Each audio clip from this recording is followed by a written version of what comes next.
live. And let me just tweet and post the Discord.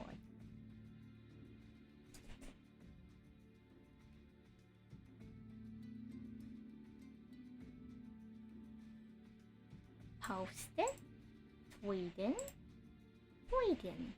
What's Salie? Me pop out chat. And I think we'll be good after that.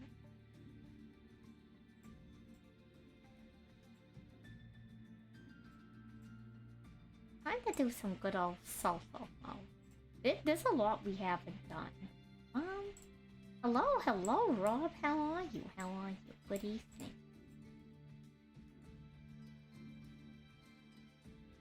We're just doing solo mode. You know, kind of a chill day. How are you?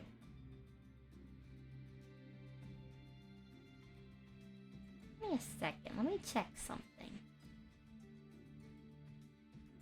Yeah, let's do that.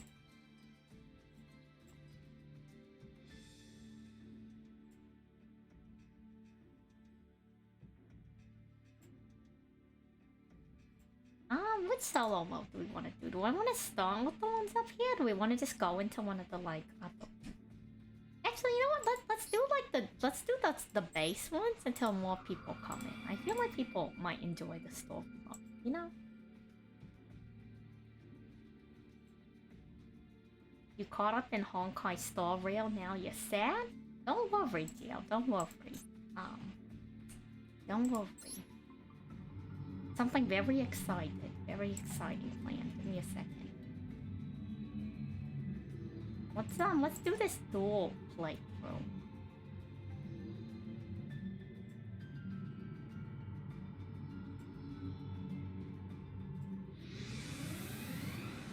Let's do this duel playthrough really quick, and you'll see what I have planned. I have some things in store.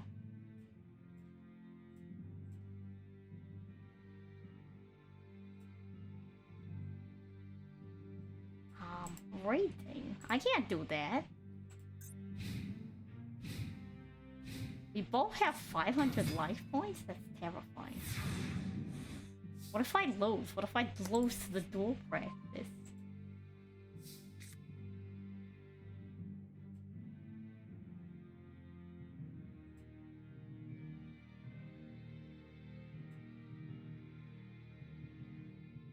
They're teaching me how to set a monster in defense position, but like, where is that gonna get me? What if they also draw a monster? We lose. Well, actually, no. 2100 is pretty high, actually, defense points-wise. That's actually some really beefy defense points. What do you mean I can't lose? You don't know. You don't know, Rich. You don't know.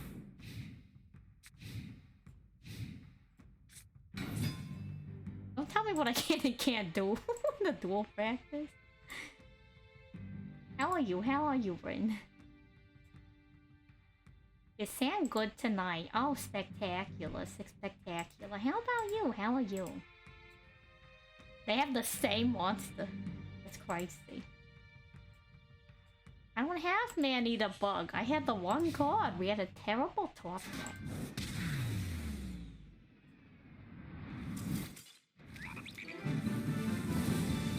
What? Oh, right. You take damage when you... I forgot that you take damage when you attack a monster with higher defense points. You bet I can't play Eldritch 3 games in a row? You know, I'm not really a betting person. Been there, done that. If you feel.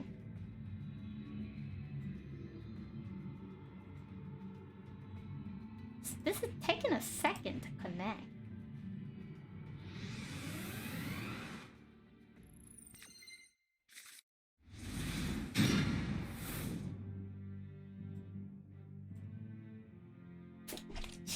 Oh god. Oh, I didn't have time to mute my mic. Hello, Spectre, how are you? Hello, welcome, Spectre. doing the solo mode, but I have something crazy planned in just a second. Let's play through a few. Let's play through a few solo modes. Un momento. Un momento.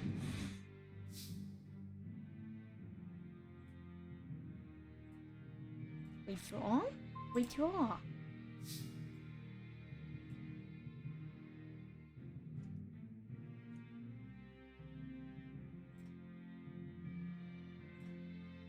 Okay, field spell con. Dust tornado. We're gonna set dust tornado. What else are we doing, game? Chosen by the World Chalice. Does anyone actually play the World Chalice archetype? Do you know any players who play this archetype? Anyone know a player who plays this archetype?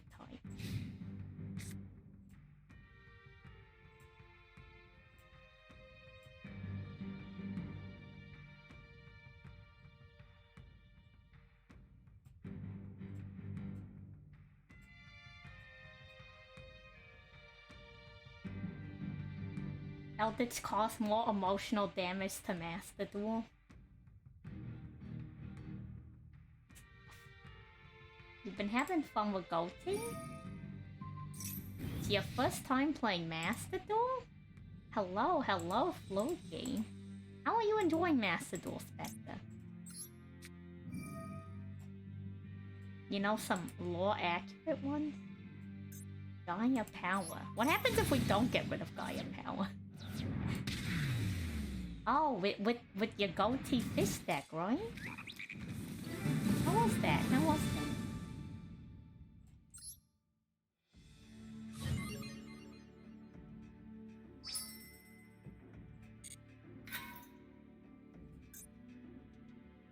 that? Let's go to the next one. I'm almost done getting the other stuff already. It's just a second. It's just a second. I got set back during the day. Space fish! Troll, it is in fact the space fish.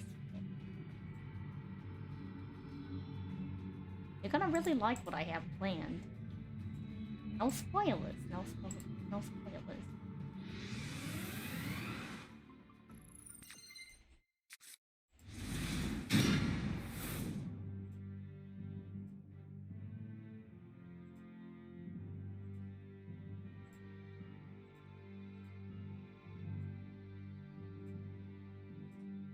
Okay. Activation card.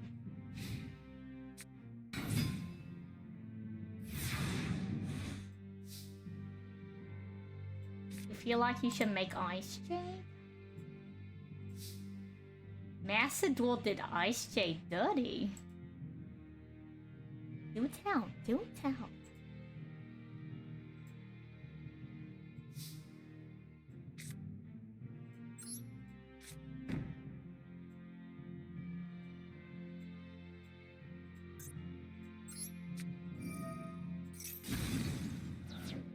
Wow, look what I did. I successfully destroyed my opponent's monster.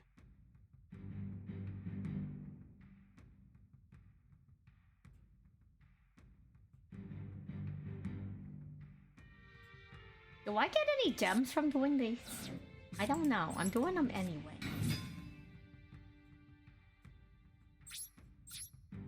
Give me a second. We're on the verge of something great.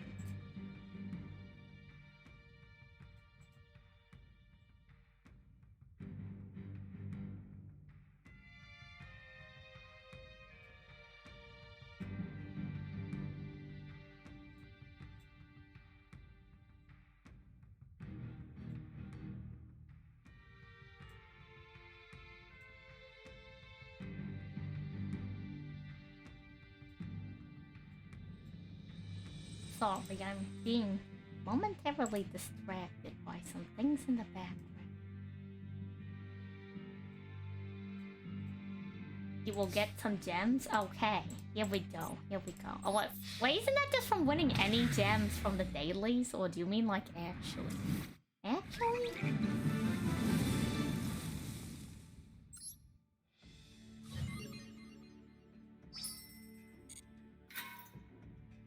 don't know. If it's a daily thing, maybe I should save some of them, you know?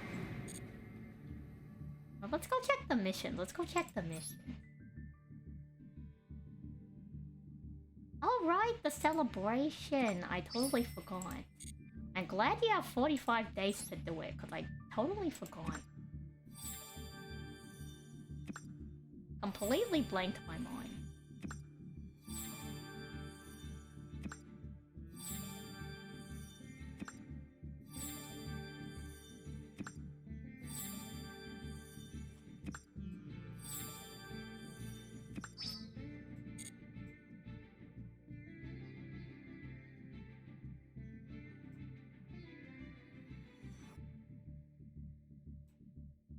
Okay. Am I missing anything I need? 1, 2, 3. I'm missing that one. One more thing.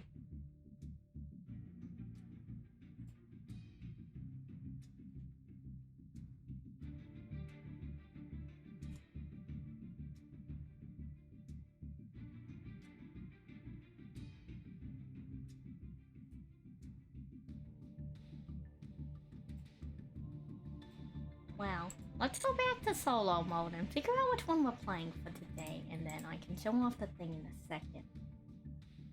Certain solo duels, if you use your own deck, they will only, in some parts, they will give you 200 gem rewards. But we gotta find them, we gotta find them.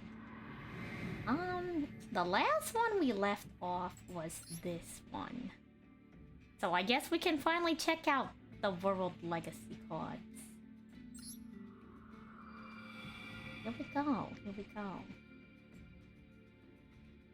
We are missing Ice Jade Ran... Age of Regime? Hello, Tommy. He's a level 7 tuner. Allie, hello, hello. We're doing some solo mode? I also need to... Give me a second. Where is it?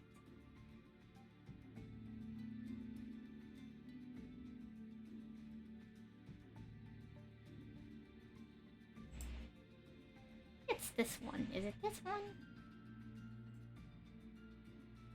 Good enough for me. Let me grab this.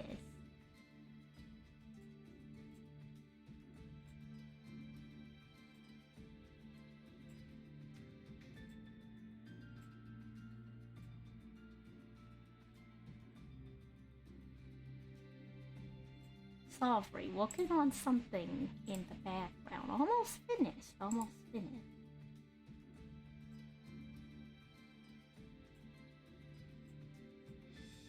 Whoops, not that button.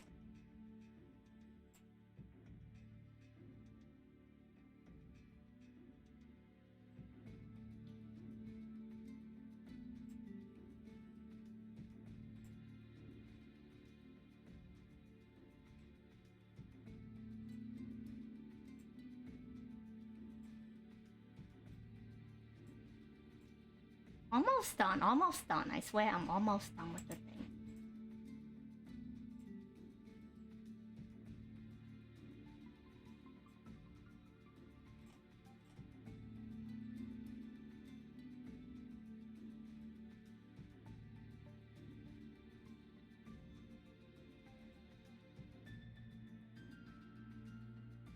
You want to play Prairies in Master Duel? What is that? What is that archetype? Do tell me.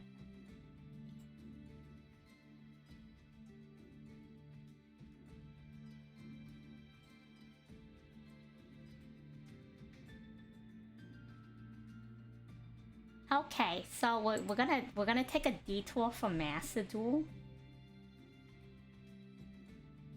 So, some of you may not know the deep lore, and I'll give you the deep lore.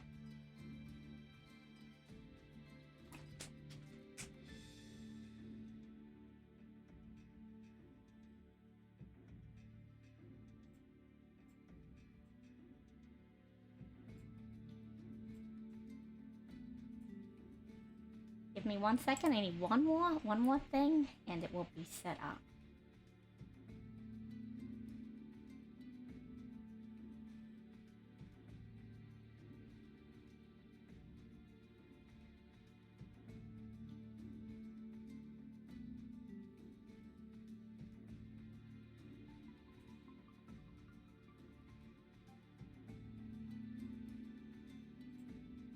can do it, Google Chrome. You can do it.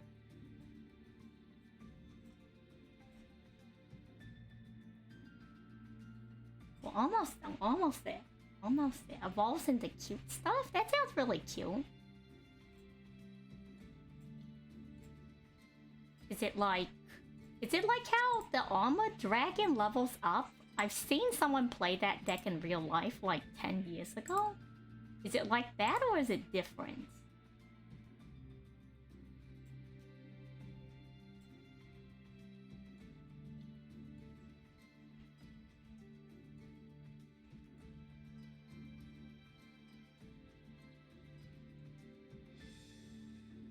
It's XD stacking? So like, kind of like how Zodiacs keep going into each other? Is it like that? Oh, okay, I understand a little bit more, I think.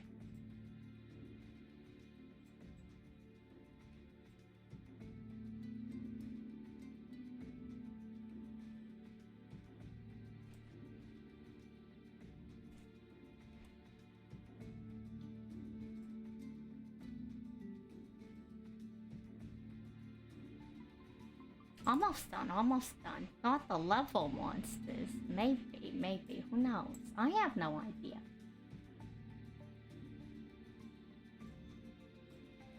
Okay, almost done. I think I'm really the only person that's gonna get a kick out of this one, but I can live with that.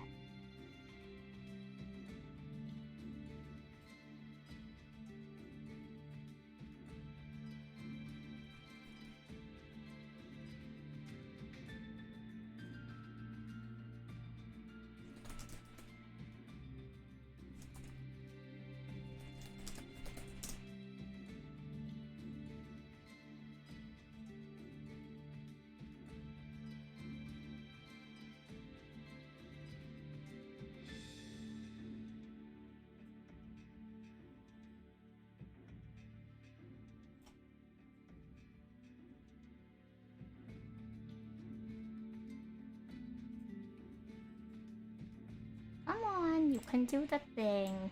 Why are you being so slow to set up? Like, I got a meme to do. I got a meme to do.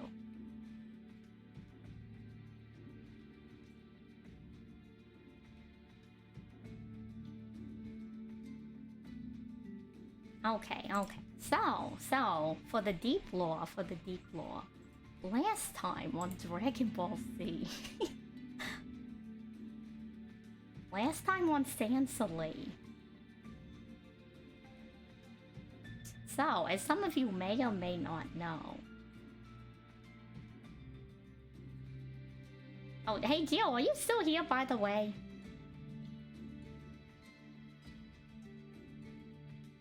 It's very important to what's going on.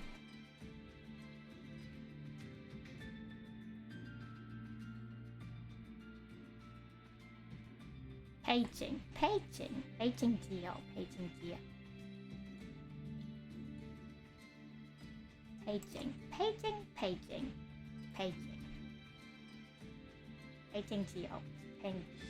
Paging Geo. Anyway, so to fill everybody else in on what's going on.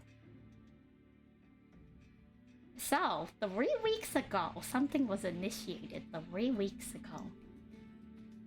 I need you to respond. Well, it doesn't make any sense. I don't want to start the scenario otherwise. I promise it's a good payout. Ring, ring, ring. Ring, ring, ring. In the meantime, has anyone come across any weird decks in the ranked duels lately? Like, is it just the standard stuff you expect, like tiers in the new deck? Or is there like some weird sub-meta that's like coming about?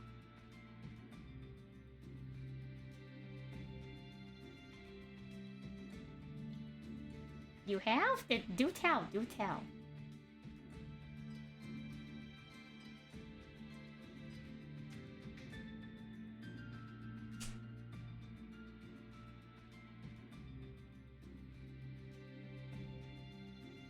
Depends on where you are on the ladder. You know, no, that makes sense. He failed though? What was he trying to do? Was it like a big cheese?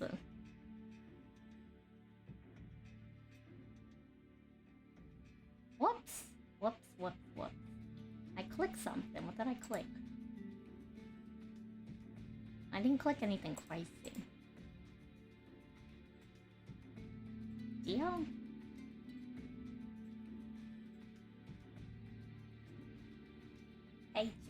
Paging.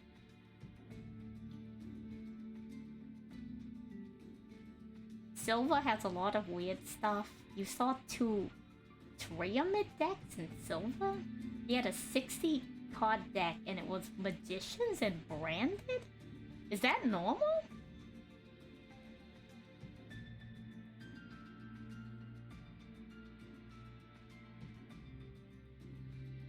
Like I don't know the meta, so you're gonna have to tell me.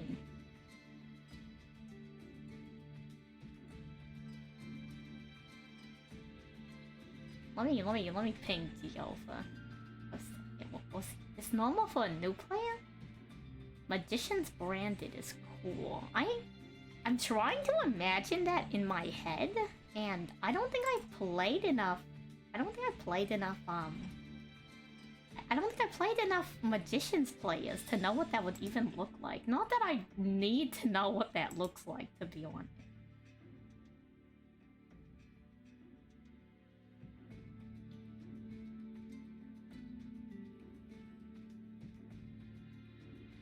Well, whenever Geo gets back, I guess we can do the thing. Let's go ahead and play this enough, you know.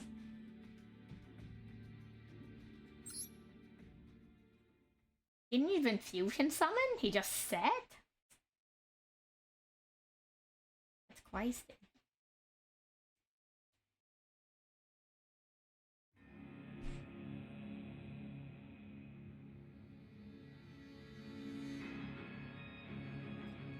The rulers of this star were not human.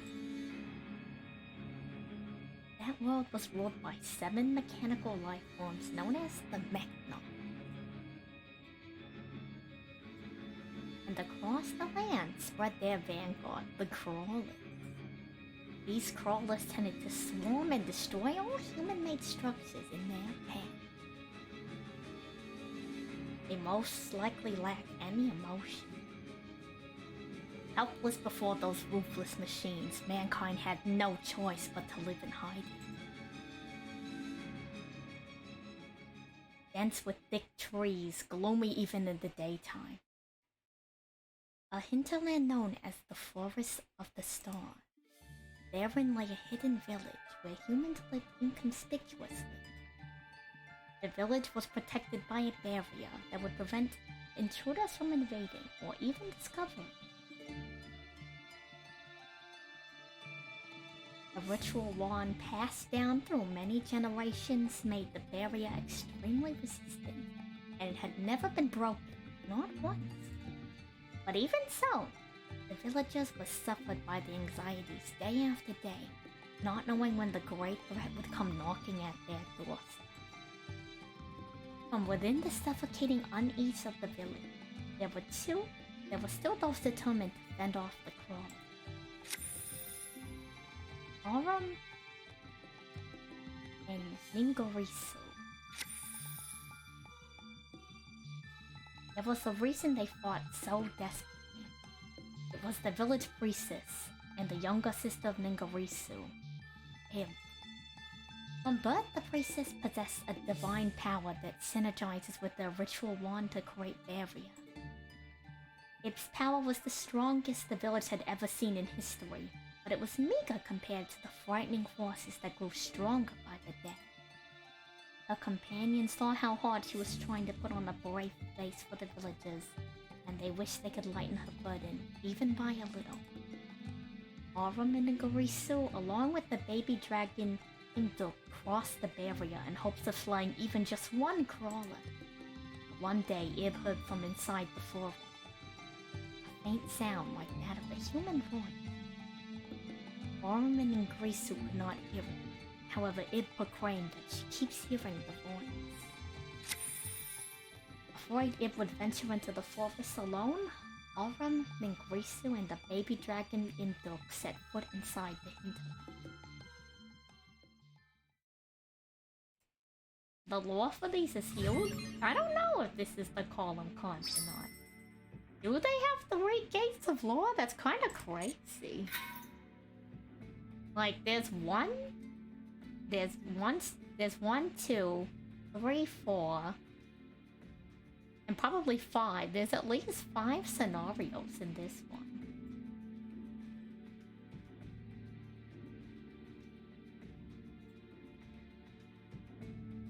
Hello, hello, welcome, welcome. Yeah, I don't know much about these, to be honest.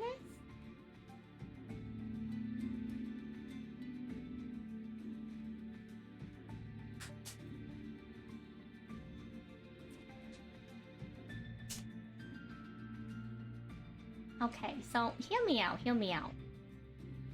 If this has 3 gates worth of lore, right? And this is just part 1?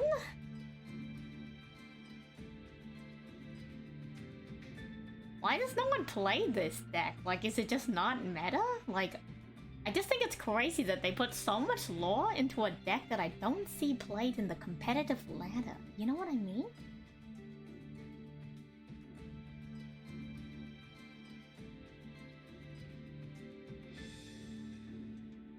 It's not meta. I mean, I guess it is what it is. I don't know. Well, we're following the story now. By the way, Gio, if you make it back, let me know if you're here or not. If not, we'll reschedule it to Wednesday. Also, to everyone in the chat, Gio doesn't know what's going on, and that's totally fine. You've seen it once or twice. You're not here? Oh my god, we just started the scenario. Hello, Zeno, we're doing the lore. I'm reading you the deep World Chalice lore. Doc, hello. Okay, well, we'll do it after this scenario. The sun had already set, leaving only the starlight to guide them. The scent of the tree and soil hung in the cold air. Though her footing was unsure, it ventured into the forest as if she was being guided. Careful not to lose sight of her, the 3 looked out for the crawlers as they followed her. Suddenly, with an abrupt streak, it vanished before their eyes. Rushing to the place where they lost sight of her, they saw Ib had fallen off a low cliff. It appeared Ib had been so spellbound in the direction of the voice that she hadn't noticed there was no ground before her. The 3 descended the cliff and were relieved to find Ib uninjured. Before their eyes, a mysterious structure appeared. If it had been there before, they wouldn't have noticed it. But as if the structure had been there for 100 years, it was enclosed in trees and entwined in ivy. They nervously approached the building. The wand Ib held in her hand glowed, and the building started to rumble as if in response. A mighty light radiated from the building, blowing aside the trees and cloaking everything in a blinding light. Even with their eyelids closed, the light pierced mercilessly through. When they finally opened their eyes, a fairy fluttered in the air before them. The fairy spoke to the startled party. I am Lee, the World Chalice Fairy, a spirit that had concealed inside the building that released the bright light known as the World Legacy World Chalice. In previous times, it was her duty to guide mankind, but was obstructed by the Mech Knights. For many years, she had been waiting for a world hero capable of activating the World Chalice, and that they are those world heroes. Please lend me your strength and gather the scattered starlight to save the world from the great darkness, she spoke. Though bewildered by Lee's story, Aurum and the group were moved by her earnestness and decided to lend a hand.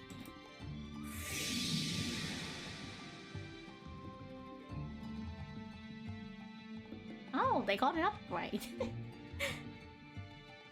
Human never resolved, the fairy smiled and bestowed upon them the powers of the awakened world chalice.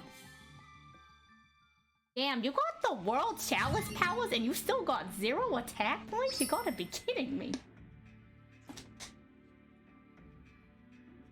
No problem, thank you for stopping by, Zeno. Have a good one. Okay, Geo, now that you're here, we take a break?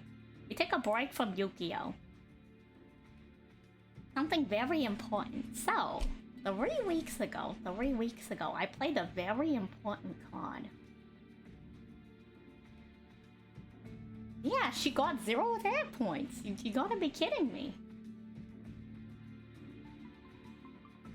My Rage Gamer, AFK Cow, which is here at the bottom of the field, by the way.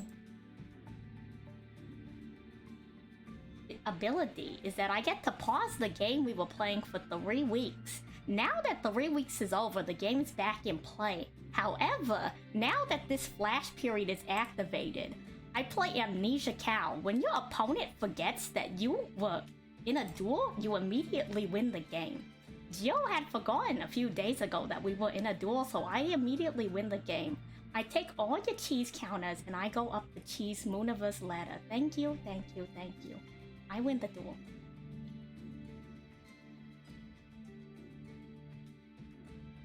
And now back to your regularly scheduled Yu-Gi-Oh!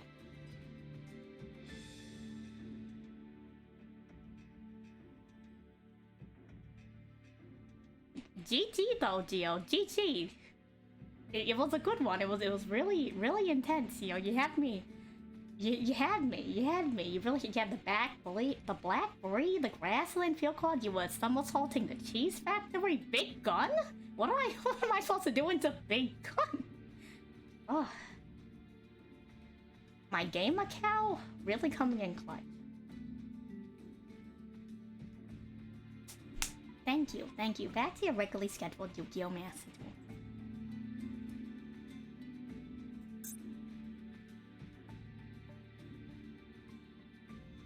Practice duel.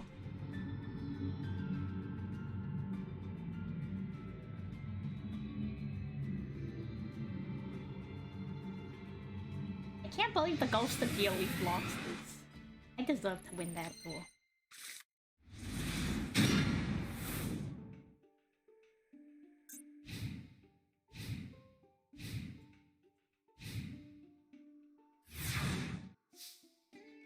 Oh, let me hydrate, by the way. I totally missed that. Thank you for the hydrate, Guardian of the Third.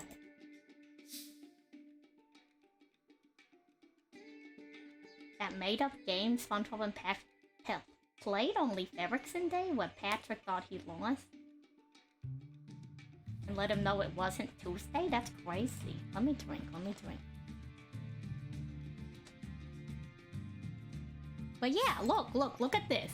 Crowned by the World Chalice, and you still have 0 attack points. Like, are you kidding me?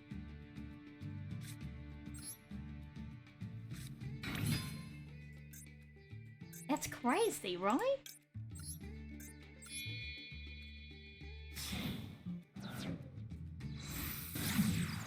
Okay. We're summoning.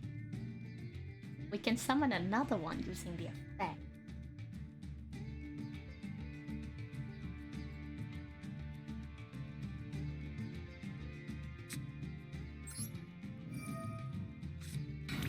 I know, right? Only normal cards?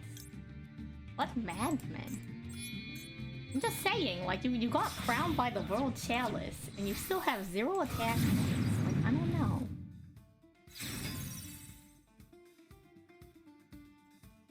Okay, we're cooking? We're cooking with World Chalice. You can see why no one plays this? I mean, yeah, I guess so. Wait, what's its effect? Let's see, tribute this monster.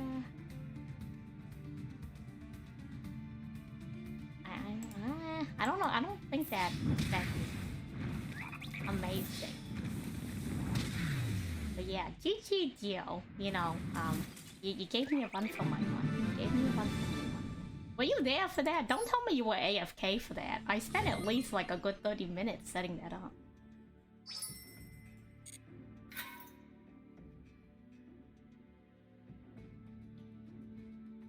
There's a meta in Duel Links? How is that possible? Isn't there only 3 card spaces in the mobile game?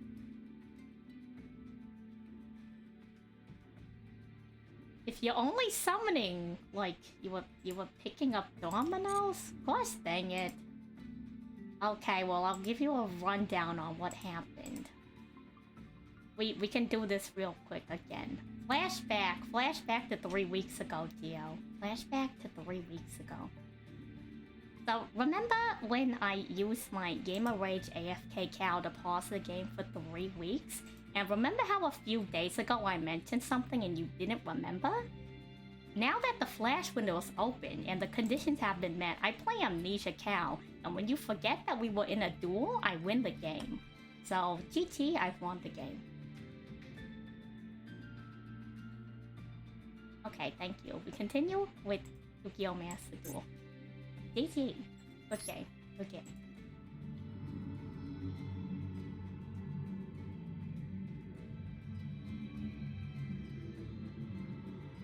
Dominoes. When's the last time, the last time what do you mean you never said this?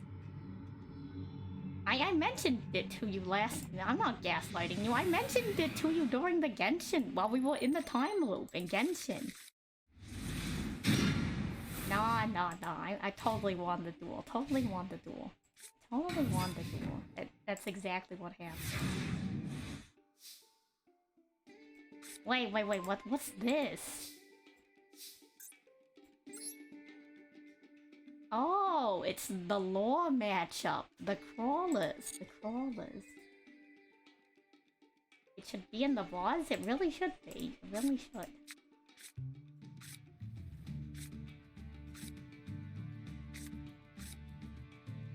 What am I doing? What are we doing? I don't even know how this deck works. This is crazy.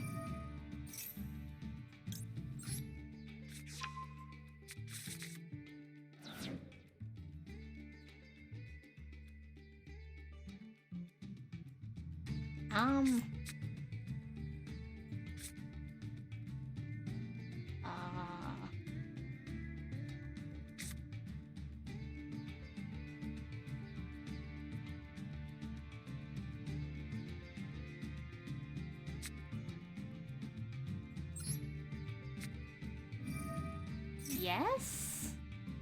Yes.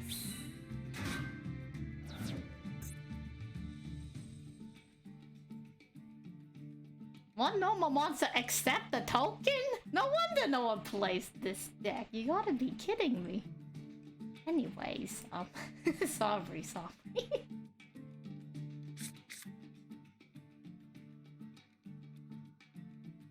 I don't want to be a world legacy. This is a terrible deal. Hello. Yay, guys, how are you? How are you? I hope you're doing well.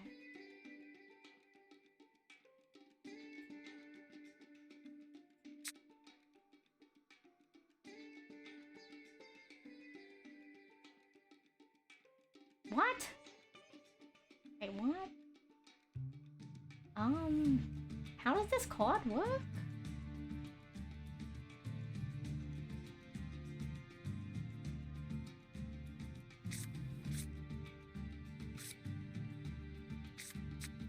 Well, if I summon this monster,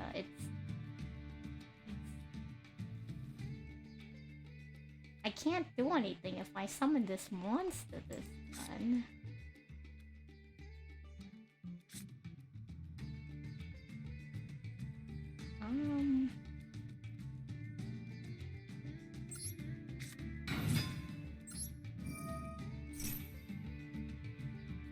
Yeesh.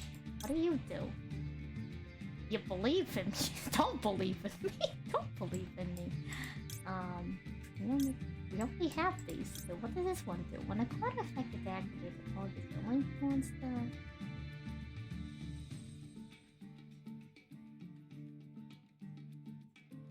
Does this even roll Chalice? Can I even summon this monster? I can't even summon the dragon because it's not a normal monster. This is ridiculous. What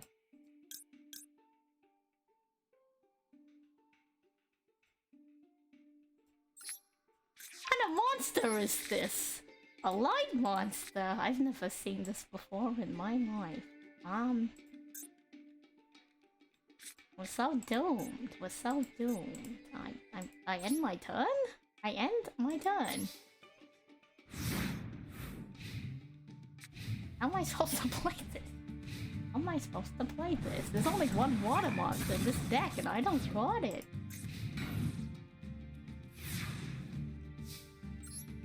Okay, maybe two. Maybe two. Maybe two.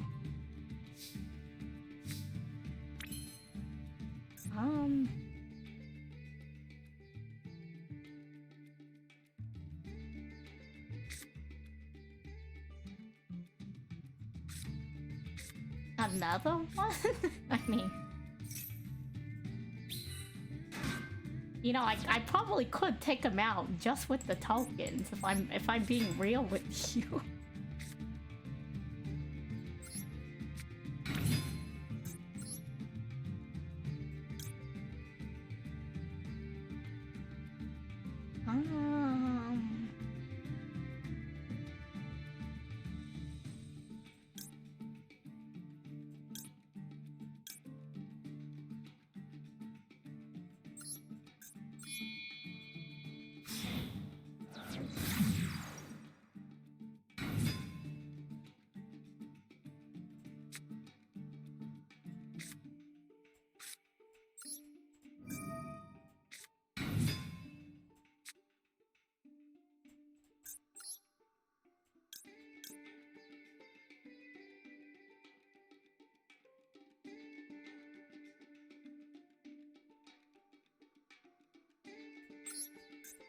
I don't really know what's going on. We're just gonna... I mean, it's just the AI, so...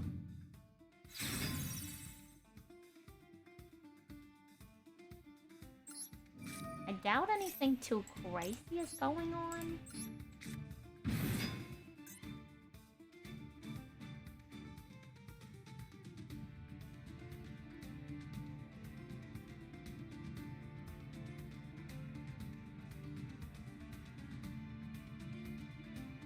I don't even know if I can use this correctly. I don't know what I'm doing.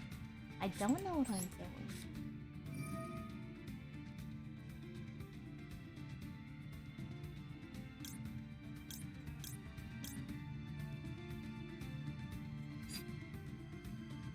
Wait, what? What did I use? Oh my god, I clicked the... Oh right, the spell card. I'm adding them to my hand. Okay, I thought I was going crazy.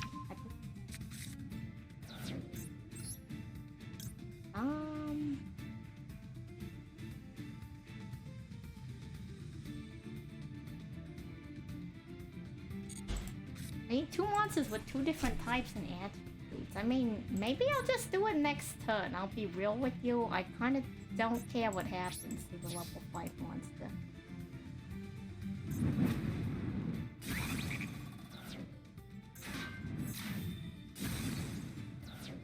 Oh, good thing we don't got spell cards. I don't believe in anything. What does this do? What does this do?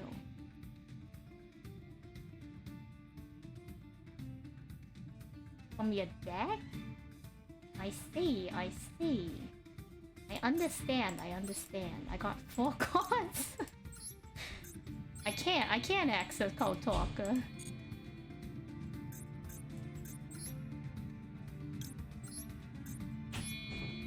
Oh, okay. Well, looks like I can't even do what I want to do because it won't let me. Well... Wait a second, wait a second. Why is it letting me use both of these? I don't understand. You know what? Whatever. I end my turn. I give up. I give up. I was trying to use the effect. I don't understand this deck. I don't understand.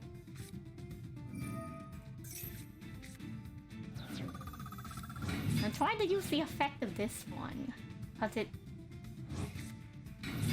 Well, I mean, either way, if it leaves the field, I can summon 2 monsters. Oh my god, they have a spell card. My monster reborn! They're evil, they're evil. Oh, it's because they're both Cyberverse monsters? Okay, I understand. Yeah, right? Yeah, forever. That's what we're trying to do. It's not going well, by the way. It's not going well. Okay, now we can do it. Now we can do it. Let's add another one to our hand. It kind of doesn't matter, huh?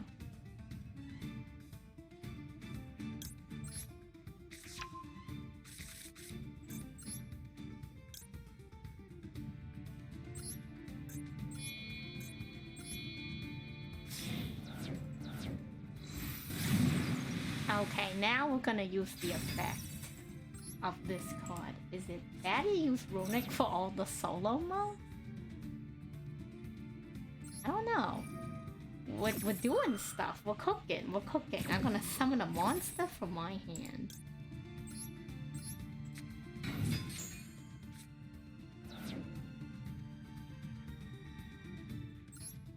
I'm gonna summon another monster from my hand. Wait, what?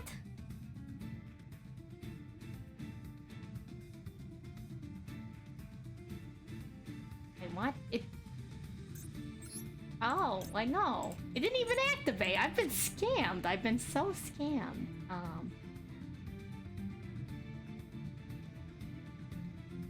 Well, I mean, the nobleman cross out. Go ahead. Get out of here, cross-sword fatal. I've been... I don't even know what's going on.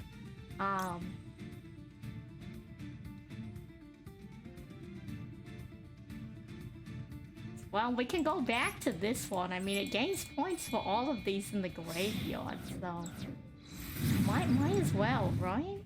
Might as well. Wow, it only... What? With a different name? Wait. Is this the only one that counts? We've been so hard scammed on this one. This is... We've been so scammed. This deck is dead. We've been so scammed. This is... Oh my god. Hello, Telka. How are you?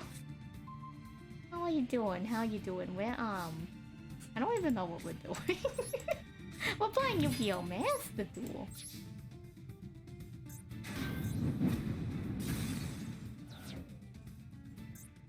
Hiya for good?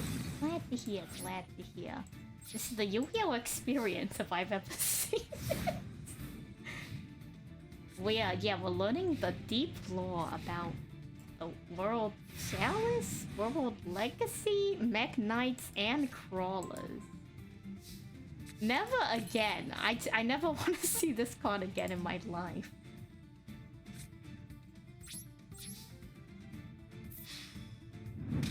Yu-Gi-Oh! Lore equals pretty magical girls are hot. That seems pretty convincing. Which part am I on? We're on the first part. Okay, wait. Level with me, guys. We just learned in the lore, right? Oh, I don't have the card. But basically, the non-link version of this girl... She gets magical powers, right? In lore, and it's like... And her card name is Chosen by the World Chalice. So it's like, yo, you get chosen by the World Chalice and you still have 0 attack points. Like, what? You're kidding me.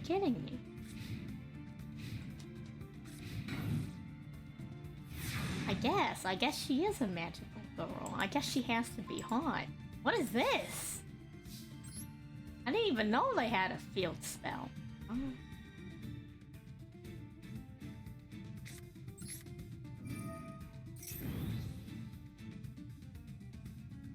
That's crazy.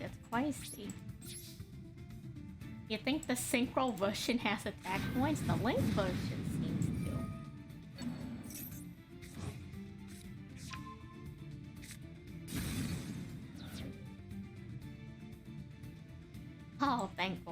shit did not leave because of the artifact. I don't want to deal with 2 more crawler monsters. Let's just play this duel out. I'm losing my mind.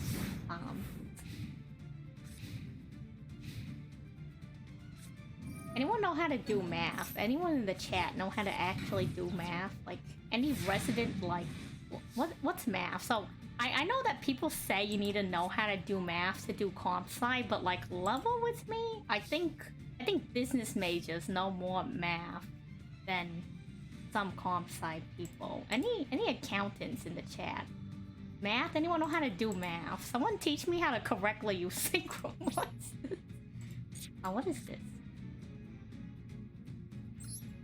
We'll set it just in case. I don't want to use it.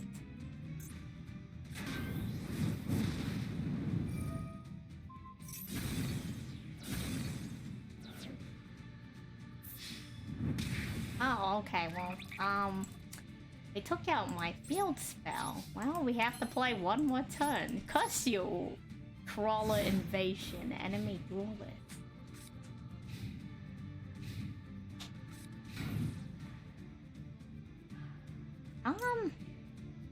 Yeah, you know what? Why not?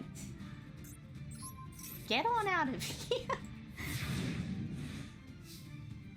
You work with woodworking machines. You know what they say? Measure twice, cut once. Isn't that the phrase? Okay, here she is. Here she is. She's crowned by the World Chalice. And she literally has 0. She literally has 0. 0 attack points. Dragon, take him out. Isn't that dragon like an actual mate, by the way? Isn't this... that level 1 dragon isn't a duel buddy? Isn't it a duel buddy?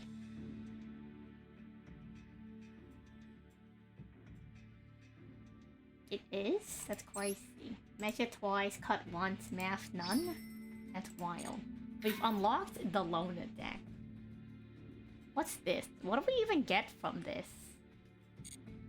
You get the card back and you get the icon? No thank you. I'm gonna hard pass on this. This section doesn't cover all of the lore either? That's crazy. Crazy.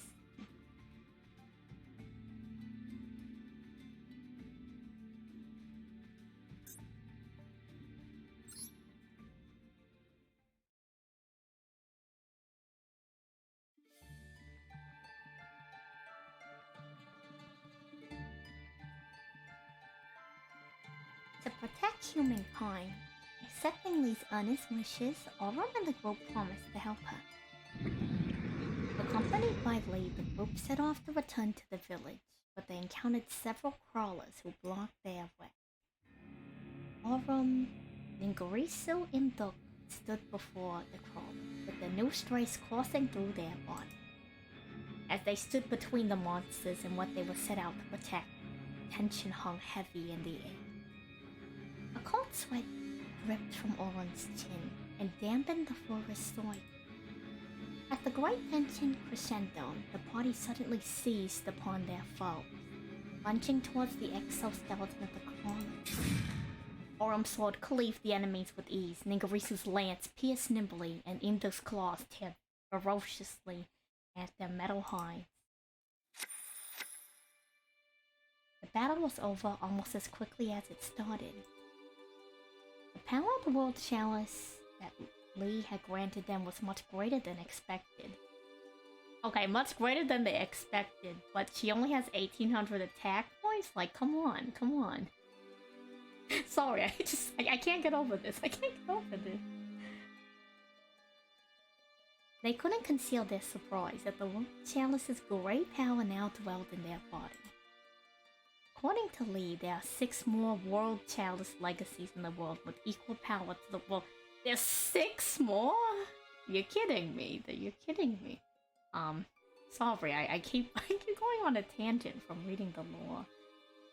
I'm breaking the immersion. This is an old deck. Be nice to my elders? Yeah, sure. Leave this world better than I found it. If they were to be recovered, it would be possible to not only destroy the crawlers, to destroy the Mech Knights who ruled the world. This information provided a great ray of hope for the village people who had lived so long in the gloomy forest. Following Lee's words, the guidance of the world Chalice, the young folks of the Forest of the Stars set on a journey to seek the next world legacy.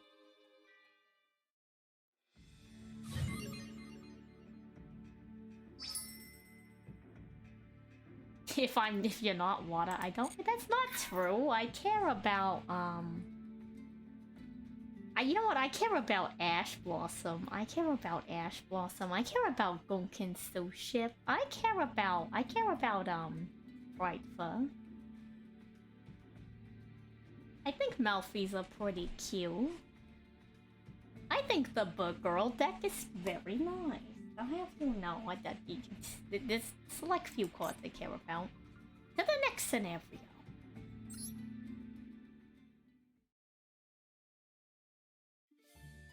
And so began the journey of Aurum and the party in search of the world legacy.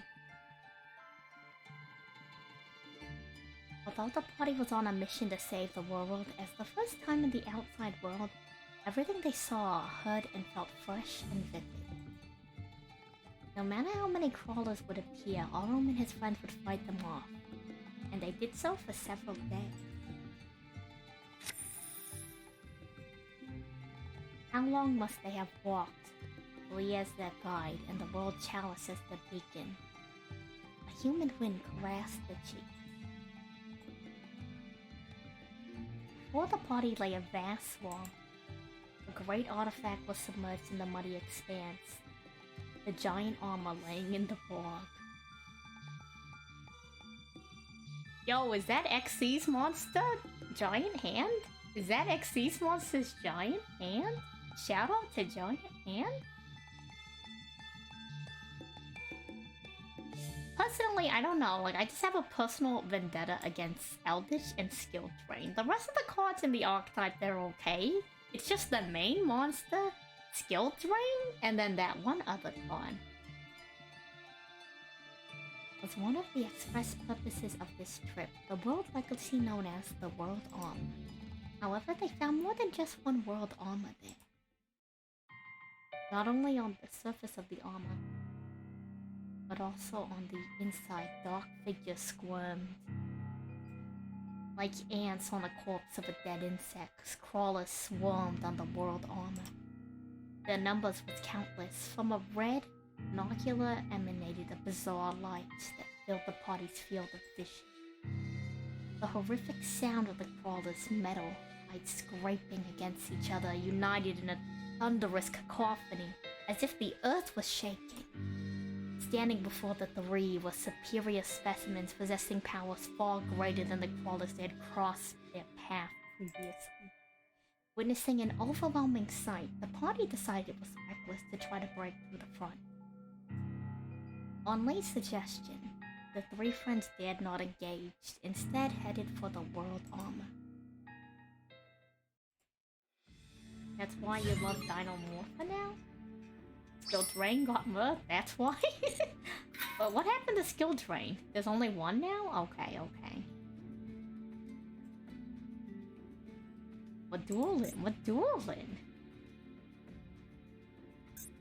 Okay, to be honest, I really don't want to do the deck. Can I just copy it from one of mine, or? I have to make the deck? I can't just... Wait, no, I can just click change deck, right? Okay, thank God. I was gonna lose my mind. I'm like, wow, they really want you to use the loner deck.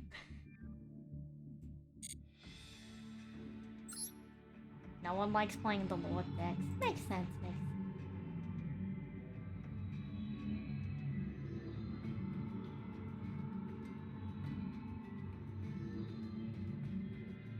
We're loading. You want to warn me about what's coming, but you don't want to spoil. I mean, we're gonna come to it eventually. Why don't you sit back, enjoy the ride like the rest of us? Maybe just me. Maybe everybody else has already played with... Yeah, making decks in a card game? Wouldn't be me.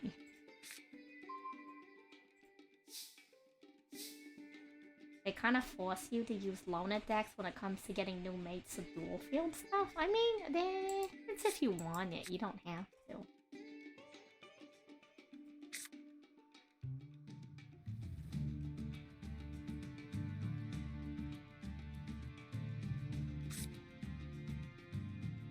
We're just gonna summon this one normally, I think.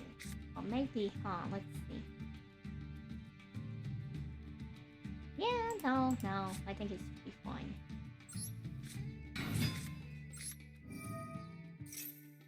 There's this one dual field that has amazing music. Do tell, do tell.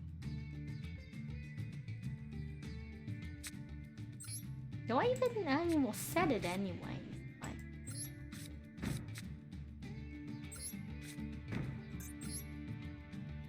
Wow, we can even synchro. That's right. She's a tuner. So many options.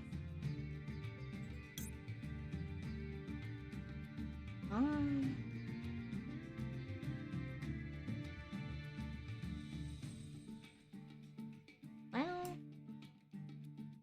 yeah, she's a tuner.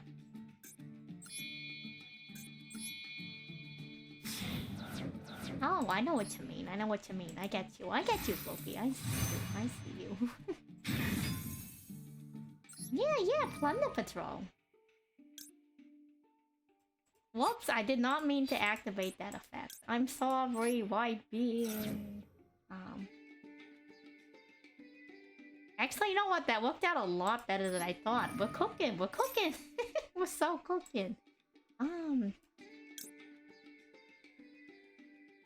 Wet beard, onto the field. You can't even make jokes right now? You spelled it right, but on accident. Now that's a spicy play. I know, right? I know.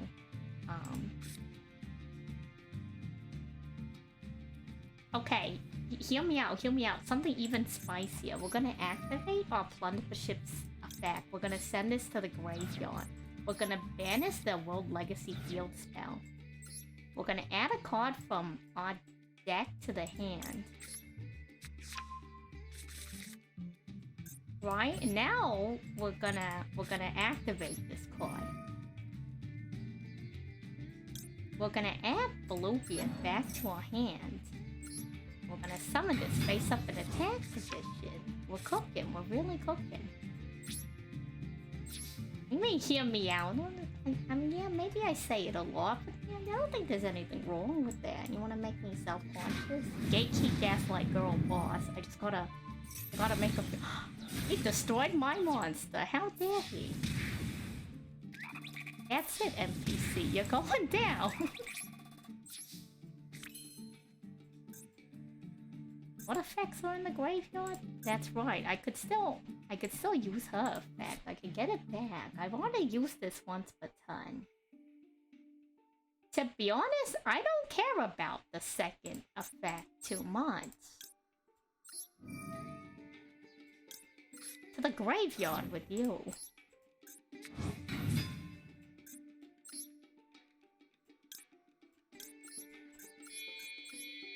We'll run it back with the other one.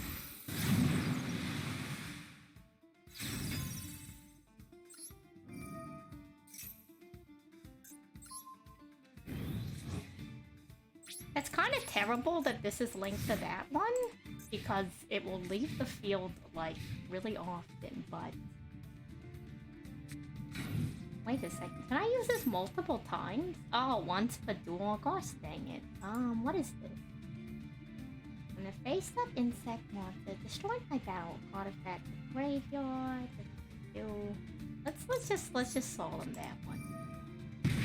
Thunder Patrol does have a lot of effects. That's why I want to practice the deck more. Like, I feel we really are killing roaches with battleships. Like, I feel like Plunder Patrol has a lot of potential. I like the deck a lot.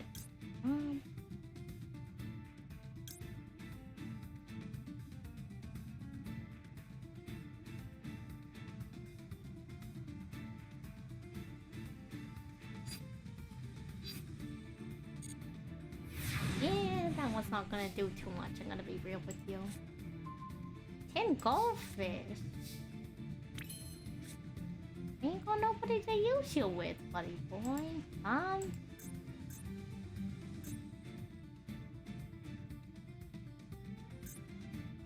Honestly, let's just attack. Let's just attack. It's fine. Wonder Patrol is better Crystal? Never really seen Crystal, so another one. Gosh dang it. Well, it is what it is. Main phase 2. Now, let's see.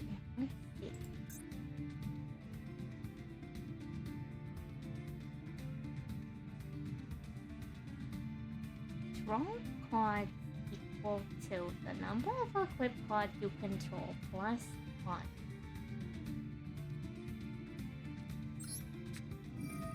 So we will benefit 1 card. Now we can take off this.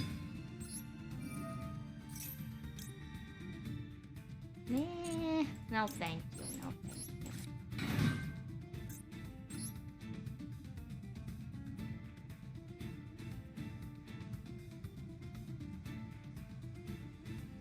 No, we are not going to stealth Kraken. That's the biggest bait I've ever seen myself.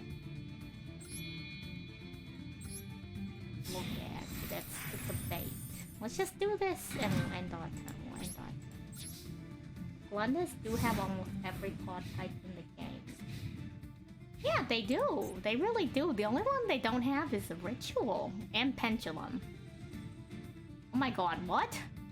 Wait, do you see this red symbol in the middle of the duel field? Is the AI thinking? I've never seen that before. That's crazy. It's actually crazy.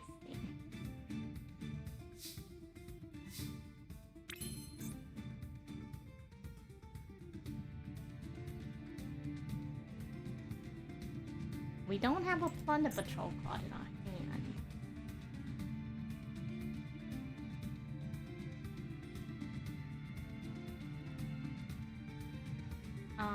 Then take 1 Plunder Patrol monster from your graveyard or special supplement.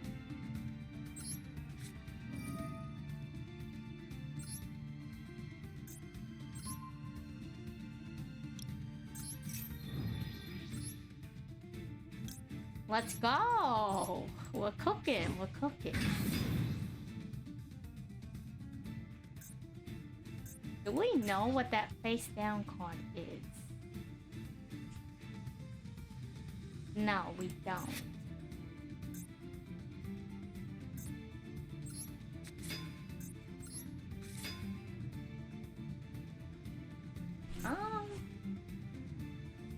Whatever, we'll just attack, let's attack.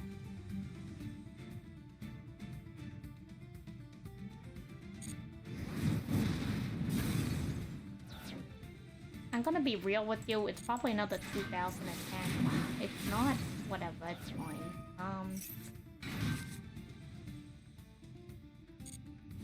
How many times will they summon the same insect?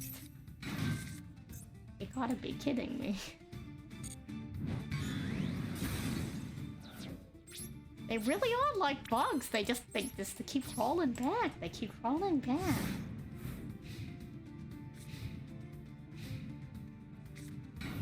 Same concept you play on your opponents. And what is this?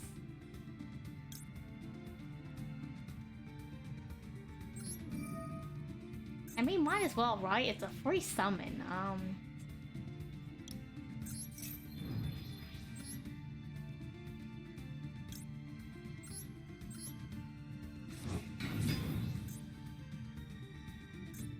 Quick effect time. Let's go.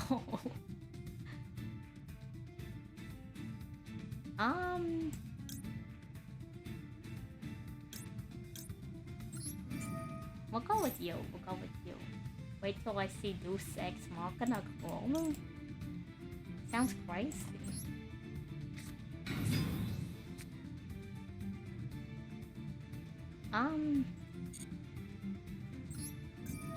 Yeah, I mean, we'll just discard the detachment here.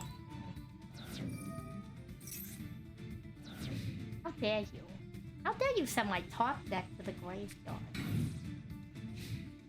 I mean, the field's pretty much set up at this point, so I'm not too concerned about anything.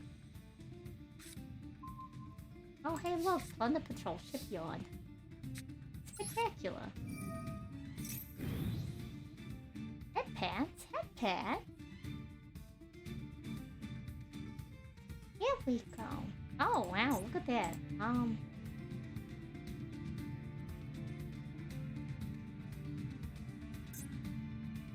Yeah, we'll be fine. I say that and somehow this ends terribly. Let me read this.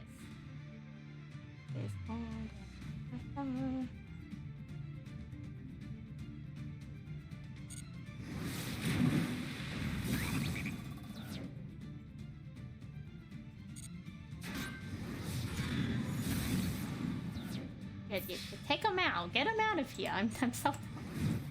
Our simple task is to win? Oh, the bugs. They just keep coming. They don't stop coming. Crazy. Crazy.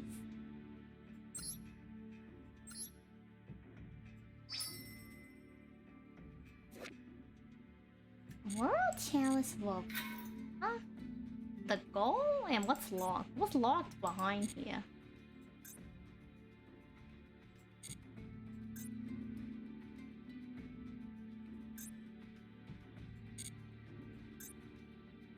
Nothing crazy. Let's just head to the goal. Lore time. It really is lore time.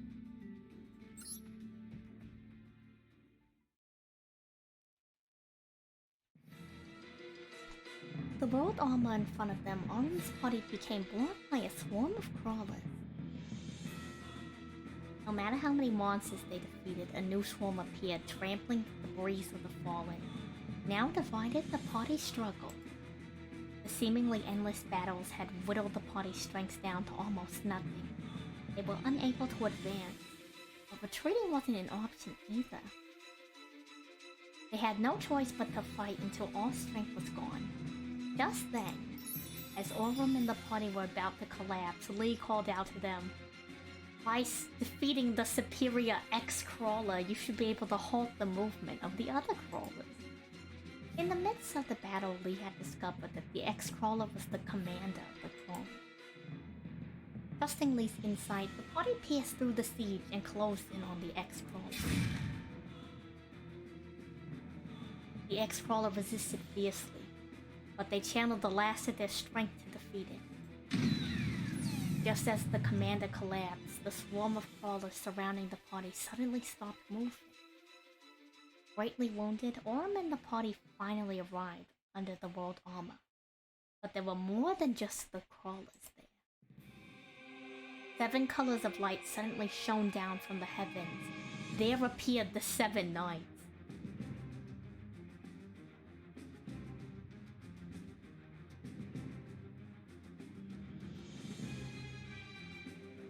The figures before them were metallic and emitted a radiant glow that enveloped their bodies in a lustrous light.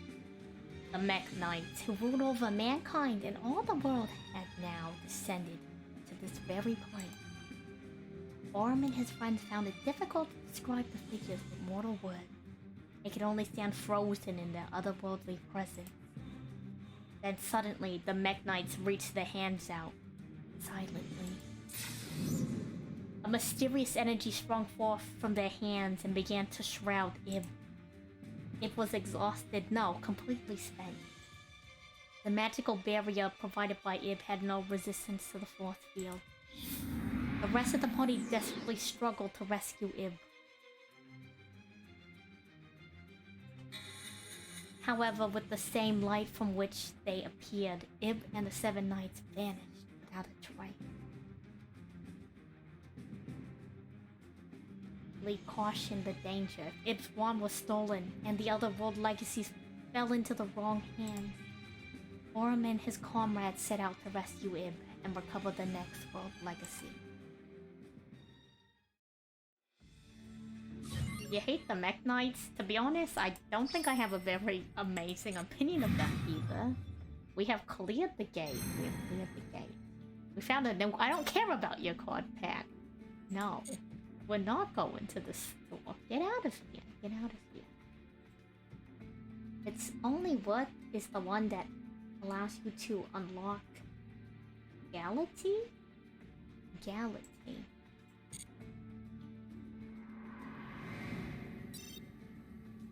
New gate monsters. Man, can you believe this? This is 1, 2, 3. 3 more. There's 3 more. I can't believe she got kidnapped. That's crazy. I wish I was a little bit more emotionally attached enough. I know, right? Get good. Like, come on. You've been blessed by the World Chalice. And you... What are you doing? What are you doing? Girl, please.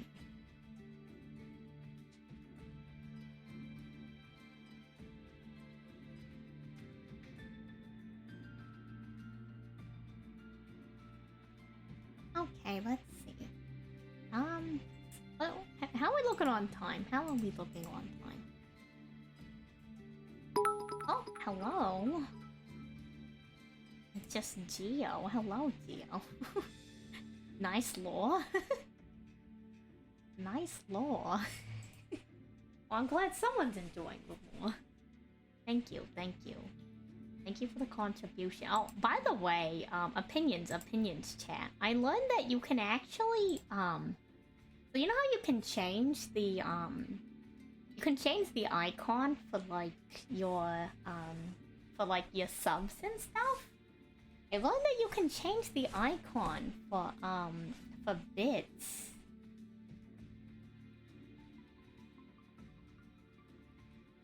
Or like cheers or something. Like I don't know how it works. Cause I didn't look that much into it, but like I was scrolling stuff on Twitch and it says that you can change the icon. I'm like, is that... I don't know what I'd change it to. Probably something Yu-Gi-Oh related, but... something I might consider doing. That means I have to draw it. Oh. Scenario, let's go.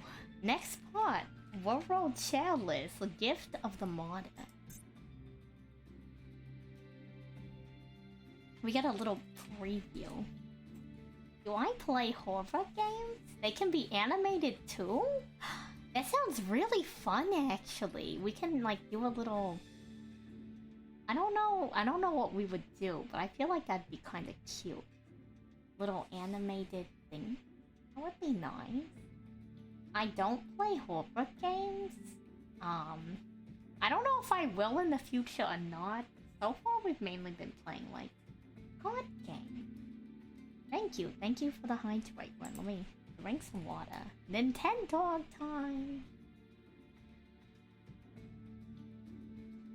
Oh my god. Oh my god, the tracking went wild. Posturing. Let's do a little stretch too. Let's do a stretch. Anyone who's been sitting down for a little bit, let's get up and stretch. Let me stretch my legs. I'm walking away. I'm not actually walking that far. Let me stretch my legs. You get a little extra on the posture check, you feel? Getting the whole stretch and everything. Ooh. Legs do your thing. Rolling Gordon gathers no rust. Wanna stretch your legs. Stretch your legs. Do a stretch. Fix your postures. Roll your necks. Do some like finger exercise. You guys know the finger exercises to help you with the finger exercises to help you like avoid like tension in your fingers, you know, where you like roll them and unroll them. You know what I mean? I have a permanent skill drain on me? What do you mean?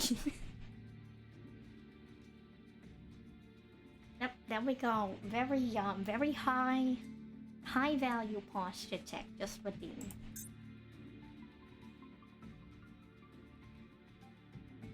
Let's go. Scenario.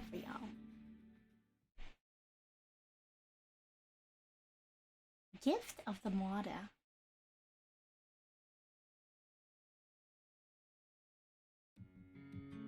It was held captive.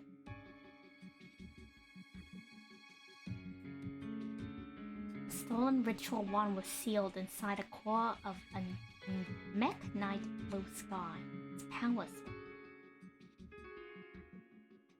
She had been captured forcibly, but up to this point the mech knights hadn't laid a hand on her. It was deep in thought. Bright darkness is using the crawlers to threaten humankind. What if humankind's perception of the mech knights had been wrong all along? Meanwhile, Orm and the party arrived at the base of the mech knights after their long quest to rescue Ib.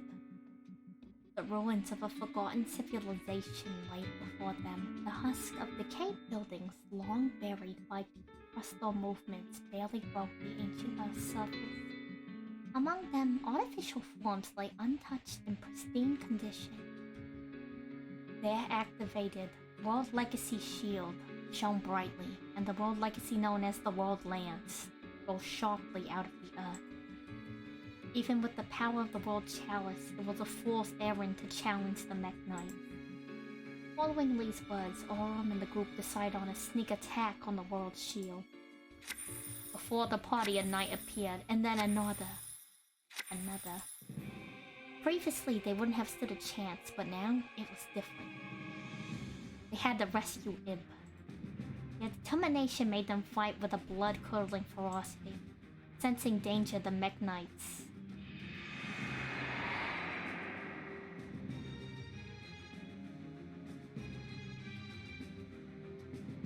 transformed into a united form as the Mech Knight Spectrum Supreme.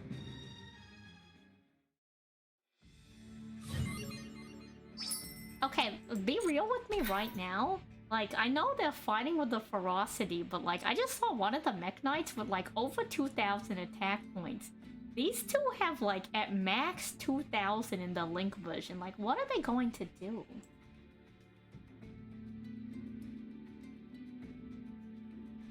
Time for Mech Knight, how you win? Simple, just don't summon or play anything? Christ. Lately, your body's been feeling weird? Like, what do you mean? Like, you have like cramping? Is it like, are you bloated? Sorry if people are uncomfortable with discussing, like, bodily issues.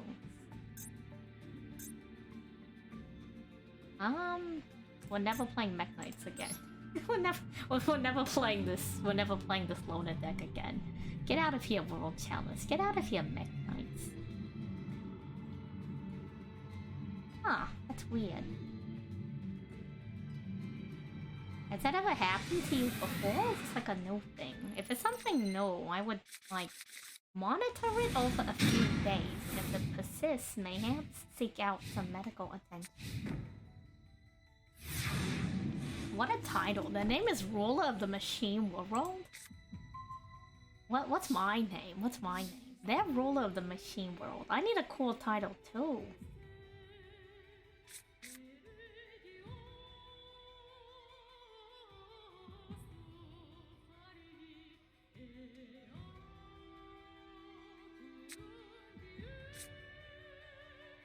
Hello, Gwen. Thank you for stopping by. How are you?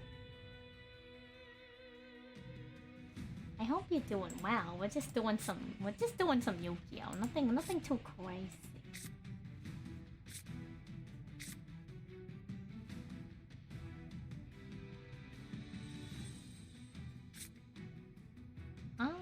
Let's see. Every time it's close to your birthday, or you're getting old? I don't know. You tell me. You tell me.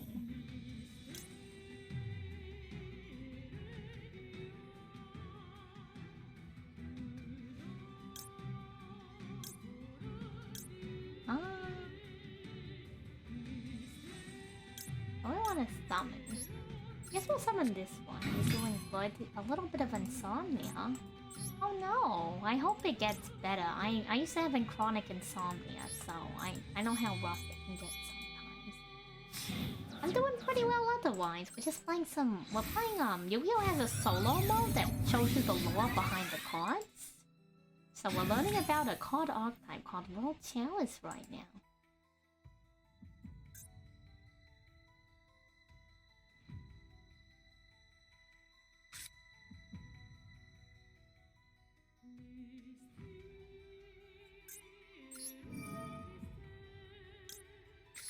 We're gonna send this to the graveyard.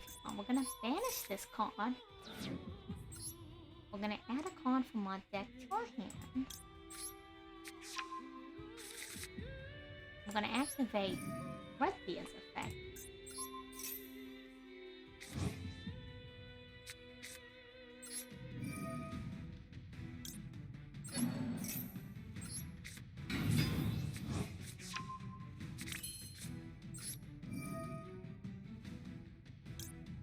Send her back to the graveyard, face up onto the field. Gonna go ahead and get out our guy. Yeah, boy.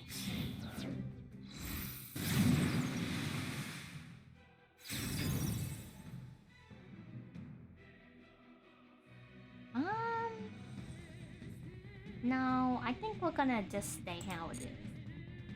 Let's just head to the battlefield.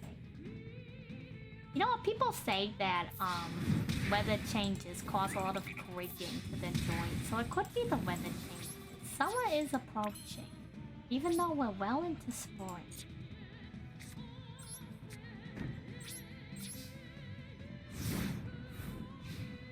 Everyone has a little bit of depression inside. Maybe, I don't know. I guess it depends on the person. I feel like maybe there's someone out there. Maybe someone. Oh no, the Mech Knight, they're here.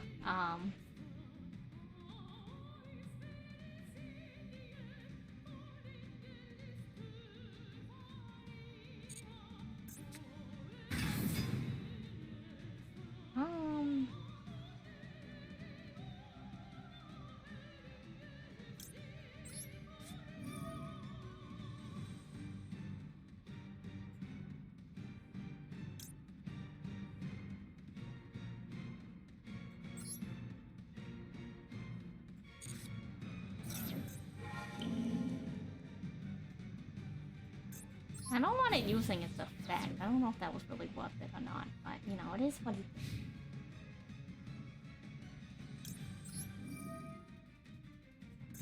Here we go, Blackbeard.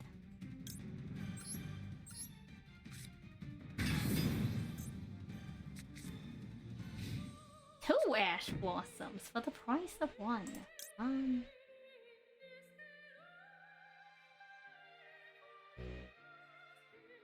What is this? You can special summon face stuff from your hand. What? Wait, how do I even do this? Wait, what effect am I activating? I don't have any Plunder Patrol. Oh, wait, that's right. I do. I can summon Blackbeard, that's right. I totally forgot. We're cooking. Cooking with Plunder Patrol. You tend to talk less when it's hot outside. You get irritated more. I don't blame you. Sometimes, you know, you just need to... you just need to chill. Chill with yourself.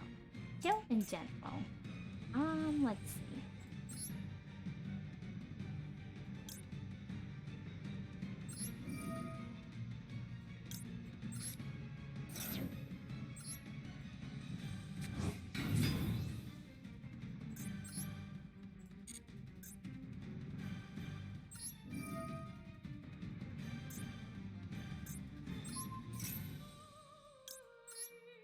Another one.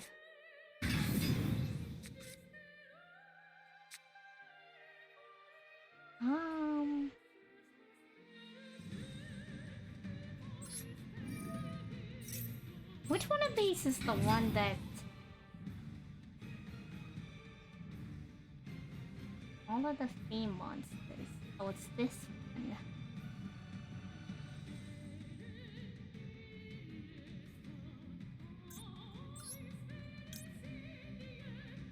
I already used the quick effect, huh?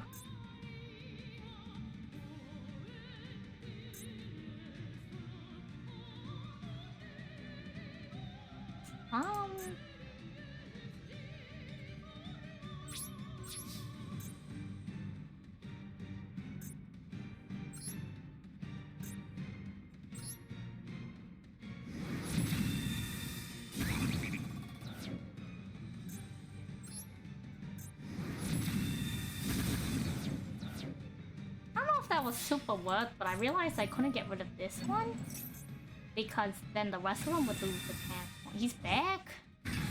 You're kidding me. Whoops, I did not mean to click continue to attack. Well, good enough, good enough.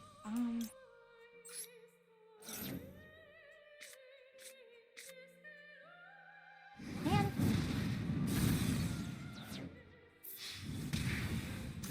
I mean, it's not terrible. Well, we're still gonna win the duels. It's kind of annoying. Accidentally misplayed there, but it is what it is. Well, once we're finished with this, we can get back on the lore.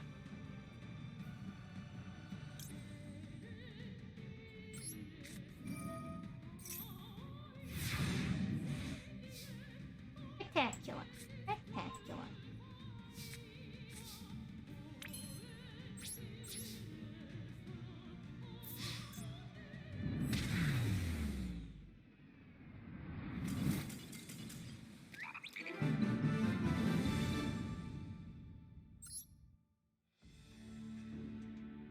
Okay, on to the next scenario. It's time for what everyone's been waiting for, the deep lore.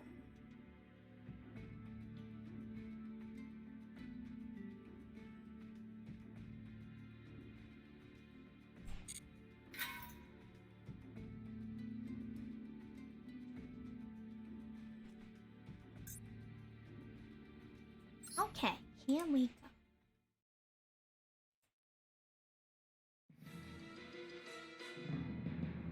Aurora and friends battled the Mech Knight Spectrum Supreme, the culmination of the Mech Knight's power with all their might.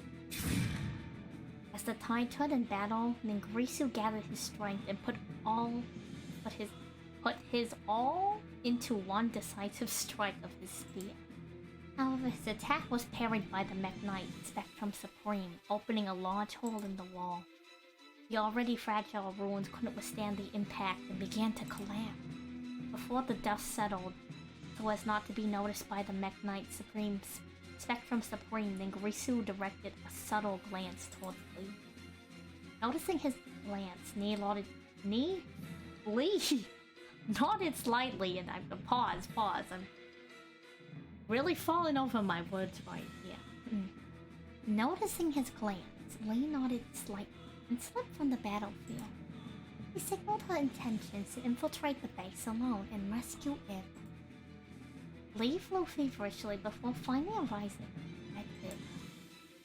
Ib sighed, breathed a sigh of relief when she saw Lee there unharmed. But her relief was short-lived as she learned as the others were battling the Mech Knight.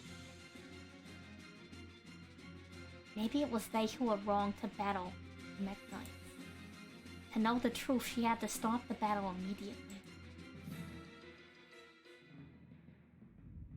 As Ib uttered those words, Lee, who stood in front of her, now slowly turned around. Upon their first meeting, Lee had greeted Ib with a warm smile of a fairy, but her smile transformed, now blackened and hideous. Terrified, Ib sought to scream, but her consciousness was consumed by a deep darkness before she could utter a nod.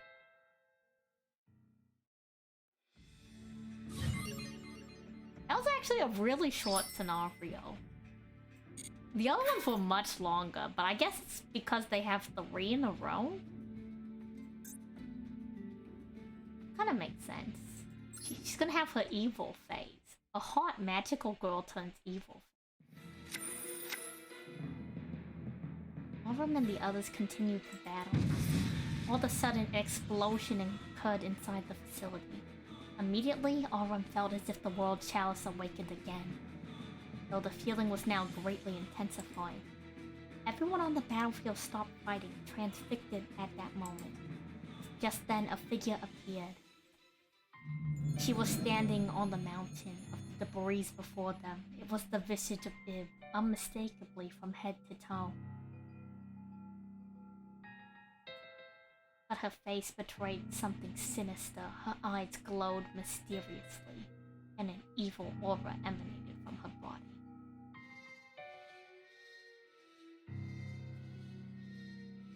These signs suggested that the figure before them was not the Ib they knew. Her laugh was nothing like that of Ib. She now spoke to the confused group. I am Lee. Oh, whoops. And Sweet Ib was no longer here. I skipped the second half of that. Whoopsie. The feminine resonance of her voice was now poisoned with a booming dissonance. Orm and the others glared at her with confusion and anger. Meeting their gaze, Nightmare Corruptor Iblee emitted a force field. The force field now forcibly absorbed the power of the World Chalice with the Orm and the others, and now it threatened to take their lives. However, it would be the Mech Knight, Spectrum Supreme, who they'd been fighting to the death just moments before, who would rescue them.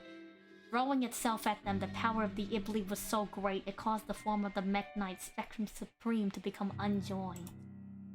Separated into 7, the Mech Knights were severely damaged. And Iblee, with a familiar hand, proceeded to extract the core from each of the Mech Knights, one by one. It was now clear there was a great danger in Iblee possessing both the power of Ib as well as the ritual wand. Seeking to prevent this, the Mech Knight Blue Sky sought to transfer control of the wand to someone other than Ib. Showing considerable growth in battle, Aurum was the one chosen as the wand's successor. Iblee's power created a shockwave that launched Aurum to the edge of the cliff.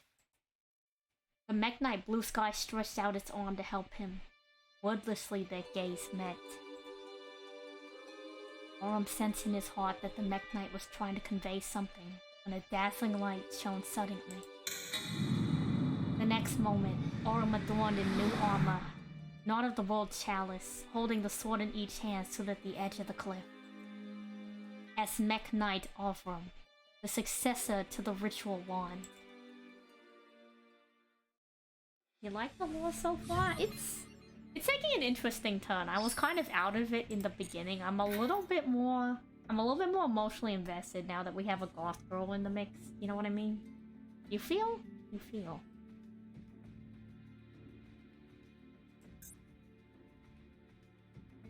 We continue. He really did. Once owned by Ib, the ritual wand was passed down through generations in the village of the Forest of the Stars. It was the key to the fate of the stars, and held the power to unlock the world's legacy. In a split-second decision, Aurum had been chosen to succeed the wand, not by the wand's controller Ib, but by the Mech Knight. Then, the succession of the key was split into 2, just like its pair sword was.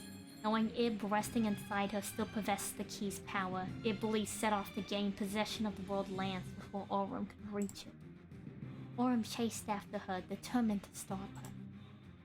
However, in his path stood the Nightmare Beast, born from the power contained in the cores that Iblee stole from the Mech Knights. Aurum, having just received his new powers, had to contend with the formidable strength of the 6 Nightmare Beasts. Now Ningrishu, who'd rushed to Aurum's side along with Imduk, said to him, "We'll hold them back, you go ahead." His voice was quiet, but resolute. Having lost the power of the World Chalice, Ningrishu knew he would be powerless to stop Iblee, even if he could catch her. Without waiting for Aurum's reply, Ningrishu leaped out, facing the beast, spear in hand. Though nearly powerless, Ningrishu deftly handed his spear, as if possessed. As the Nightmare Mermaid was crushed, all the beasts turned their head towards the spear wielder in unison. He must have wanted to pursue his little sister more than anyone else. Aurum took off to pursue Iblee and the World Challenge, the World Lands. Determination of Ningrishu as the wind in his sail. Left alone, Ningrishu continued to fight by himself, his roars echoing through the battlefield. Band cards? Interesting. So that's where the Nightmare Unicorn comes from. Lore unlocked. I understand why they made that special alternative art now with the Nightmare Unicorn. Because they have like four whole solo modes worth of lore for this archetype. I understand now. It's all making sense. I get it, I get it. I understand Master Duel. And yeah, I was a little bit iffy before, but I get you, I get you.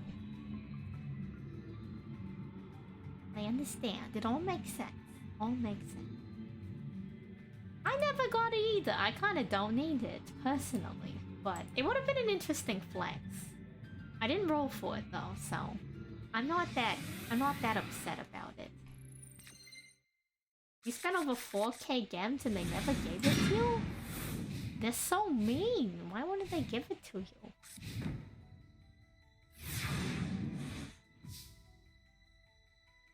No, definitely sue them. Check this out, check this out. We're gonna hit him with the lightning storm. You know, I rarely get to use this card, but I really love the animation.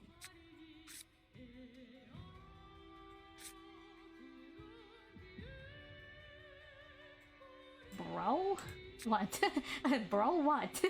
Feels bad? That I don't get to use Lightning Storm often? I'm like... What's going on? Level with me, level with me. Oh, are you talking about Floki? Definitely feels bad for Floki. You know, pour one in... I don't drink, but pour one out in the chat for Floki. That is tragedy if I've ever seen one or heard one.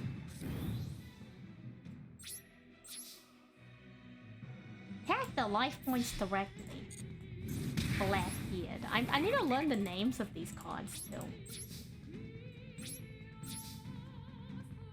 Yeah, F in the chat for Floki. That is, oh. That is very sad. What is this?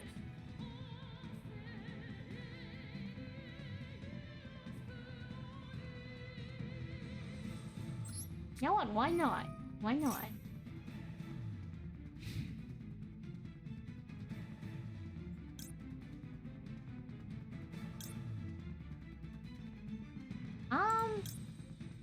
You know what? No, let's just do this. Let's just do this. Oh man, it's not enough. Well, at least we.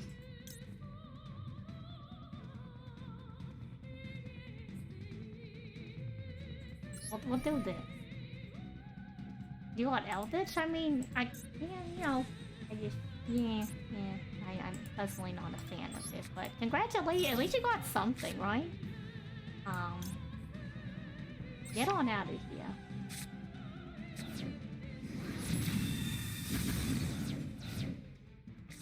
Very unfortunate. I forgot that it has to be the same, attribute type?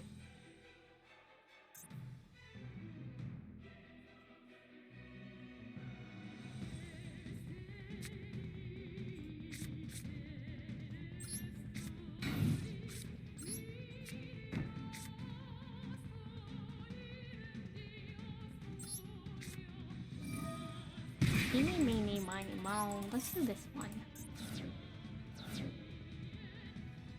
I don't even know if that was worth it, but oh well, we'll see how it goes.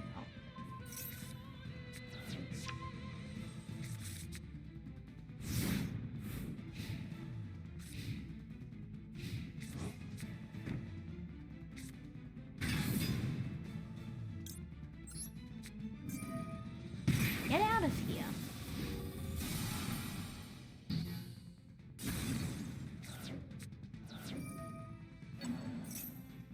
Man. Oof. Well, at least we got... Oh, we got to discard a card.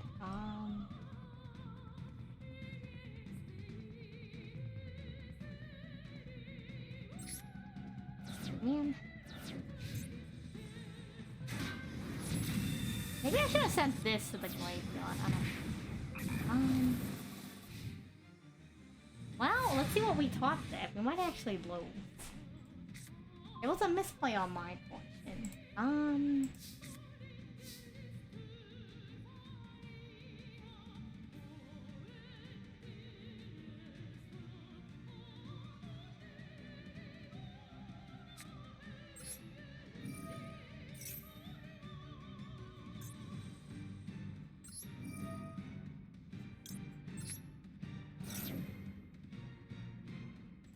I need this one. This one will let me cook.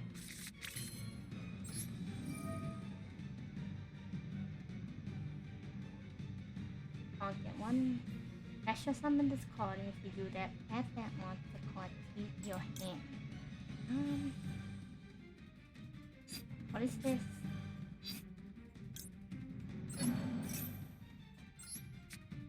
We need the synchro monster. We're gonna just summon it normally. What is this one?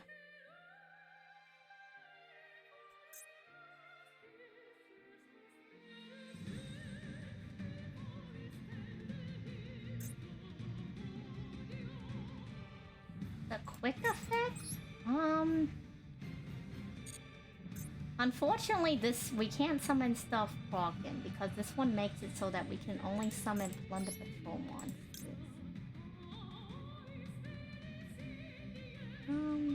We can't attack other cards except for this one. What do we even do?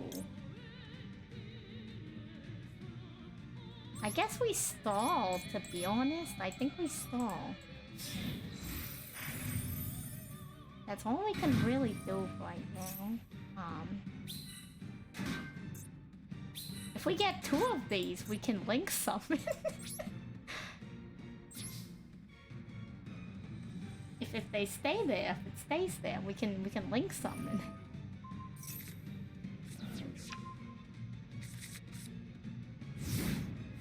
It's gonna be rough out here. It's gonna be really rough. Oh, hello, Stone Pixel. Thank you for the raid. Welcome, Stone Pixel and Raiders. We're just doing the story mode right now. How was your stream? Welcome. I'm assuming since you're here, you play Yu-Gi-Oh. Let us know what Yu-Gi-Oh cards. What Yu-Gi-Oh archetype? What am I saying? Let us know what deck archetypes you play. I'm crazy. Hello. You were indeed playing Yu-Gi-Oh? Crazy. Who would have guessed?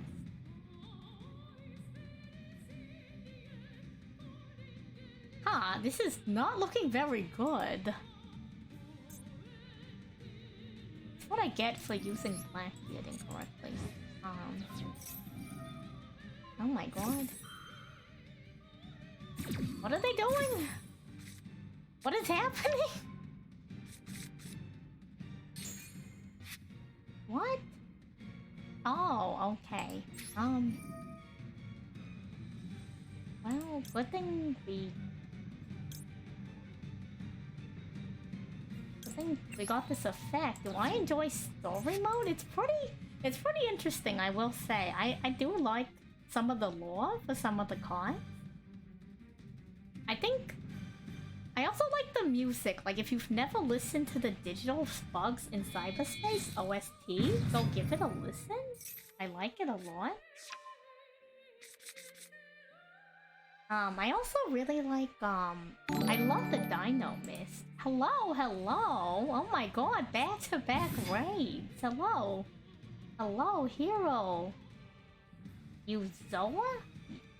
I'm not sorry if I'm not pronouncing that correctly.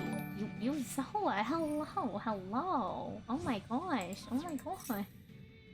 Thank you for the follow. We're just doing the we're just doing the story quest. I think I'm about to actually lose because I don't know how to play Plunder Patrol that well. How's it going? It's going really good. It's going really great. Welcome everyone. You know, to everyone who's coming in, we just got a raid earlier. Let me do this right now. A previous raider, and then let me copy and paste that to shout you out in just a second. Let's run it back with Plunder Patrol. No, it's what happened is I forgot that when you use the Link Monster's effect, you can only summon a monster using the same attribute as what the opponent has. I was trying to summon the Synchro Monster, but the Synchro Monster's a fire type and not a not a light type, so I ended up summoning the fusion monster by accident. Double Ray, but yeah, welcome. The name is Santa and Salie Every. Salie for short. I'm a lobster. I play Yu-Gi-Oh! And I normally play water deck on attributes. I have a Marine Cess deck, I have a Gonkensu ship deck, I play Ice Barriers, we built Plunder Patrol. I play Penguins, not Flow and Breeze, but Penguin Brave if you've ever seen it. I have a Shark XC deck. I'm probably gonna remake my old Mermail Atlantean deck sometime soon. I have a Frightful water deck mix. What else do I have? I think those are most of my decks, I'm gonna be honest. Let me go ahead and run back the countdown for you, bro.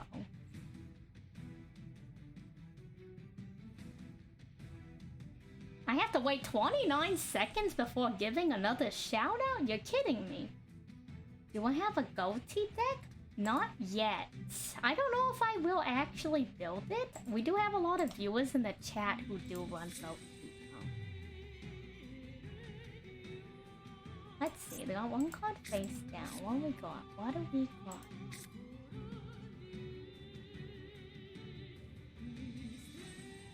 Go ahead, summon this card.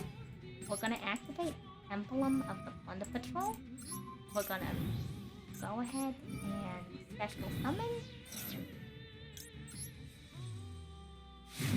Gonna get out Blackbeard. We'll fusion summon immediately after using Plunder Patrol ship.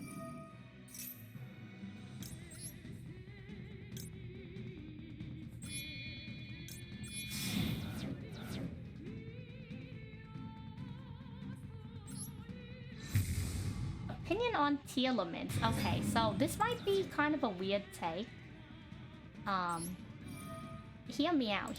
So my Penguins deck, the weekend that we built it was the same weekend that tiers dropped. And we played with them going turn 1. I lost because they did the deck out thing. We played with me going turn 1 and I beat them, so with Penguins. So it's not like Penguins is amazing. You can shut the deck down pretty easy. So in my opinion, I don't think they're that crazy. If I can go 50-50 on Penguins, summon to your opponent field in defense position. The columns! Oh my god, they're trying to use the columns. What do we do? Main phase 2.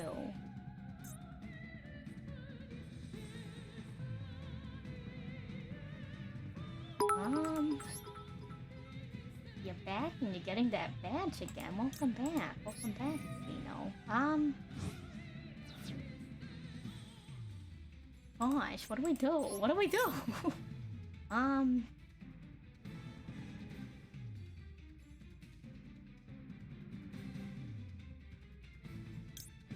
No, Whitebeard's not gonna help us. Another copy of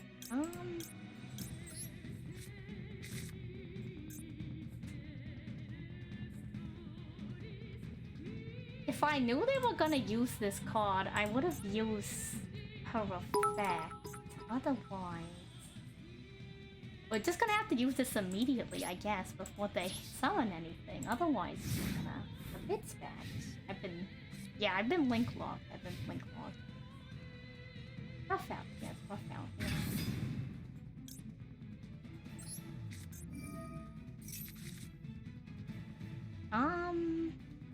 Let me want to return to the deck.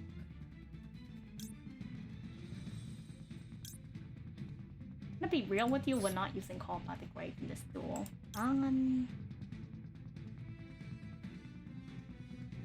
Wanna get this? I want Solemn Judgment, but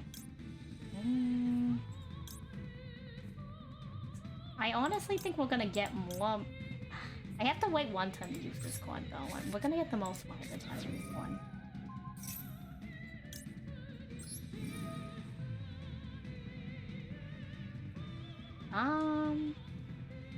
Can only use each effect. I can use both effects then. Send it to the graveyard. Get out of here. But yeah, what decks? What decks the rest of you? do you play? I don't know if you... Did you tell me what you were playing, Pixel? I don't know if you did. I will say, I don't have a Sword Soul deck, but I do have a Royal Finish Chen Ying, which is in my Penguins deck. Let's see. Maybe this one.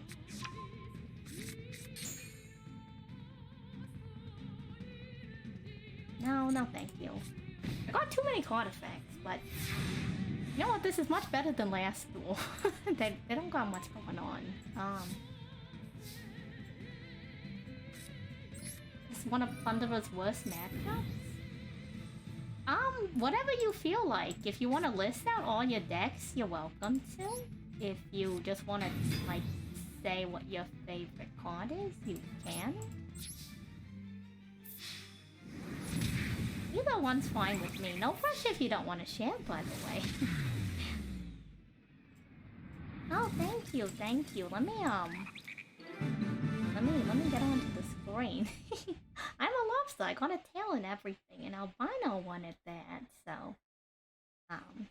Nice to meet you all. Nice to meet you all.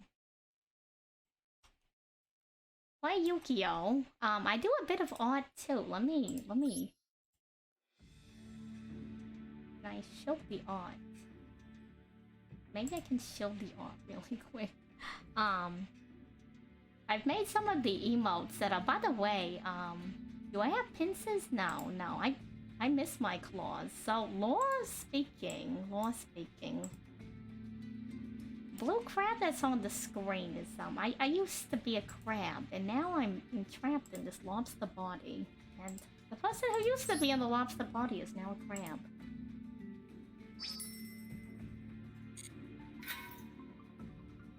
If you guys have 7TV, I have lots of free emotes from 7TV. Some I've also done myself. Such as, I'm a big fan of Totally Awesome. So I have Totally Awesome, and I have the little toad on top of it, which is Tomoto High. Do I plan on swapping the bodies back? That was my plan. I've just been too lazy to rig the crab. I've been meaning to rig the crab so I can play Crab Champions.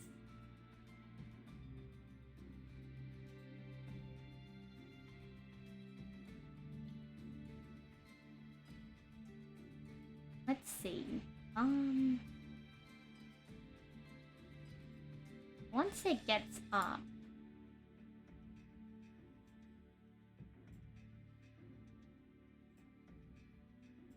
once it loads, I can show you the art once it loads. Give it a second. Give it a second.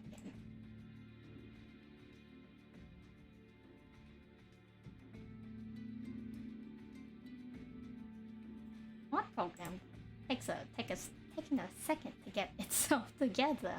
I'm actually on my off days when I'm not streaming Yu-Gi-Oh! I'm actually working on a Yu-Gi-Oh! Animation. So I'm a big fan of Gonken Suship. This is my Totally Awesome drawing.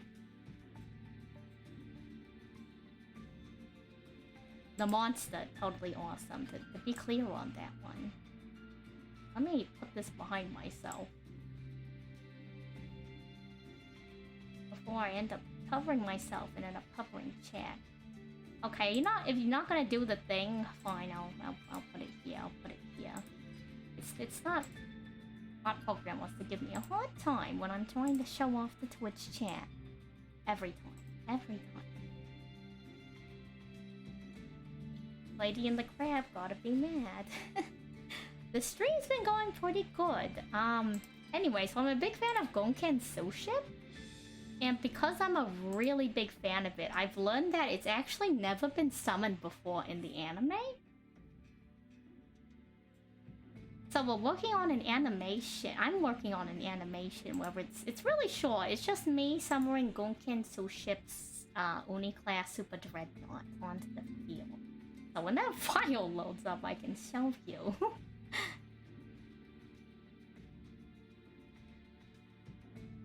It's a kind of a big file, so I don't know the exact amount of frames because I haven't counted it, but it's 24 FPS and it's anywhere from like give or take 50 to probably 70 frames. But it's around 5 seconds long because I don't exactly space each frame by each individual frame second, if that makes sense.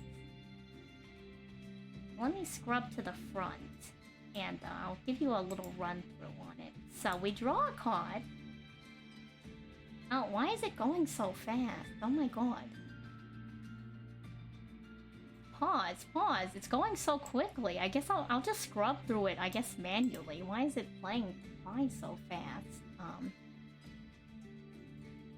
So I draw a card. Wait a second. Is it actually skipping some of the frames? Maybe it is. That's so weird. Give me a second. Okay, I understand. I understand what happened.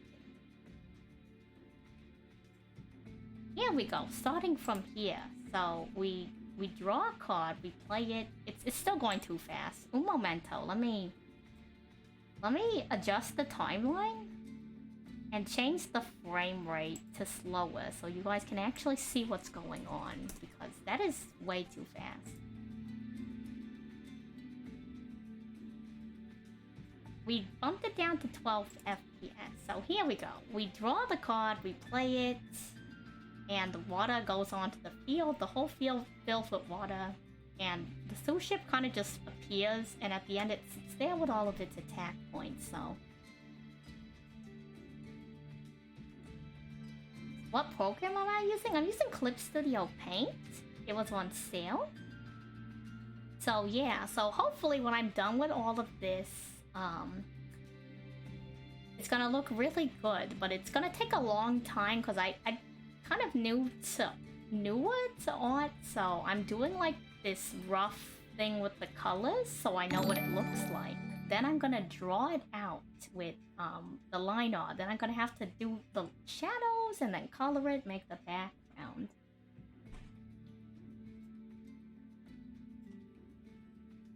Thank you for the follow, Removal.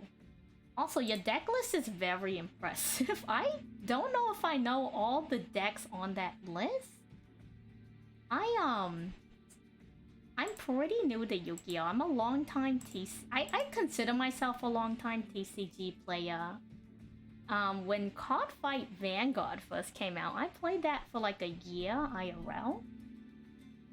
And I've never played Hearthstone. Never done MTG. Only ever really played Vanguard, but played like other card games. More like the games. Yeah, Card Fight Vanguard. Well, I used to. I don't think my deck's meta anymore. I played the 2013 Angel Feathers. Anyway, so I started Yu-Gi-Oh! Like a year ago when Master Duel first came out, and I like it a lot. And I only play Master Duel because it's like I don't have to buy the cards, you know? I will say that, I may get some physical Yu-Gi-Oh! Cards soon, since our next follower goal is gonna be me opening the actual 25th anniversary, card pack. The one with the God cards in it. So, assuming we get to the goal within 3 months, because that's how long the card shop guy is willing to hold the anniversary pack for me. Because my friend knows him, so he's like, oh, I'll hold it for 3 months, but if you don't buy it by then, I'm gonna sell it to the next person who wants it. And they'll probably pay more than you. And I'm like, okay, fair enough. Another thing I've been doing is my friend plays the One Piece TCG. So he taught me how to play it the other week, IRL, and I guess they have like a semi-online thing for it, so I'm debating getting into the One Piece TCG, because it actually plays kind of similar to Vanguard in some ways, but kind of different in other ways. But yeah, so that's my Yu-Gi-Oh! Animation. It's a work in progress, but, you know, I think it's looking pretty good. Sometimes I do some other stuff, like Genshin Impact has a card game. Genius Invocation TCG. So sometimes I do play a little bit of Genius Invocation. TCG. In fact, we can maybe even get on that right now, since we did finish like 2 out of the... I don't know, what do you guys think? You think we should finish the other 2?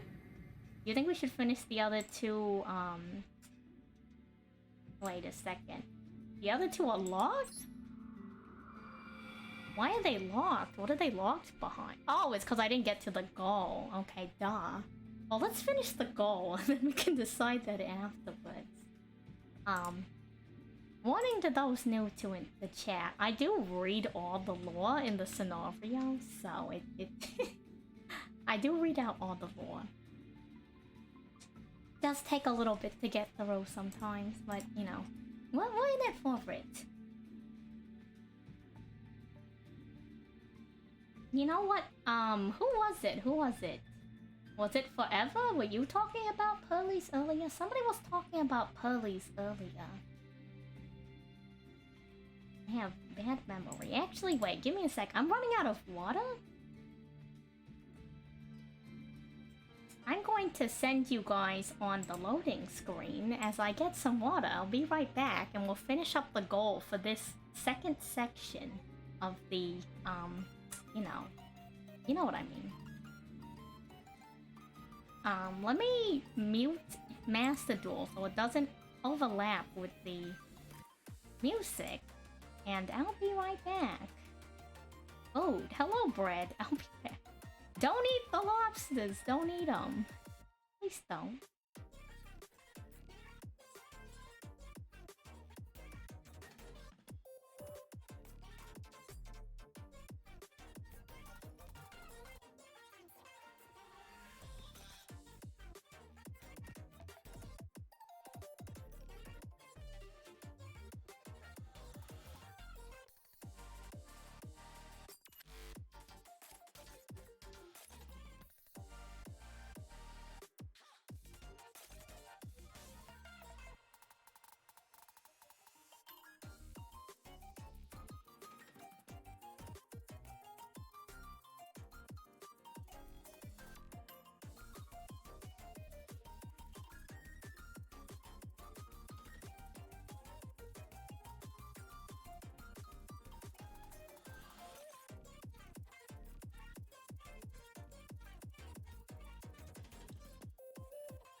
Okay, we're back. We're back.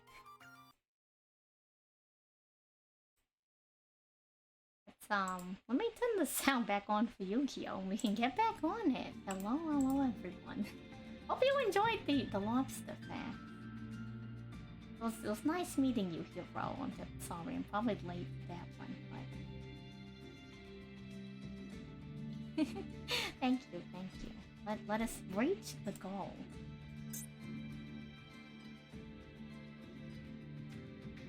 One day, when I have time, maybe I'll switch them up. Maybe I'll update some of the lobster fans. Maybe I'll have a few different ones, you know?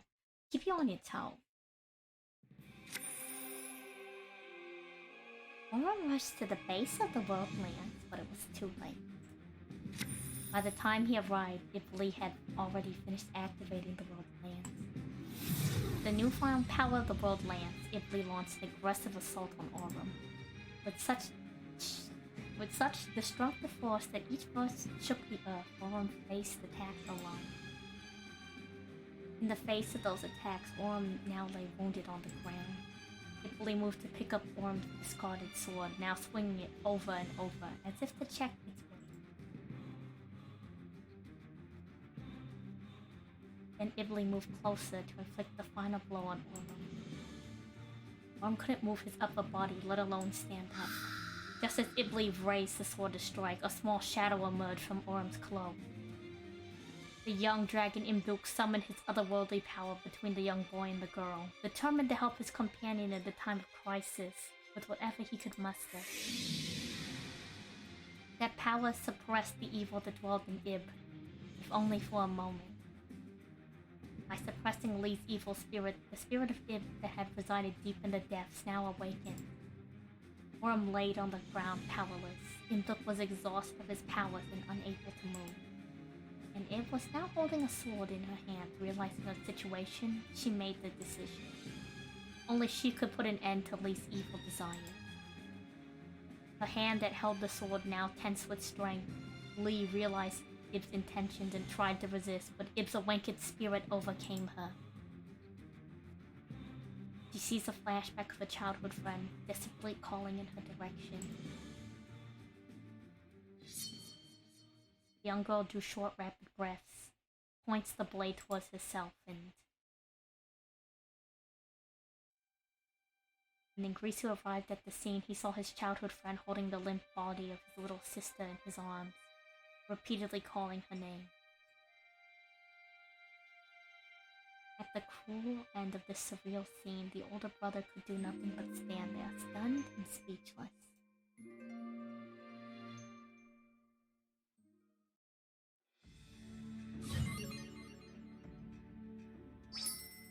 Which one gives me gems? Which ones?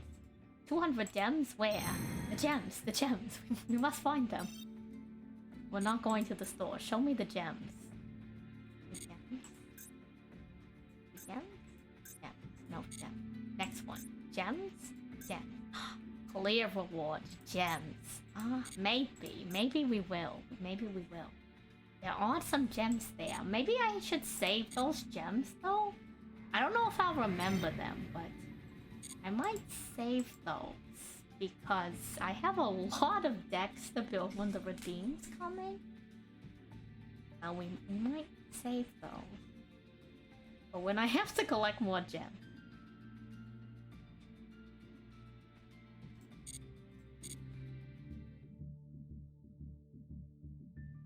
Because right now I'm close to the 10,000 gem cap. Unless they raised it?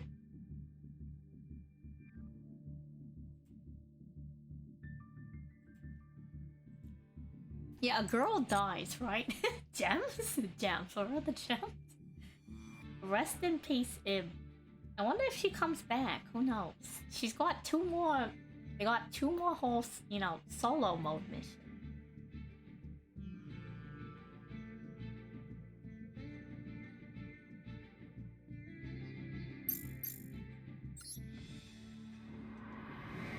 Yeah, what do you all think? Do you think we should just finish this whole section tonight? Should we finish the whole section, the next two tonight?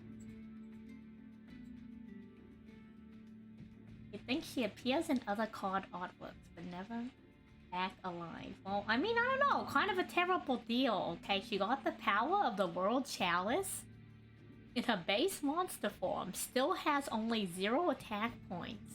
Turns evil and then dies. Like, I don't know. I don't think that was a very good trade deal. I'm gonna be honest with you.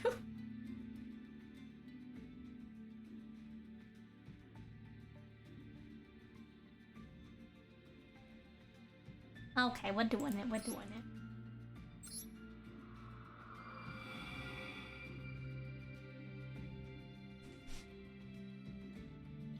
Oh my god. Wait. How many? 1, 2, 3, 4, 5, 6, 7, 8.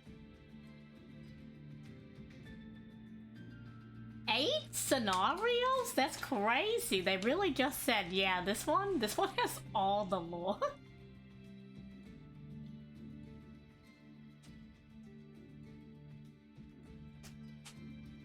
It was nerfed in her normal monster forms, but her other forms make up for it. Lore and lore only. You see this? Lore and lore only. Let me screenshot this.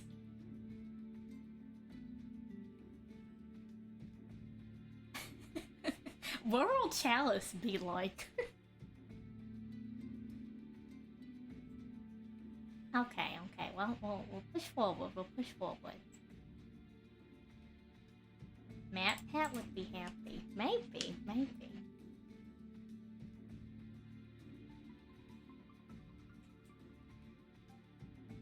What if he doesn't like it? Because, like, there's no hidden lore. There's just, like, straight up lore. You know what I mean?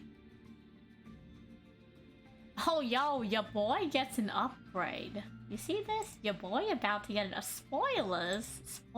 He's about to get an upgrade. This is such a spoiler. I actually don't care that much about spoilers.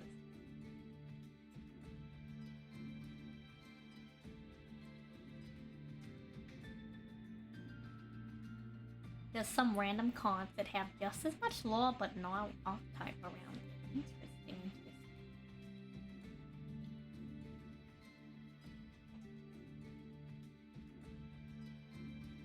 You know what deserves an archetype?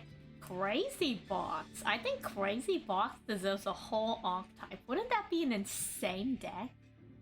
Oh, by the way, to anyone new here, I've been doing a number Xyz monster card tier list the past couple Fridays, because that's my usual Yu-Gi-Oh! Streaming day. We're gonna finish it up this coming Friday. We have 27 cards left. There was 147 in total. But if you missed the videos, they should be in VODs? Or, yeah, but not like an actual tier list. Like, it's just based purely off of the name and the aesthetics. I feel like because I play water decks, I don't play enough other deck archetypes to make an actual, like, informed opinion as to whether or not they'd be good cards. So I kind of just look at the card and go like, huh, is this a good card? Like, check out Big Eye. Big Eye S tier. S tier card right here. Big Eye S tier. Instant S tier. You can't convince me otherwise. So yeah, that's what we've been doing. We're gonna finally wrap that up. Maybe we'll do other tier lists in the future, but God, day one of the tier list, I think I was going a bit loony. Anyways, let's go through these scenarios.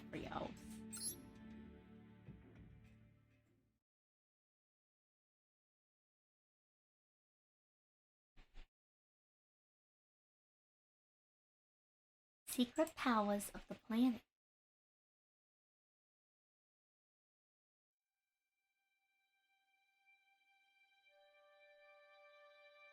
A few years had passed since that nightmare of a tragedy. When Aurum awoke, he found out the girl and her brother were no longer with him. Was it really gone now? Good? Loss of the girl has had its grip over Aurum's heart like an unbreakable vice. I couldn't protect him. If only I was stronger, then her death could have been avoided. The battle had left a chasm in Orm's heart. Now that it was gone, Orm had tasted for the first time just how terrifying a battle could be. And how devastating losing someone you treasured could be. He didn't have the heart to go on with his journey, not for now. However, there was still one thing on his mind that bothered him. It was Ningrisu. Even now, Orm still had no idea where he had gone. No doubt despair had taken him, now that his beloved sister was no more. When Orm thought about how Ningrisu must be feeling right now, his heart became fraught with an immovable weight. But that was exactly why Orm had to go after his childhood friend, and so the swordsman resumed his journey with Induk. It was when the panic was beginning to settle in Orm's mind. Was it a coincidence? Or did the mech knight that dwelled within him lead him to it?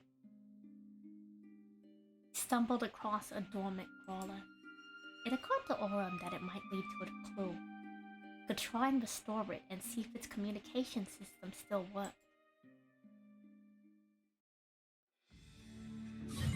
True, a normal 1600 attack point monster cannot do anything. Crusadia Maximus?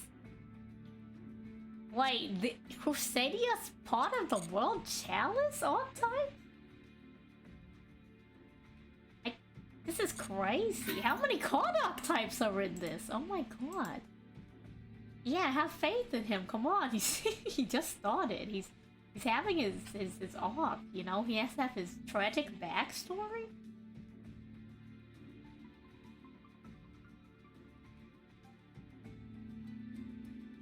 Give me a second. I also brought a snack in with me, so I'm gonna snack really quick. No.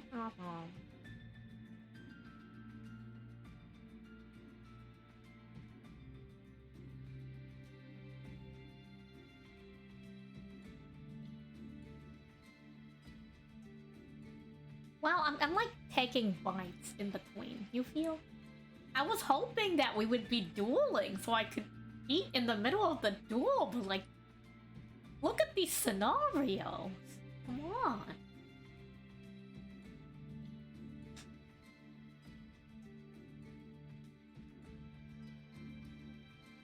It is in fact story time. Okay, here we go.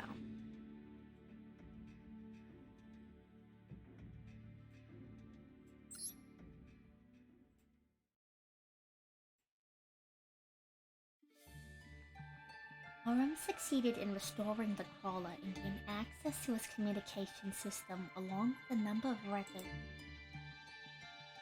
Had detailed areas in which the swarms were active and the data on the locations where many crawlers had been destroyed. Perhaps there was still some life left in those areas, and if there was, maybe they would know when Ningrisu had gone. Armed with this new clue, Orm set off to the areas he had gleaned from the record. However, as useful as the information was, it unfortunately didn't make Orm's expedition any easier. There was nary a sign of life to be spotted anywhere, and the journey was looking like it could end in vain. Nature, uncaring and unrelenting, continued to batter the two mercilessly. But, at last, a glimmer of hope at the end of the arduous tunnel. Orm and Induk had stumbled across the remaining tribes of the planet. That of the fiery recluses, the stalwart beasts, and the sacred lakeside trees. Though this encounter brought no clues as to Ningrisu's whereabouts, Orm and Induk were blessed with the legends and knowledge of the tribe.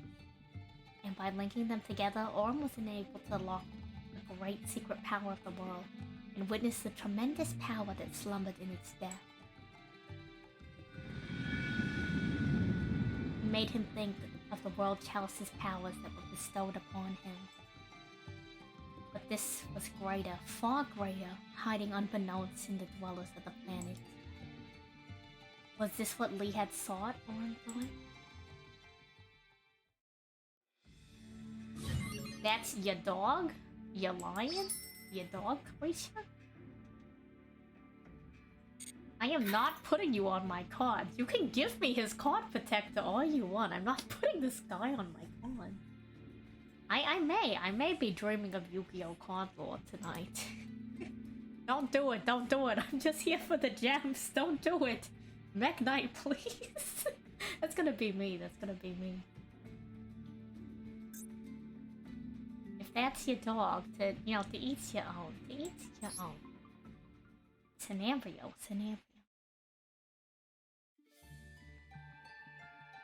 What were the more secrets dwell beneath the surface? One of them was the rebirth records inscribed with the history of the planet, chronicles from generations long forgotten, and the other the bygone memories of the planet's glorious age where humans ruled from the apex.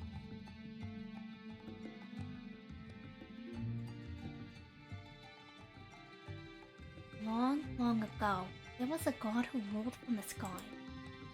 With dragonkind as his disciples, he perpetuated the cycles of destruction and rebirth to maintain the balance of the realm. However, the scale of the destruction grew bigger each time, and one day, the balance of the two was thrown into a great disarray. Once this delicate balance toppled, even the sacredest skies could not hold back the destruction that it brought. The gods decided it could no longer oversee the skies by itself. With its powers of creation, it brought forth layers and layers of the toughest earth and sealed the powers of destruction within. With nowhere to go, the powers raged and raged until it boiled and scorched the very earth, morphing. The torrent of power rushed through the land and merged with the powers of creation, leaking out onto the surface. It became a small manifestation of the cycle of death and rebirth, and gave life to the land. With the last of its strength, the god then turned itself into a key, and entrusted it to the life blooming on the planet before vanishing. For the years following its disappearance, the powers of destruction re-emerged on the surface many times. However, each time it did, the life on the planet would use the key, and with the help of the dragonkind, pushed it back from whence it came. Over time, the key became to be known as the world. As what? Wait, what? Over time, the key became to be known as word, and the power of destruction as great darkness. Thus, the great legend of the world hero was born.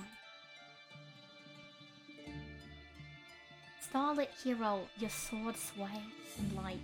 May you triumph over the great darkness.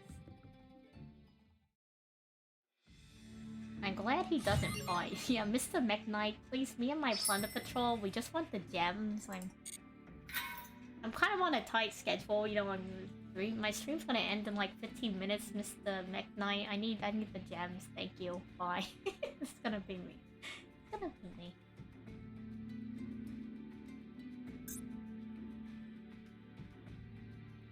Mech Knights when I'm in a bad mood. How many times do I have to teach you this lesson, old man? It's gonna be me. It's gonna be me. Okay. Scientific? Are we going back in time or are we going forward in time? Do you see this? Like, the world was post-apocalyptic, but in this preview, they got like technology?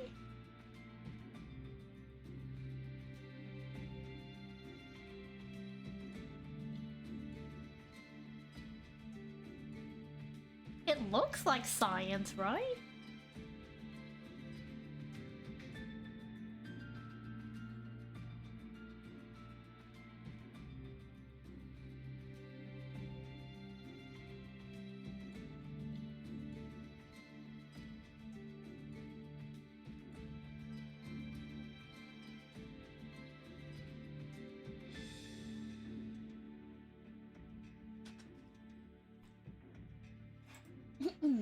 It's the Mech Knights. You see one? Maybe it's the Mech Knights. I don't know. I guess we'll find out,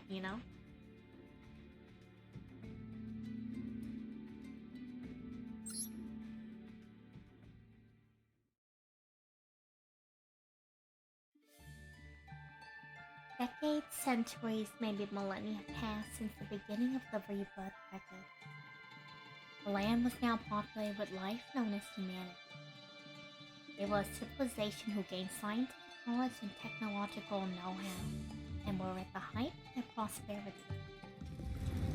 Their glory came at a cost, but not only tore the planet's gifts away from it, but also the dragons who protected it. The god and the dragons that once were had faded into obscurity as mere tale. And it was during this time that the key was excavated and uncovered. The humans were exhilarated by such a legendary and mystical find, although its authenticity became gradually ignored. Some expressed worries and doubts about the discovery. And what did it mean for the key to have resurfaced in this time? Was it an omen? Warning them Was this an omen, warning them of an inevitable battle between the world hero and the Great Darkness, like the legend said? Now that they could see that the key existed in its sword form, did this not also mean that the powers of destruction were indeed sealed deep within the planet's crust? Humanity began to assemble their finest to analyze the key. Within the team they had formed, there was a scientist who had shown her talent in all fields of medicine, astronomy, and archaeology. Her name was Lee. Lee was known all over the world as the foremost authority on computer science. The analysis was able to proceed smoothly thanks to her involvement, and not long after, the team branded itself as an organization called Crusadia, under the jurisdiction of the Confederation of Nations.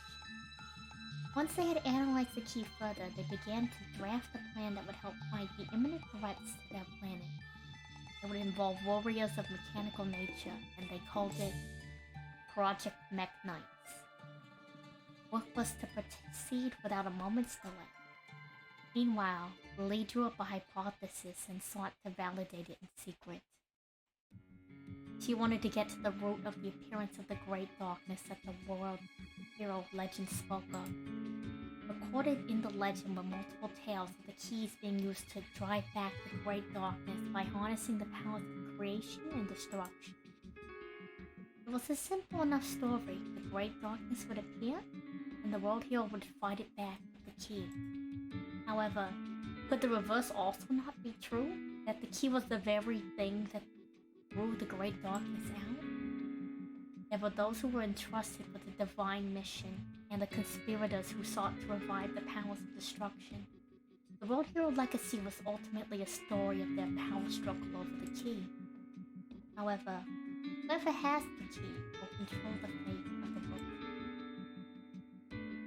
Or so went Lee's hypothesis anyway, and the more time she spent trying to validate it, the darker her ambitions grew. The divine powers will be mine.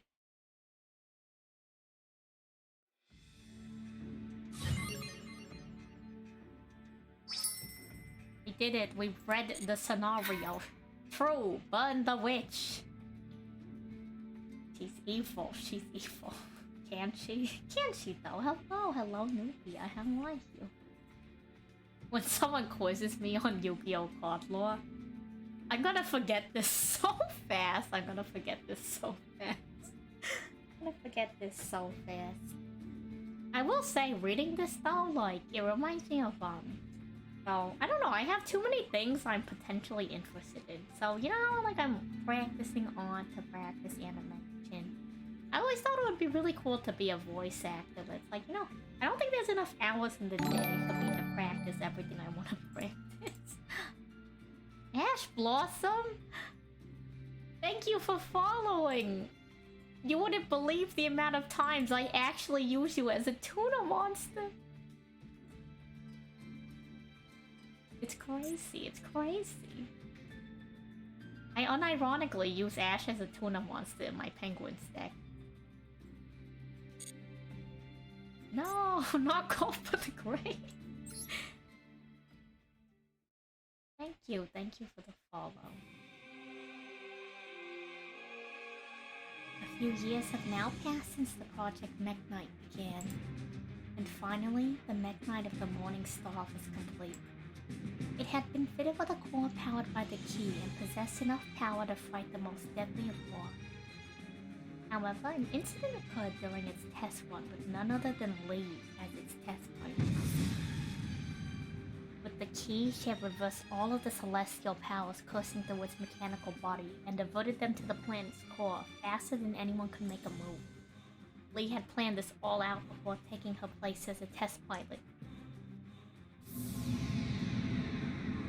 The power that had flowed into the planet's core split the lands, and once again, the destruction from within overflowed to the surface, scorching every bit of earth that it touched.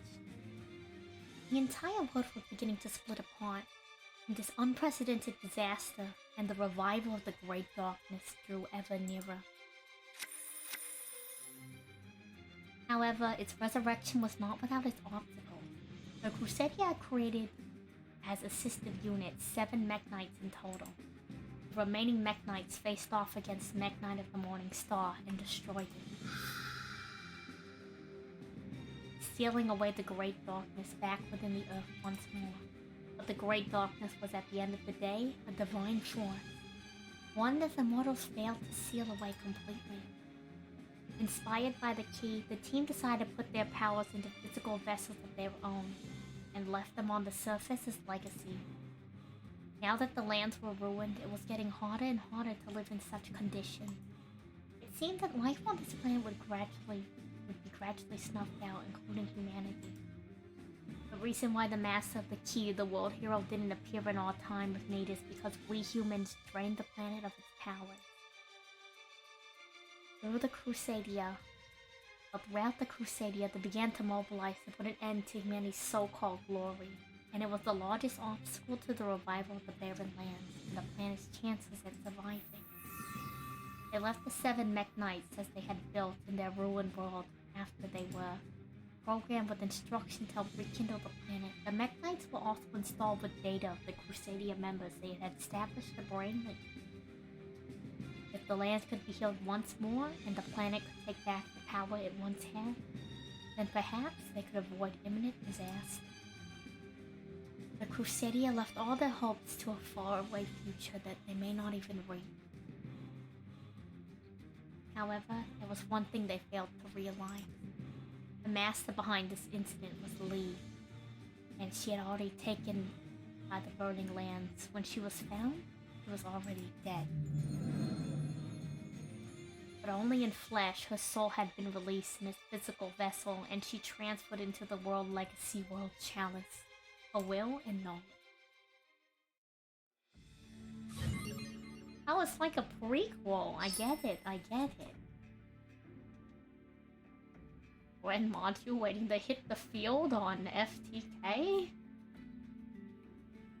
Goatee of the Deep, waiting beyond until banishing the whole field. True.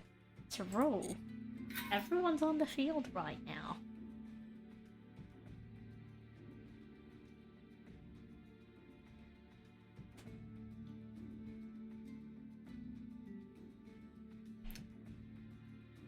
So I guess we kind of know the lead-in to what happened with the previous heroes we were launching. This is so in-depth. I don't know what I was expecting, but wow, this is a lot. There's a lot of cards involved with this archetype. And this solo mode.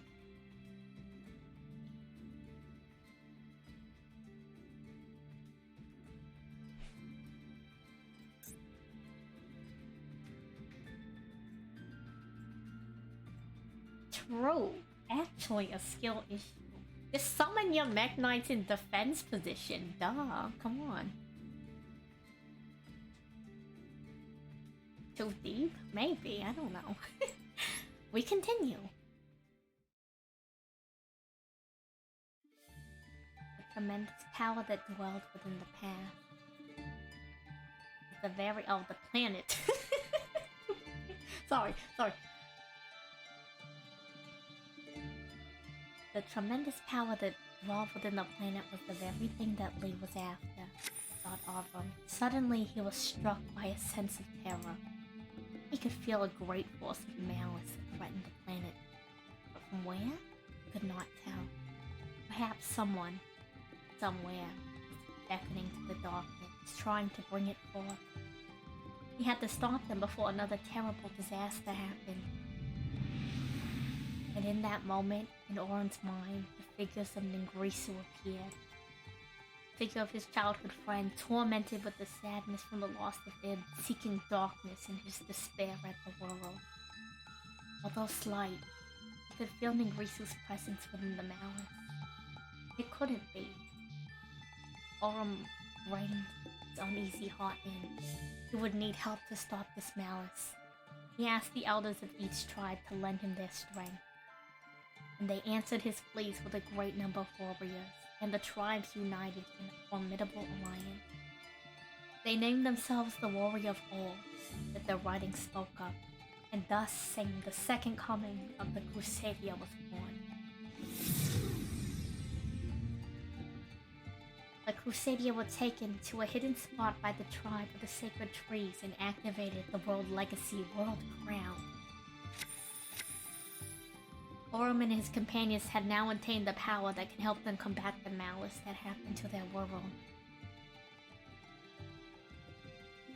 The Crusadia began their advance towards the giant tower at the center of the malice.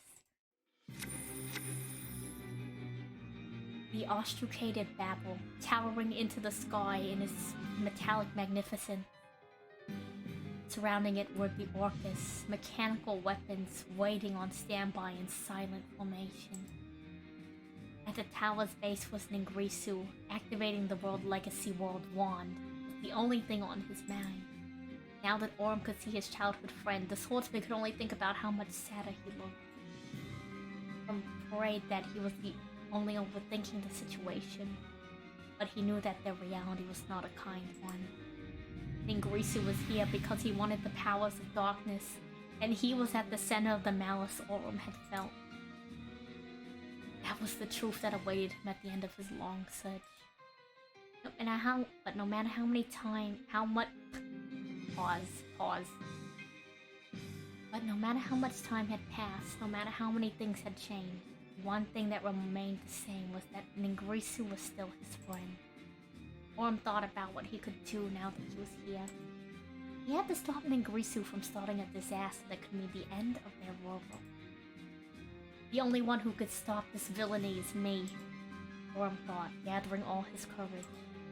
He signaled for his companion to mobilize. And now, a new battle was about to begin. I don't know if I've ever seen those Orcus cards before. I don't know how I feel about those card designs.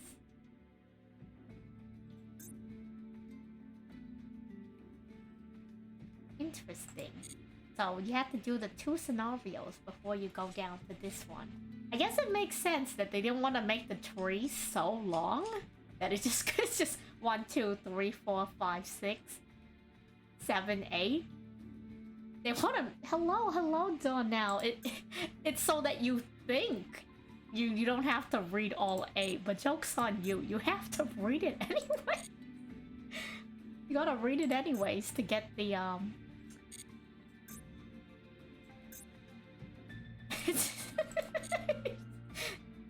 Debated. Hello Dawn now. I hope you're doing well.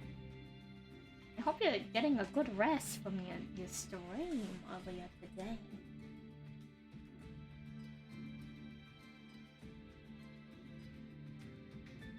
Let me take another quick snack and we'll go and read the last 2 scenarios. I can't use the card protector. I haven't unlocked it yet. I have to read the scenario.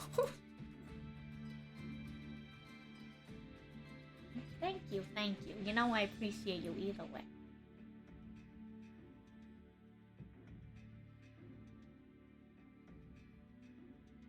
I will say, one of these days, we do have to have a duel done now. One of these days.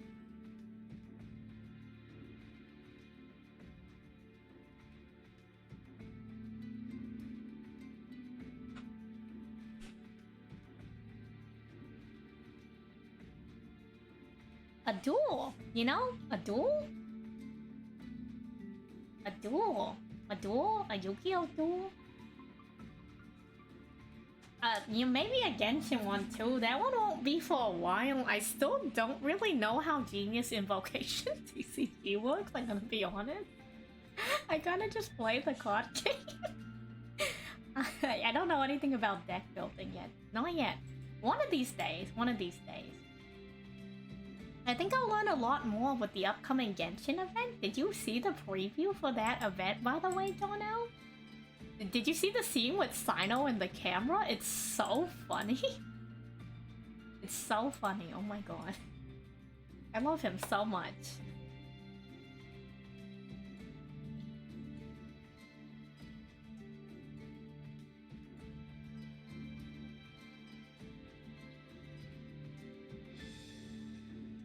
Is this better or worse than the Genshin? Oh, this is so much better than the Genshin loop. Okay, so while you were gone, Donnell, I was trying to do the like Hogwarts Genshin event, but I couldn't do it because some of my NPCs were trapped in an Archon quest.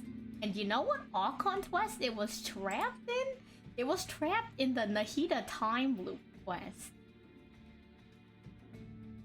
So we spent 3 hours doing the entire quest just to find out that I needed to do even more story quests in order to play the event. I was losing my mind.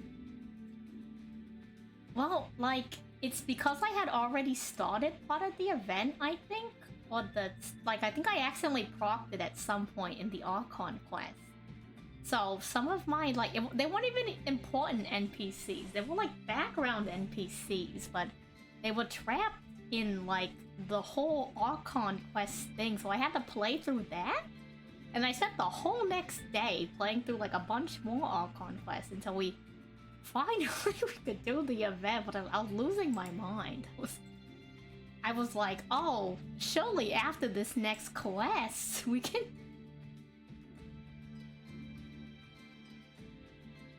If you were to randomly duel me, you would go easy until you think you're a threat to me. I mean, personally, when I duel someone, I take my duels very seriously.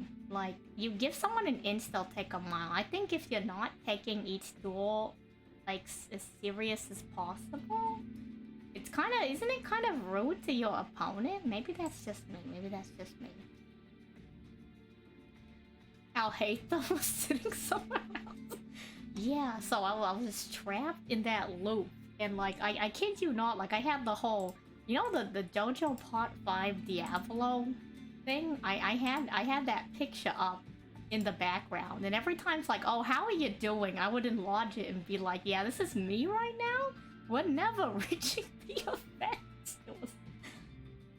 It was well, a streamer moment. Maybe it was a streamer moment. Who knows? Who knows? Anyways, we got some scenarios to do.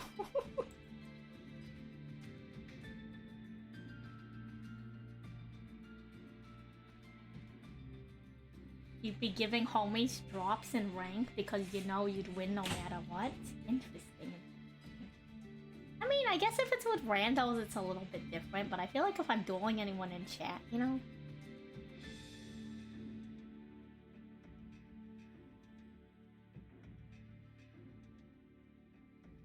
What do you mean an equal match? Do you think I'm not a good duelist?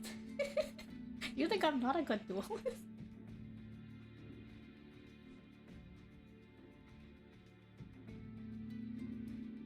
Look, just because I choose not to use DPE or Baron the Floor doesn't make me a bad duelist, okay? I believe in the pure ability of my archetype, I believe. Yeah, are you calling me a fourth-rate duelist for the third-rate deck? My friend explained that meme to me when Duel Links was popular, and I thought that was hilarious. Ingrisu Sorrow.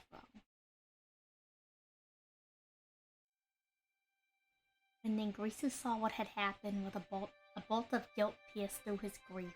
Even in his desperation, he never imagined this had happened.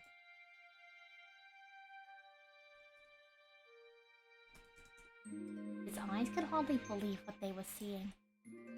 How did this all happen so fast? He prayed that he was dreaming and that he was going to wake soon. All he wanted to see was his dear sister again. As the scene of another nightmare unfurled around him, he became embroiled in a storm of emotion. I need to save Ib. Even as his mind was numbed with stupor, Ningrisu's body began to move without command. In what looked like an impulsive choice, he struck his childhood friend unconscious, taking both the other man's sword and Ib. What good is this world if Ib were not in it? He would do anything, be it good or evil, if he meant that he could see her smile again. That single thought of getting his sister back was all Ningrisu needed to force his weary limbs forward. He had all the Mekk-Knight cores from when the 6 nightmares were defeated. And now, he also had the sword he took from Aurum. Using all the facilities that were still present in the Mekk-Knight headquarters, he analyzed the artifacts with a feverish desperation. This world possessed a mystical power similar to that of the world legacies. And if anything had a clue regarding its specifics, it would be the Mekk-Knight.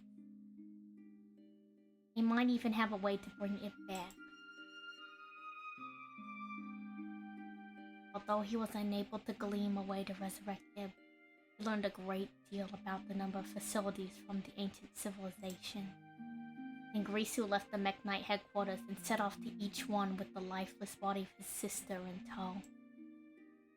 Many of the facilities he visited had already ceased to work, and the ones that barely did provided little to no useful information. However, Ningrisu never gave up. There must be a way he could save Ib somehow. With that unwavering belief in his heart, he resumed his grueling journey. And finally, at long last, he discovered an ancient facility that was still in working condition.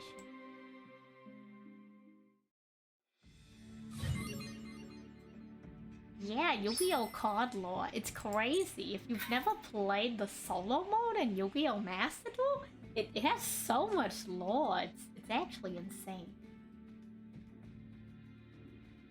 I think I'm a little bit more emotionally invested in the story now, I will say. But that's only because we've been reading it for so long.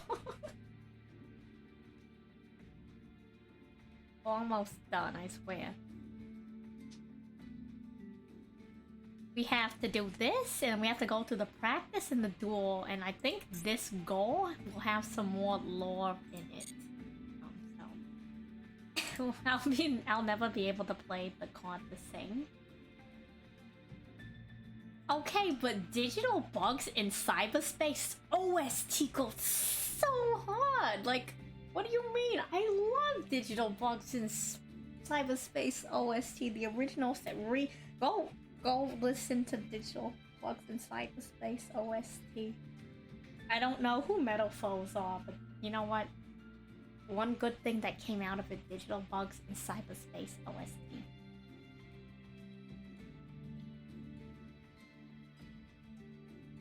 That's all I'm gonna say.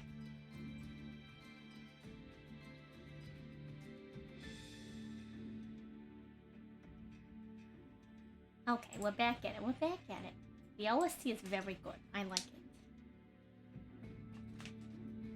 We continue forward. The lore is waiting for us.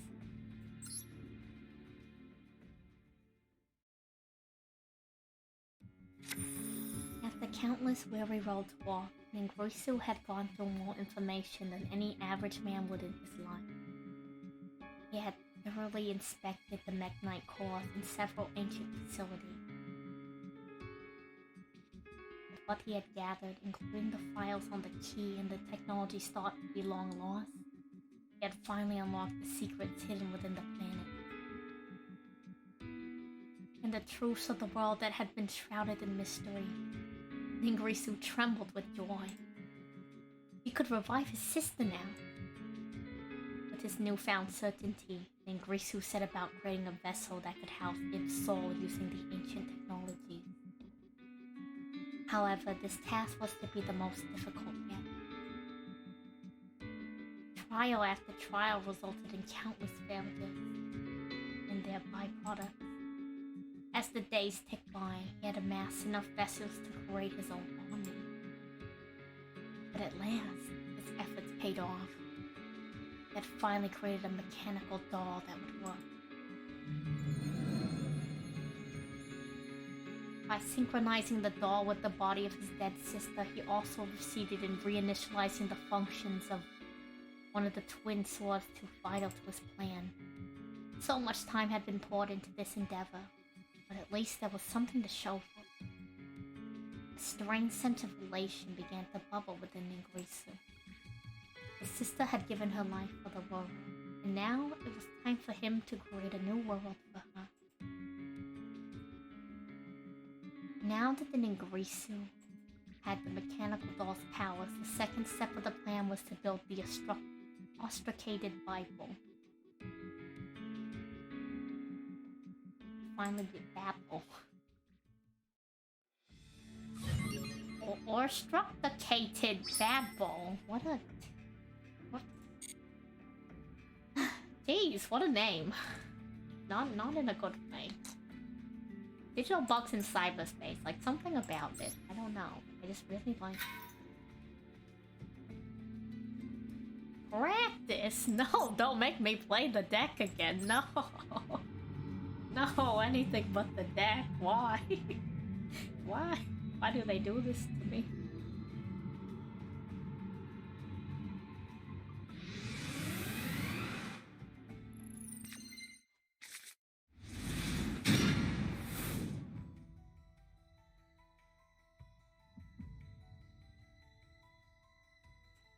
What makes a Crusadia deck unique? This deck allows you to link summon multiple times, especially when used in tandem with monsters whose effects let you special summon to a zone that it links.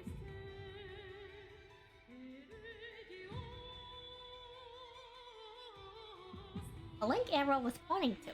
Use this to your advantage to summon even more powerful link monsters to your field. Crusadia link monsters also gain a helpful boost in attack from monsters that they point to. Also, you attack by summoning more powerful monsters to zones that your Crusadia link monsters are pointing to when you're up against an especially tough opponent. This feels confusing to me.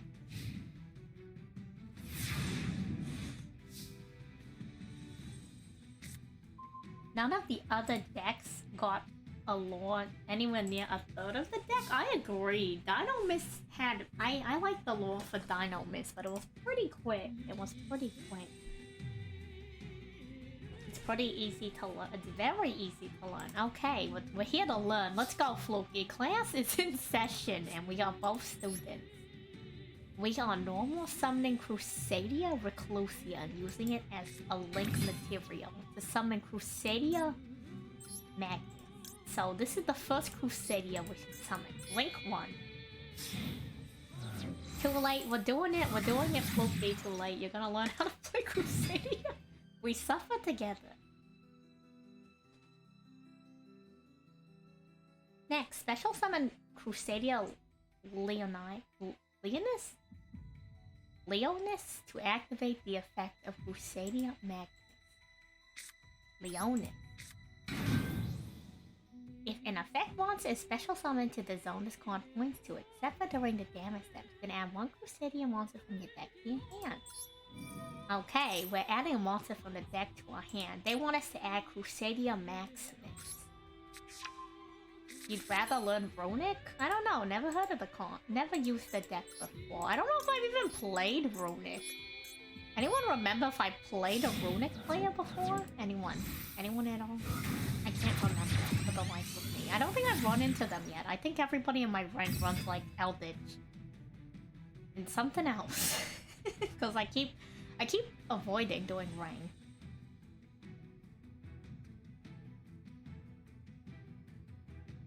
Not even dueling. Special summon Crusadia Maximus to activate the effects of Crusadia Regulus. Special summon. We're adding a spell or trap card to our hand. It's not even dueling? Is it not even dueling in the same way that Penguins is not even dueling? Or is it like a different way?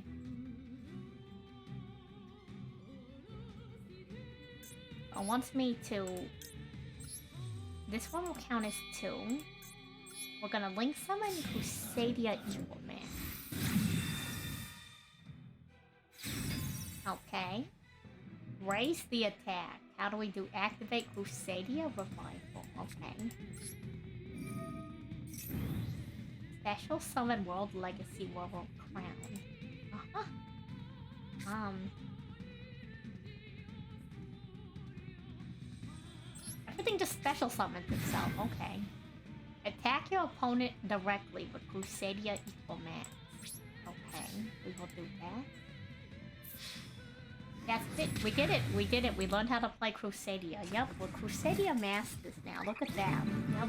The greatest Crusadia duelists to grace this part of the rank ladder. We're geniuses. With the next... The greatest...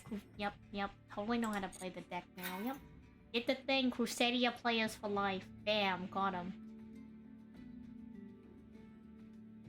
Yep, look at that. Floki, we learned how to play Crusadia. Aren't you excited? We're pros. We're so pros.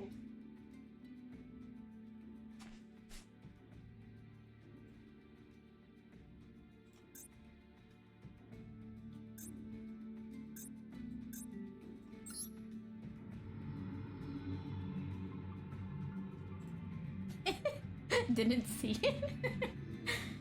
No, Floki, you're never gonna learn Crusadia this way. Don't worry, I'll run it back. I'll run it back.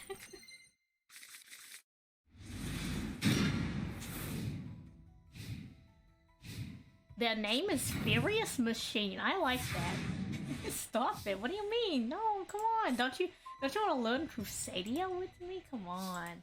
Crusadia, come on. I don't even know what Crusadia does. I'm gonna be real. DC Cup is out? What happens in the cup? What happens in the new cup? Hello! How are you doing, life? How are you? We're just doing solo mode. You know how it is. You know how it is.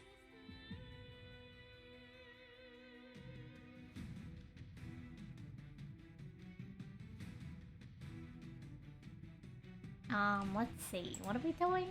What are we doing?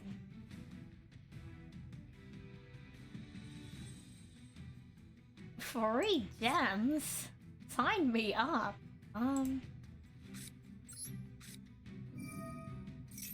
Might as well, to be honest. Might as well.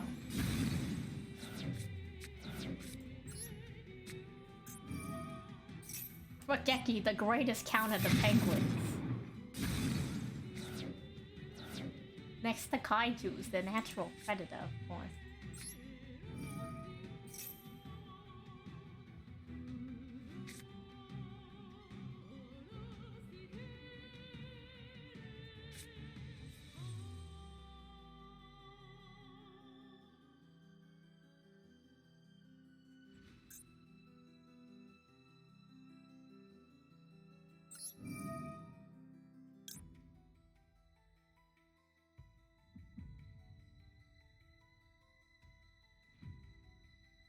I'm gonna be honest, I don't even use this card that often. I'm sending it to the graveyard.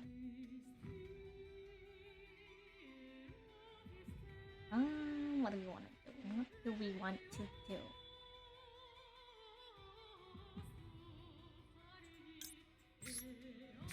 Yeah, boy.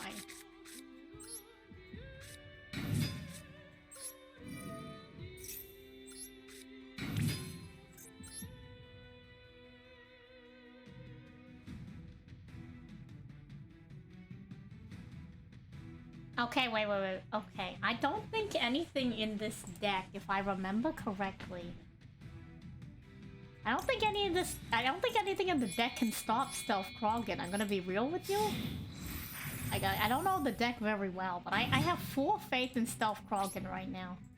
I think Stealth Krogan is going to clear their board right now. They're gonna summon a monster. Bam, Stealth Krogan. What can they even do? What can they even do? Stealth Krogan.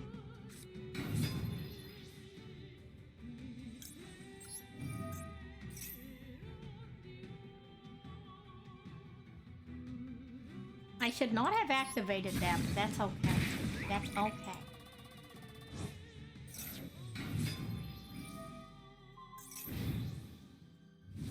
don't worry, don't worry. We got the mini Kraken. Still the one.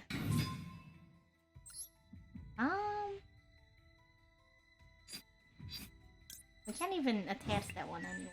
Attach the other one anyway. So don't worry, don't worry. We got one.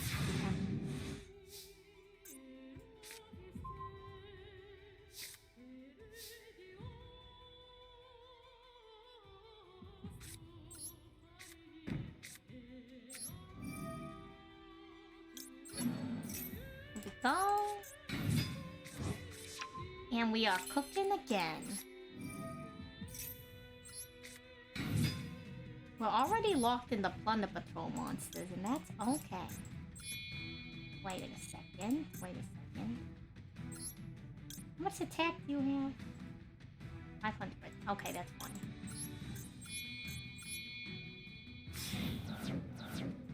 Let's go, Blackbeard. What do you mean where's the other one? I'm only doing the one. I mean, I could have gotten both, I guess.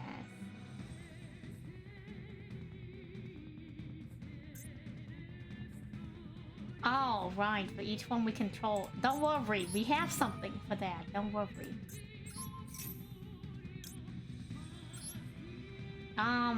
This was kind of a mistake. I'm gonna be real. I'm gonna be real with you.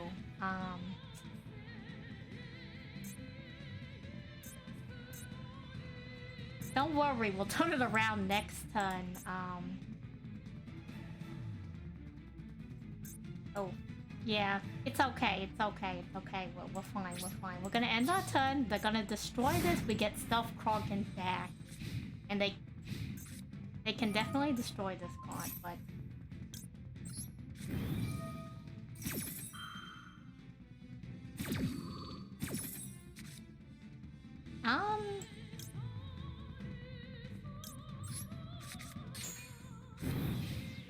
That's crazy, that's crazy.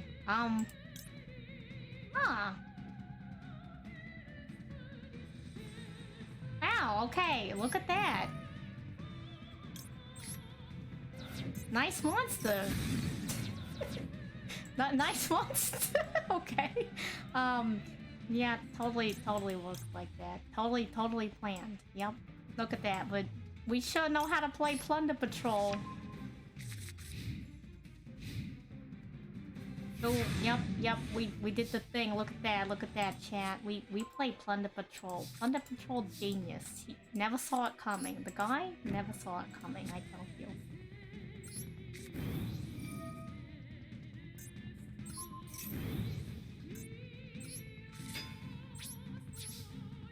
We got him. He's on the ropes, I think.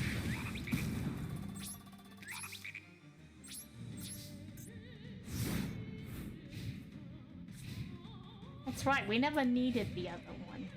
Make them feel like they yep, look at that. Plunder Patrol? Easy. Plunder Patrol, easy. Get out of here.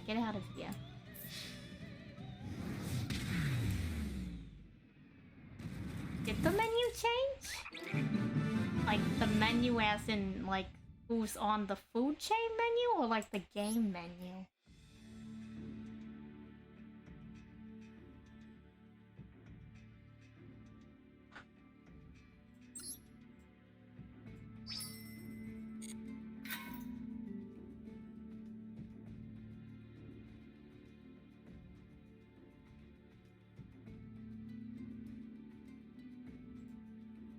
Oh, I'm snacking again. Whoa, do you guys hear that? Romy must be popping off. Oh my god. Do you hear that? Romy must be popping off. I should run over to his room and be like, sheesh. Oh my god, he's actually popping off in game right now. Do you hear him? Do you hear him? I should just burst and be like, sheesh, look at you go. Onto God, what are the Zoomer terms of video game related? You sure showed them huge W. They got L plus ratio. I don't know. Anyways, I mean, let me drink some water and we'll do the next scenario.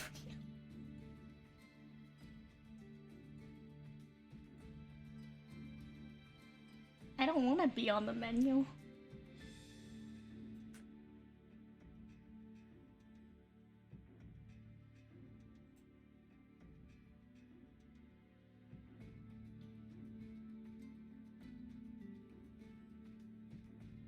Sorry, I muted and I was clearing my throat and I did like a short like scream at the end and I think I may have scared him, but maybe it's just me establishing my dominance. Let's do the scenario. The Crusadia headed towards where Ningrisu was. However, before they could reach him, they had to get past the countless Orcus weaponry. The Orcus were merciless as they were numerous, and the Crusadia suffered greatly as they tried to fight their way through. At the heart of the battle, in the heat of the battle, Orm began to feel within orchestrated babble there dwelled a power similar to that of his key. Mechanical vessels that used whatever little of the key's power they had inherited activated the orchestrated babble.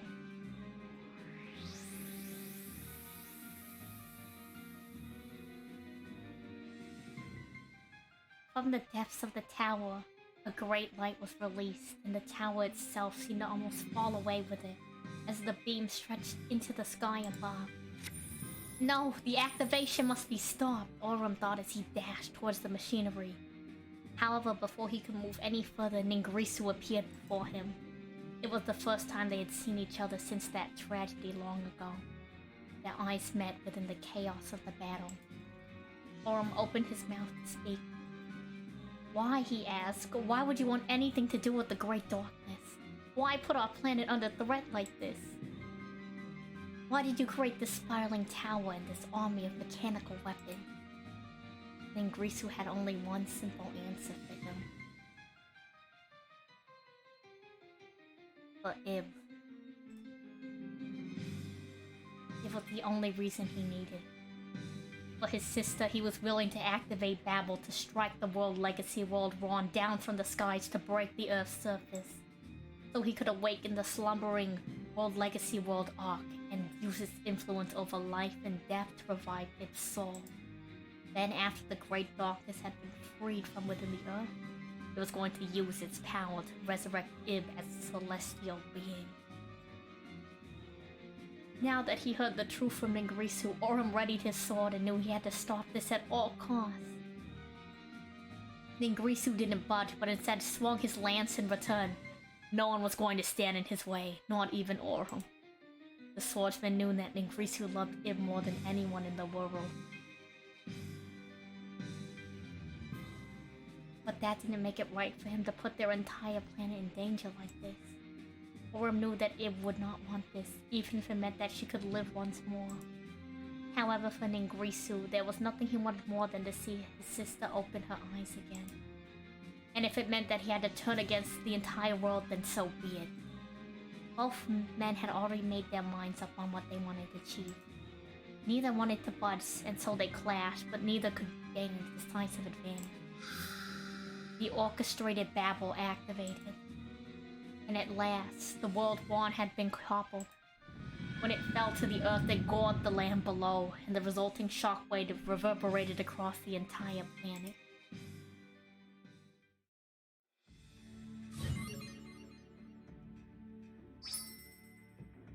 Man really out here doing it for the sister. We will ignore that card pack. We're almost done. Can you guys believe we're almost at season 4 of World Chalice? What a riveting story and lore.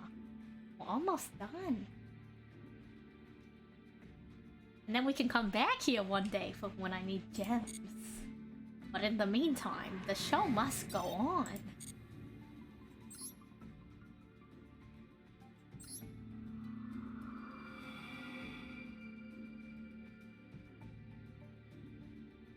That is a lot of scenarios, but not as much as the last one.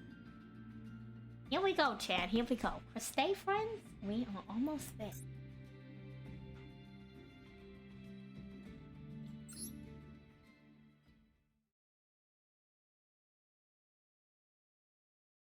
where the world legacy leads.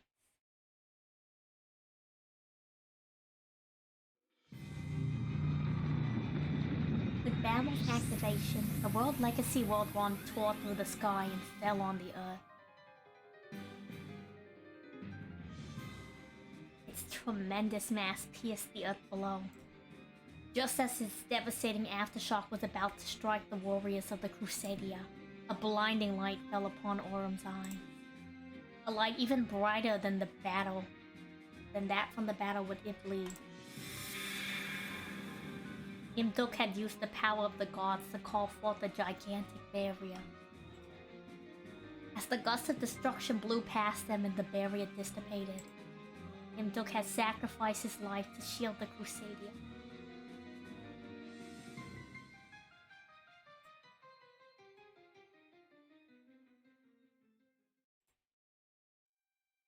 With his life force depleted, Imduk falls to the ground. Orm is left speechless as he touches Imduk's fallen body. The body of his invaluable ally. A wave of guilt rushes to his mind as it did once before. There was no time for sorrow for either Orm or the Crusadia. The fall of the World Wand exposed the World Legacy World Arc and activated it. The fallen Imduk was then consumed by the World Arc. The power of the World Arc has over life and death was infused with the godly power of Imduk.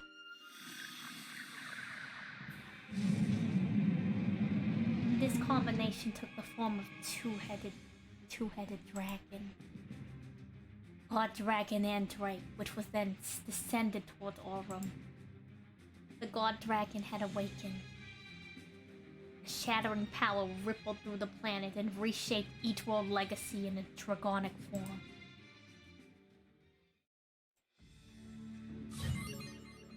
Nibiru. Everyone on the field just got Nibiru.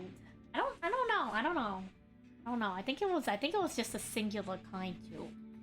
The rest of the cards were still on the field, I will say.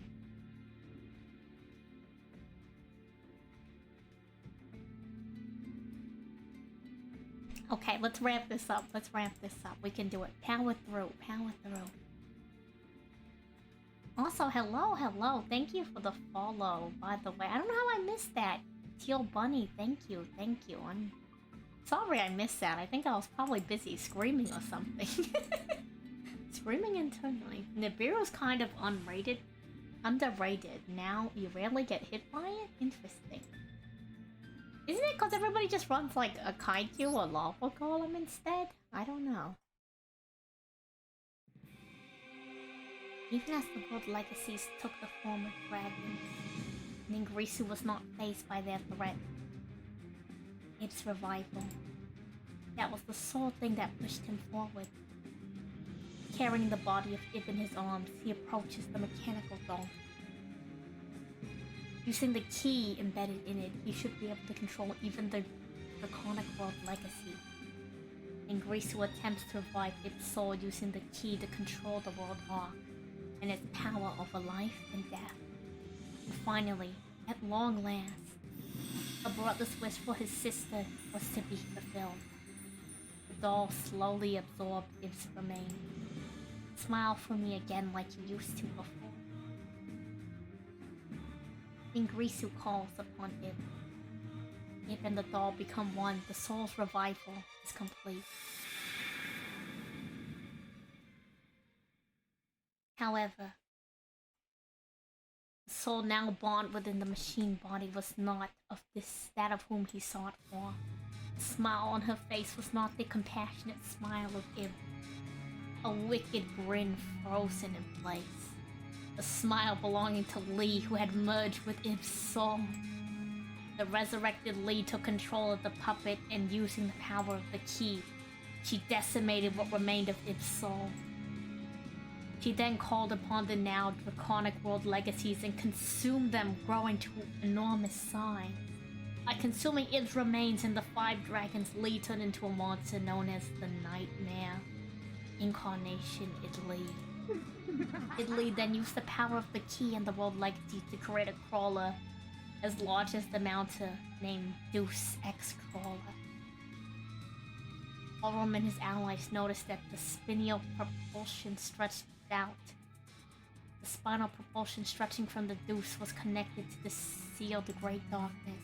As they approached to stop it, a dreadful black dragon blocks their way. It had been consumed by a deathly force and became Italy's vanguard. It used to be Imdok, and now he had become the world legacy god dragon, Modrock. I don't know if I'm pronouncing half that correctly, but wow, what a plot twist, right? Who would have expected? Who would have expected? Get dunked on, Ningarisu. Everything you did was totally worthless. Get dunked on.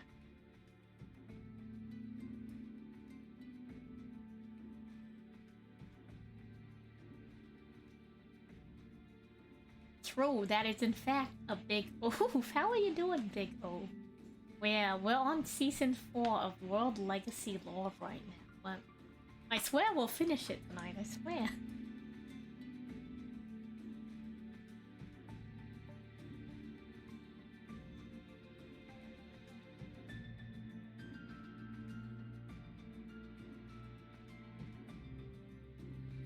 It just keeps going. The Duel's Cup is very spicy?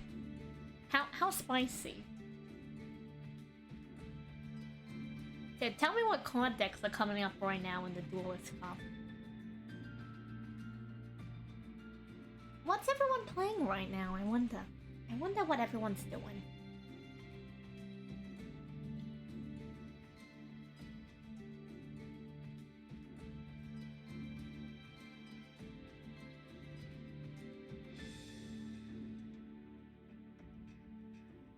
Okay, well, we'll continue forward. You're playing Ghosting? Interesting. A lot of respect for water type monsters, I will say.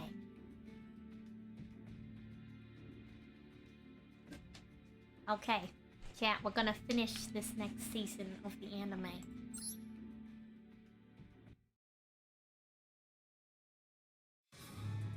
After the battle with Orcus being engulfed in the shattering world, the Crusadia was left barely standing. And now the world legacy god dragon Mordok stands in their way.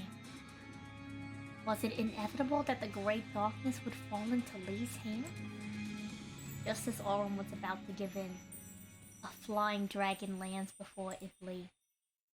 It was god dragon Justicia.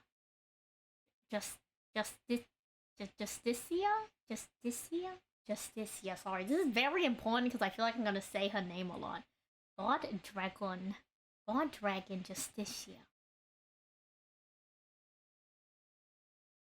It was God Dragon Justicia from the Forest of the Stars. The shimmering blue dragon used its power to rip out Ib's body that was bound to Italy. And in that moment, it began to shine brighter, enveloping the area with a flame.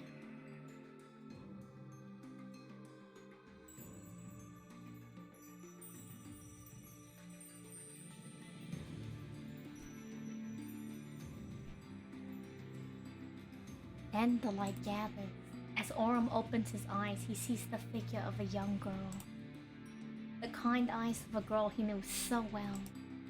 Ningarisu's sister, his childhood friend. Their time in the village. Their quest for the world legacy. He had shared his hardships and joys with her. It was none other than Ib. She had supposedly been destroyed by Lee, yet she stood before his eyes. Orm and Ib were reunited once again. Yet there was no time to rejoice, as another calamity soon occurred. Italy's body now separated from the key and its interior, Ib could no longer control the world legacy and went into overdrive. Italy howls as Orm and Ib turn to Marduk, who has suffered a similar fate. To save their friend Unduk from the deadly force possessing him, they attempt to call upon his soul. Their call drives it from his body and awakens his soul within. The awakened Imduk amplifies his life force and is reborn as the divine dragon, World Chalice God Dragon Alamarduk.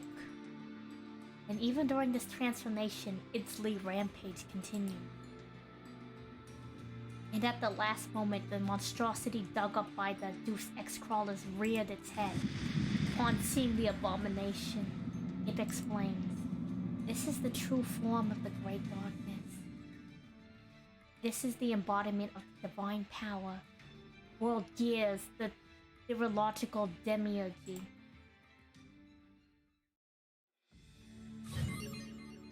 A lot of names being thrown around right now.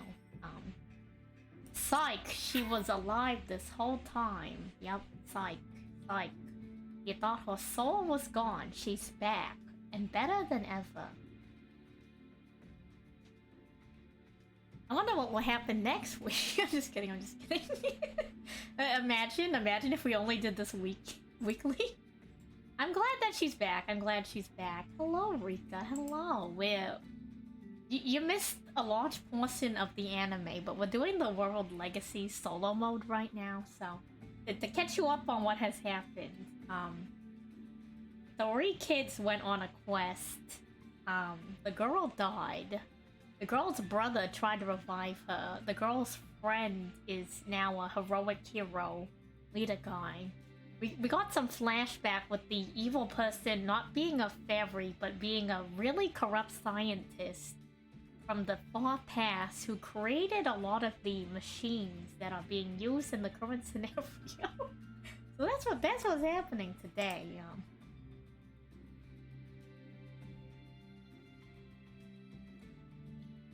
But yeah, so we're gonna continue. But now the girl's back. We thought she was dead. Ningrisu originally attempted to use the key in the machine body to control the demonic world legacy, and thus try to revive its soul. However, this procedure failed. It instead awakened Lee, who took control of her body and speared her. As Ningrisu falls into despair, a miracle happens before his eyes. A shining blue dragon appears and fuses with Ib's remains. As a result, his sister, the person he cherished more than anyone else, has returned. Was he dreaming? Is this real? What has happened? As Ningrisu considers this, he feels something reach out to his soul. It was what remains of a fading mind, belonging to the vessel made to house Ib's soul. It was the echo of the doll's final thought. It was nothing more than an artificial body. But perhaps, through the power of its host, and perhaps because of the power of the key, the empty vessel grew a consciousness that was neither Ib or Lee. Who the conscious belonged to, or if it was similar to humans, the doll did not know. However, it still had a heart to care for its master. When the newly revived Lee attempted to erase the soul of Ib, the doll transferred Ib's soul to the World Legacy World Chalice in the Forest of the Stars, and sacrificed itself to save her. Ironically, this was the same method Lee used to deceive humankind, but Lee failed to notice, as the purity of the doll's heart was indistinguishable from Ib. Having heard this final echo, Ningrisu clutched the sash that had belonged to Ib, the doll, and Galatea, and stood with renewed determination. You were kind of mad when you realized the oracles were used to rebuild Ibs because they weren't organs? That's crazy. It's crazy. But yeah, I hope you're doing well, Rika. Likewise, I hope you're all doing well too. Good to see you, Boo, and good to see you, Rika. We're almost done. The anime? The anime. There's only like... Can you believe it? There's only 4 more chapters left. There's so much they need to finish in these next chapters. We haven't even seen Kakashi's face under the mask yet. Anyways. Sorry. I had a boomer moment.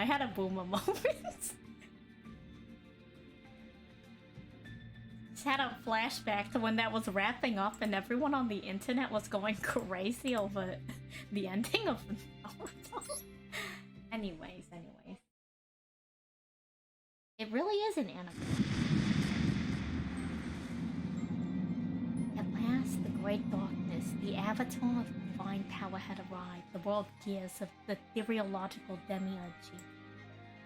Facing such an overwhelming foe, Aura remembered the passage from the legend of the Star Hero. To fend off the great darkness, Aurum informed Ib and his Crusadia allies of his plan of action. His plan was to inherit the key of the Mekk-Knight Blue Sky, had once attempted and failed. He aims to use that power to combine the gathered world legacies into a single entity. Assisted by Ib and his allies, he begins the unification.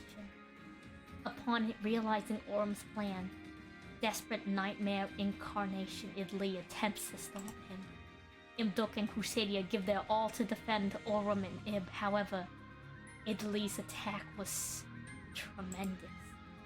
Just then, a man with a sash clutched in his fist came forth to face the challenge.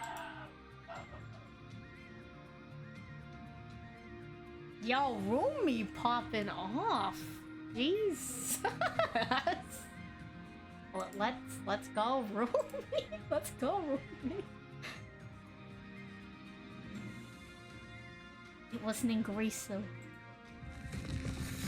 Gathered all the remaining parts from the Babel and the Orcus and forged a colossal spear. And with it he strikes Idli with a ferocious blow. Gathering up all his might, Ningrisu then forgets his final and ultimate creation. Outforges his final and ultimate creation. A creation intended to protect the divine reincarnation of Ib.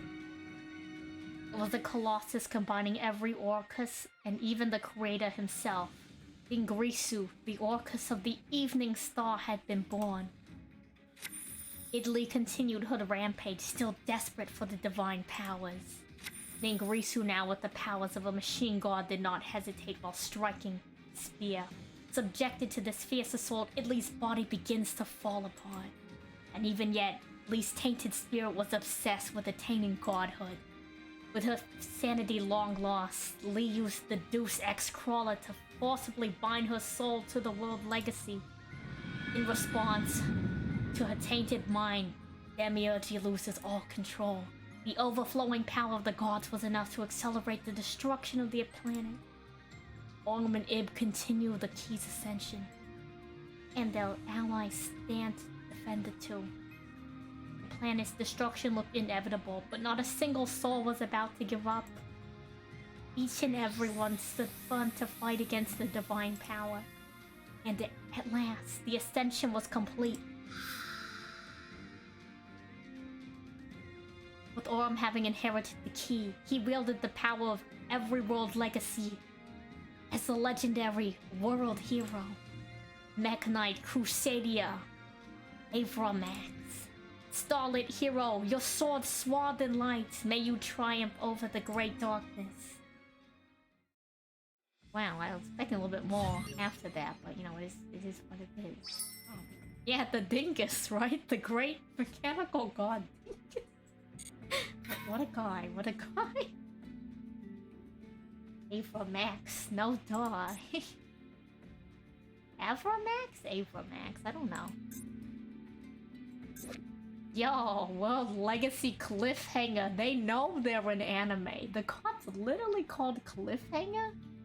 It writes itself. It writes itself. We're playing Plunder Patrol. Let's go. We're almost done. Almost done with the anime.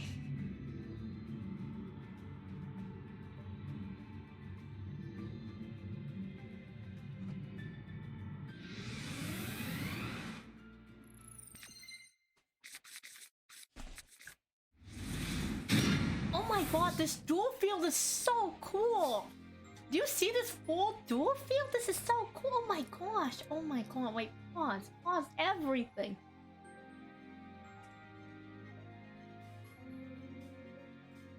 Chat, do you see the dual field right now?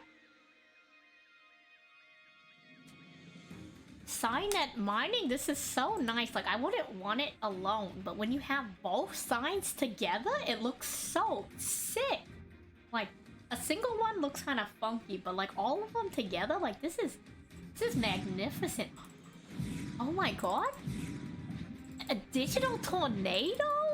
Oh my god, this is so cool. Pause everything. The anime can wait. Give me like 5 minutes to look at how cool this is. Oh my god. Oh my god. Data storm? I've never watched Brains. I'm pretty new. The anime.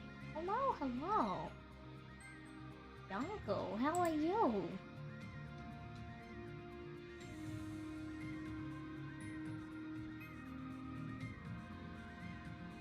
Yaki, how are you? Tell me how you're doing. You doing well? Are you doing okay? You know what? Somebody was talking about the Purely deck, the Eevee Duel Monster. They were talking about it earlier today. Let's play Duel Monster. Let's see.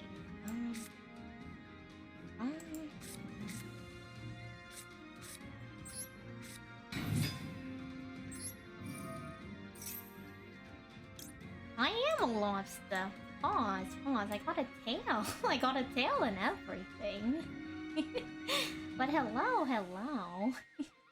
Nice to meet you. Welcome. I don't get to show off my tail enough. Let me go ahead. Anyways, we're going back down. We got a duel to finish. Let's go.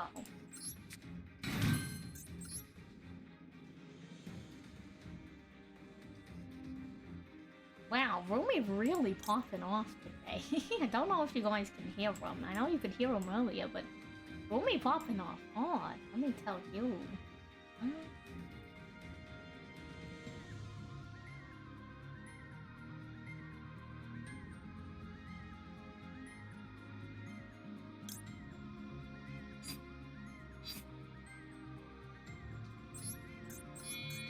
Honestly, this is one of the best Turn 1 monsters for Thunder Patrol.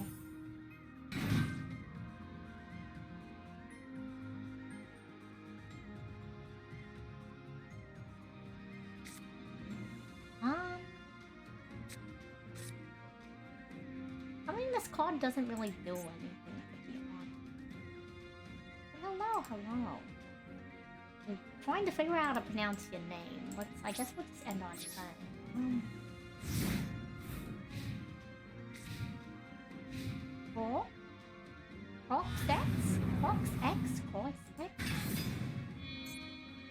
I'm sorry. I'm not very good at pronunciation. I hope you're not too upset with me. Oh my god. What's happening? What's happening? They're cooking. The dual field is distracting me. The rest of me? What do you mean the rest of me? What do you mean the rest of me? What are you looking at? What are you looking at?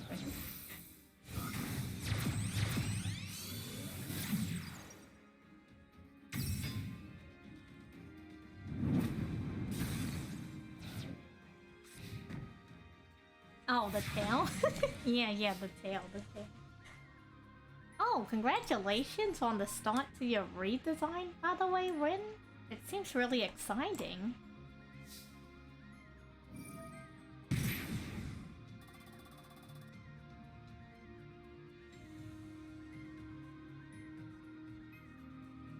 May not be necessary, but the Beast of Luck to you.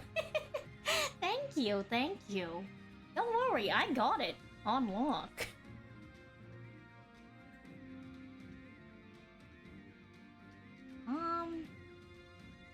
What happens? What is going on? I don't know what's going on. I don't think any of my card effects can do anything. I guess. I mean, why not?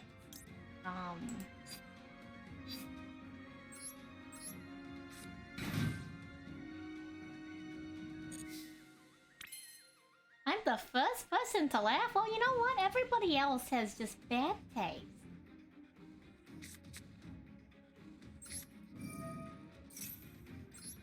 Get yourself better people to surround yourself with. That's all I'm gonna say. Like-minded individual. Oh, I could have summoned him down here too. Well, yeah. You know what? Why not? Why not? We draw, discard a card. Oh no, I read that in the wrong one. This may come back to bite me, but we'll see what happens. We'll see what happens. We'll see what happens.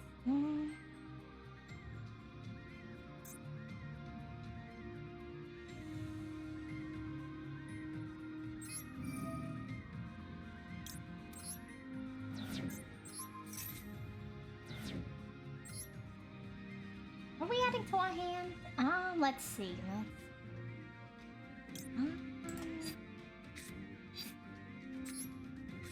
London Patrol Shipyard. And we're gonna use Whitebeard's effect. We're gonna go ahead and summon. Let's go with Redbeard. Redbeard to the field. London Patrol, let's go. We're gonna discard a card and add a London Patrol card from our deck to our hand. And you know who we're adding to our hand? Say hello to Black Eyes. Let's go ahead and use Black Eyes effect. And we're gonna start cooking. Whitebeard to the field. Oh, actually, back to the hand, I mean. Probably should have picked Bluebeard, but whoopsie, don't worry. We still got something going on. We're trying to cook. We're trying to cook.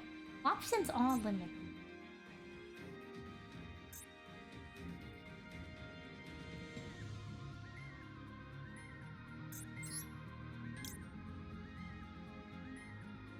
Well, options are really limited. I think we're gonna stick with these two on the field. How are we gonna get this off with the field? We were trying to cook. We were trying to cook. It's not too bad. It's not too bad.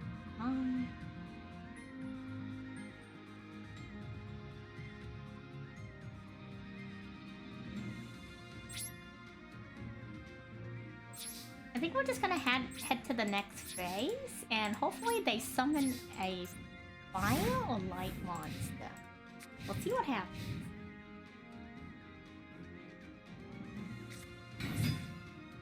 That's an earth monster. That is an earth monster. Well, let's see what happens next. Nightmare Phoenix. Hello, hello.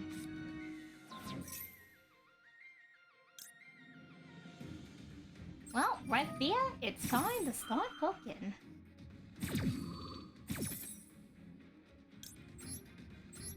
Welcome to the field. London Patrol Ship.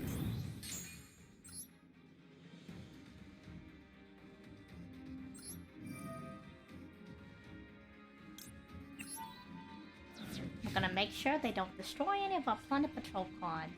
And, what is this do?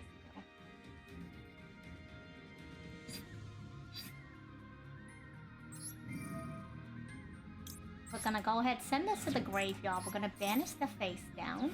Then we're gonna add a card from our deck to our hand. Let's go ahead and get Bluebeard. Let them double. Now Whitebeard's effect activates. So, gotta get another copy of Redbeard on the field.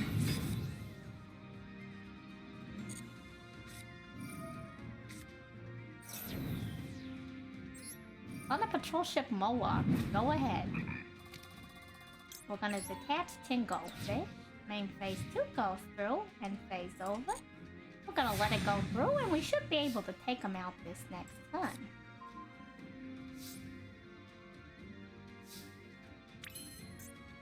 So what we're gonna do is we're gonna use Blackbeard. Let's go ahead and pick this one. And we're gonna just resummon the same monster. Am I a lit streamer? I don't know. Is fire capable of being lit underwater?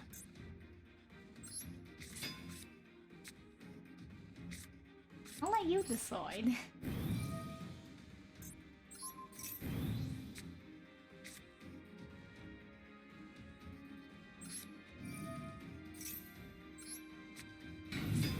the deep beyond. It is in SpongeBob. True, you right.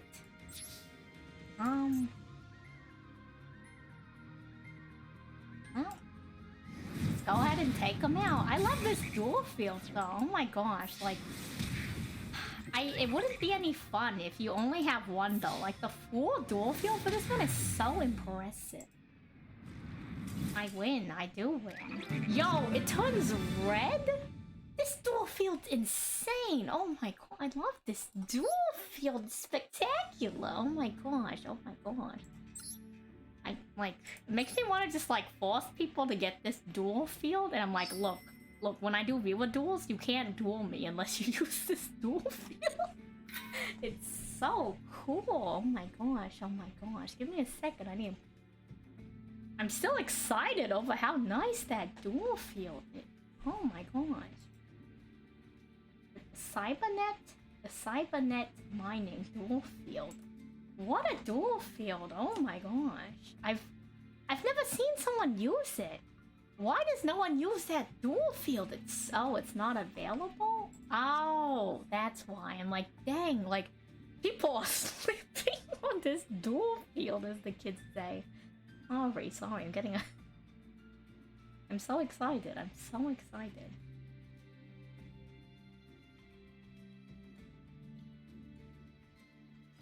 Honestly, more excited for the dual field than the anime at this point.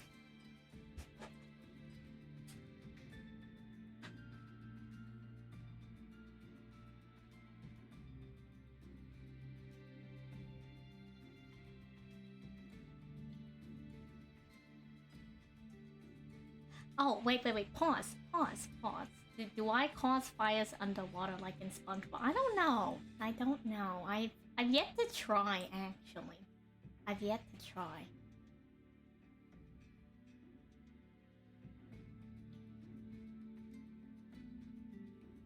We have more lore to get back to, but before we go to the lore, Ash, let me tell you a let me tell you one of my favorite puns.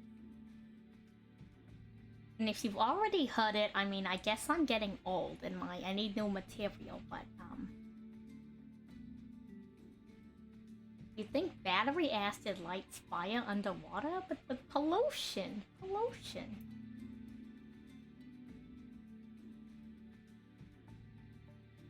I've told this to the chat before, so if chat, if you already heard it from me before, please don't ruin it. I'll drink some water. Posture check, drink. Okay. Posturing. Actually, you know what? No. I'll stretch after. I need to commit to the pun. Okay. So Ash, why was the Middle Ages called the Dark Ages?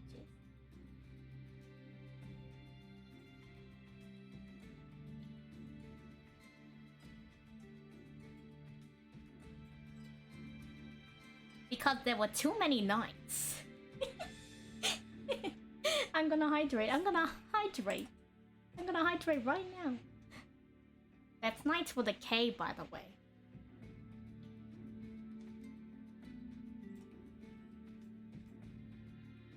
Okay, back to the anime. Got him, we got him, chat. We did the thing. We did it. We're so hip with the kids. You don't even know, chat. We're so hip with the kids right now. So hip with the kids. I'm definitely hip with the kids right now. My roommate hates when I tell him that. So context for some of the new people. One of my roommates, he's younger than me, so I like to meme on him. Like, he's not younger than me by too much. It's only like a couple of years, but it's enough where I really lean into the boomer thing. Cause one time I went up to him and he said something exciting. I'm like, wow, sheesh, my guy. And he's he looked at me with the most terrified face ever, and he's like, please never say that to me again. What did the grape say when it got crushed? Huh, what did the grape say when it got crushed?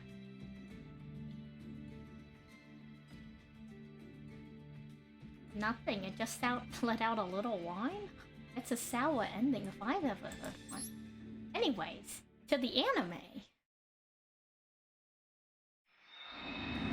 Oh Orem wields his power to evade, block, and neutralize the thrashing waves of destruction.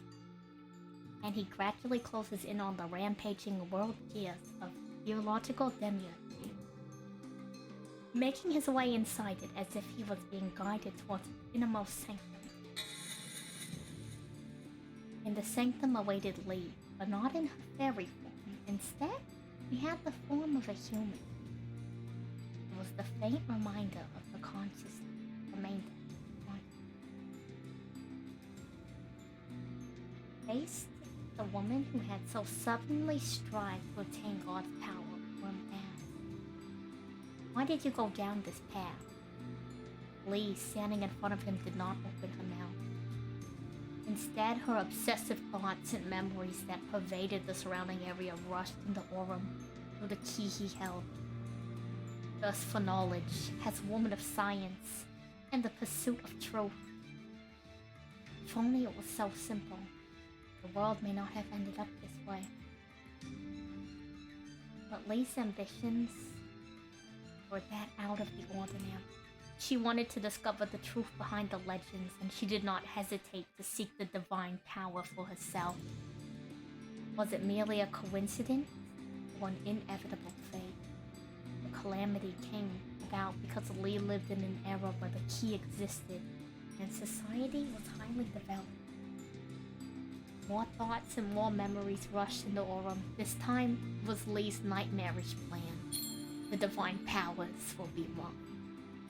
To obtain them requires complete dominance over the power of the key. However, the overdeveloped civilization of machines has sapped the power from the earth.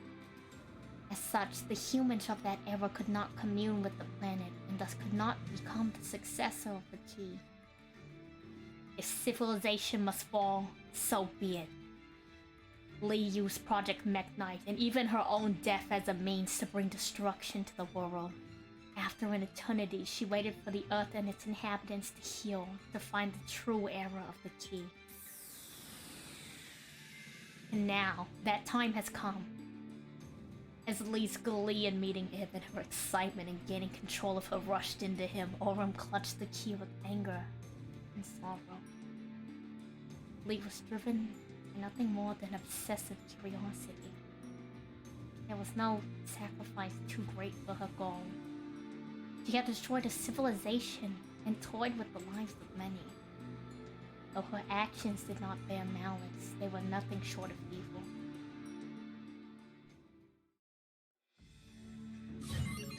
We're almost done with the anime. Let me catch up on what people have been saying in the chat. Let's see. Lore? Lore. Time flies like an arrow. Fruit flies like a banana. What do Mike and Salie fill the pens with? Monsters Inc. Hello, Too Sweet. How are you? We're almost at the end of the World Chalice Lore anime. Geology rocks, but geography is where it's at. True. Actual. What do you call a monster you can't find? A werewolf. Don't wear that one out. You want to know what happened to the grape who asked for desert wages? A race. Did you hear about the restaurant on the moon? You heard the food was so good. It was good, but it had no atmosphere. Interesting. One Forest One. You know, I've seen that one before. The One Forest One. A man sued an airline company after it lost his luggage. Sadly, he lost his case. Rest in peace, F in the chat for that man's case. Just gonna put that out there. But yeah, Too Sweet. Hope you're doing well. We got 2 more and we're done with the World Chalice Lore. Our thoughts and prayers go out to the man who lost his case. Totally not like the 20 million people that died in this World Legacy. Yesterday you accidentally swallowed some food coloring. The doctor says it's okay, but you feel a little dyed on the inside. I've seen that one too. It's pretty good, I will say. I don't know if I'm necessarily a curator of puns, but I do enjoy them. It's one of my things. My roommate thinks it makes me like a huge boomer, and I'm like, well, you know. I can't help it. I like a good punchline. You feel. Otter, the chaos.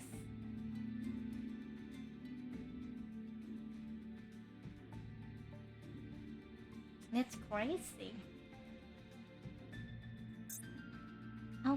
Okay, here we go. The anime must continue. The anime must continue. The anime. We're almost done. We're almost done. Also, thank you for the follow, Ash.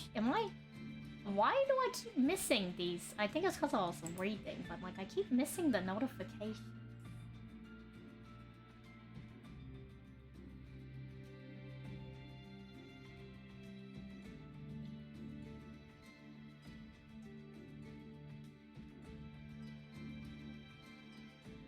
Okay, here we go.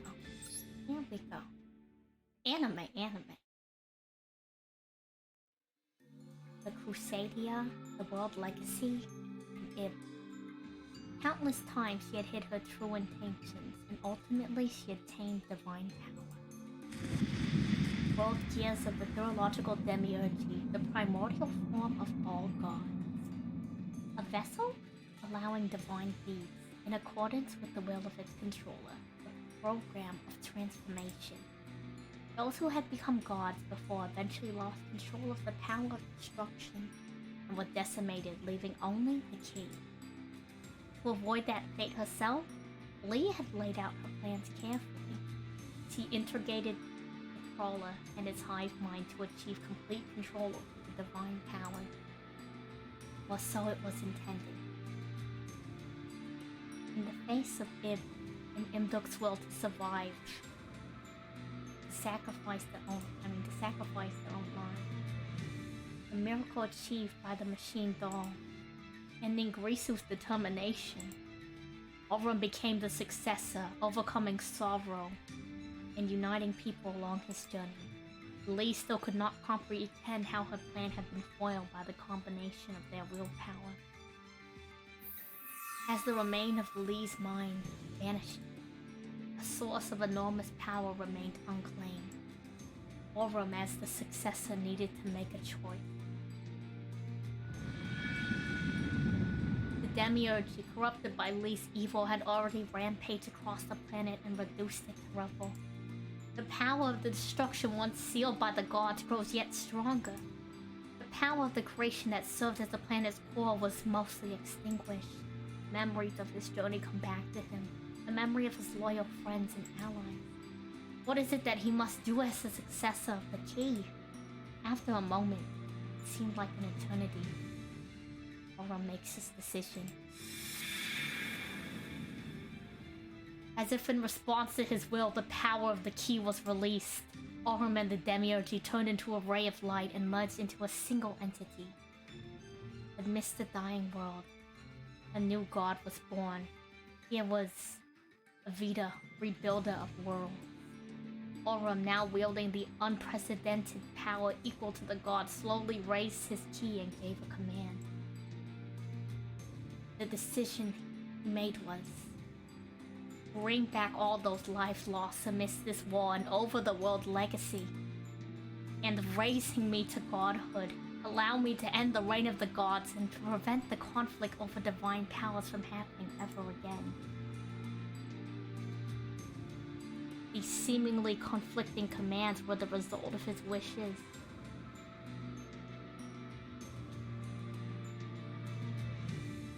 Perhaps this was blasphemy, a choice no human had the right to make.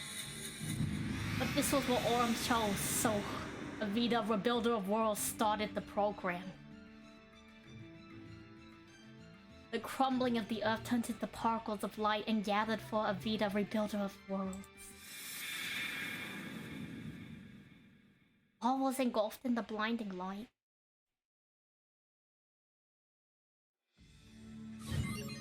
You know what? It always cuts off when I think there's like more. I'm doing good. How are you? How are you?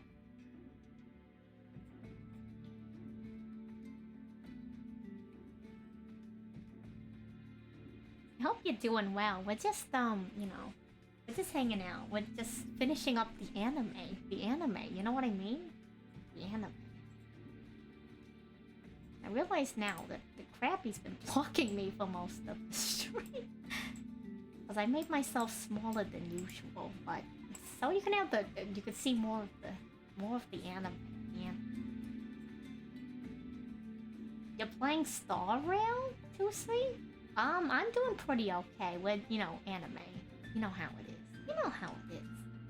I know a lot of people who play Honkai Star Rail. My friend Darnell, Daruniro, is, Darniro, he's actually supposed to be an official Honkai Star Rail content creator. I'm lucky because I'm reading you're out here fighting for your life in the Duelist Cup. You're trying your best to stay up, but in the next hour you're going... To be honest, I think I'm gonna end the stream right after we finish the goal. How long have we been live? This is a really long stream for a Monday.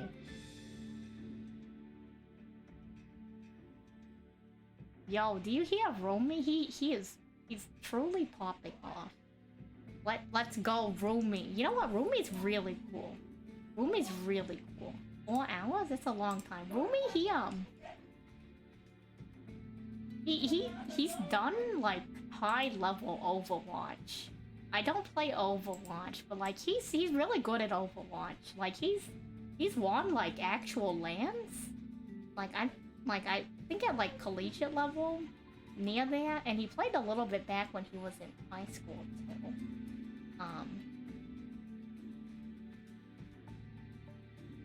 So he's probably on that right now. Maybe he's playing Valorant. Who knows? What do the kids play these days? He doesn't play Fortnite, so it's not that. He's been playing a little bit of Star Rail, but he sounds too hyped to be playing Star Rail. So my bet is on Overwatch or Valorant.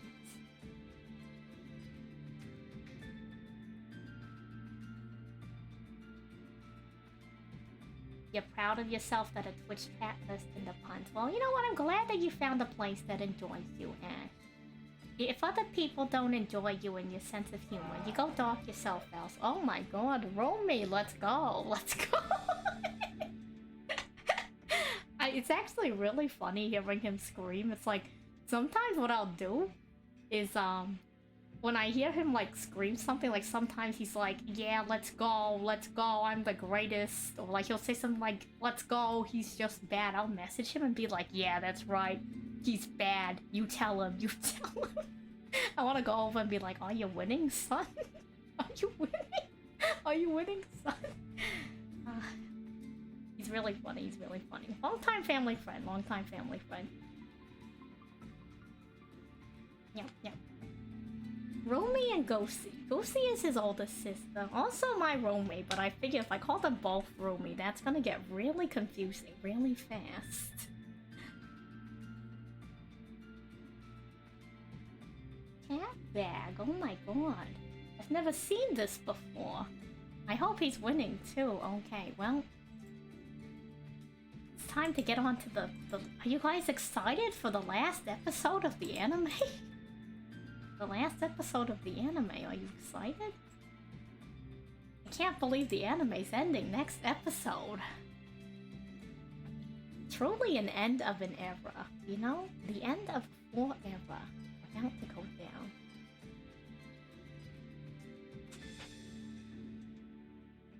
Next time someone asks me the longest anime I've ever watched, I'm gonna tell them the World Chalice Legacy. My favorite story on solo mode? I love the music from Digital Bugs in cyberspace.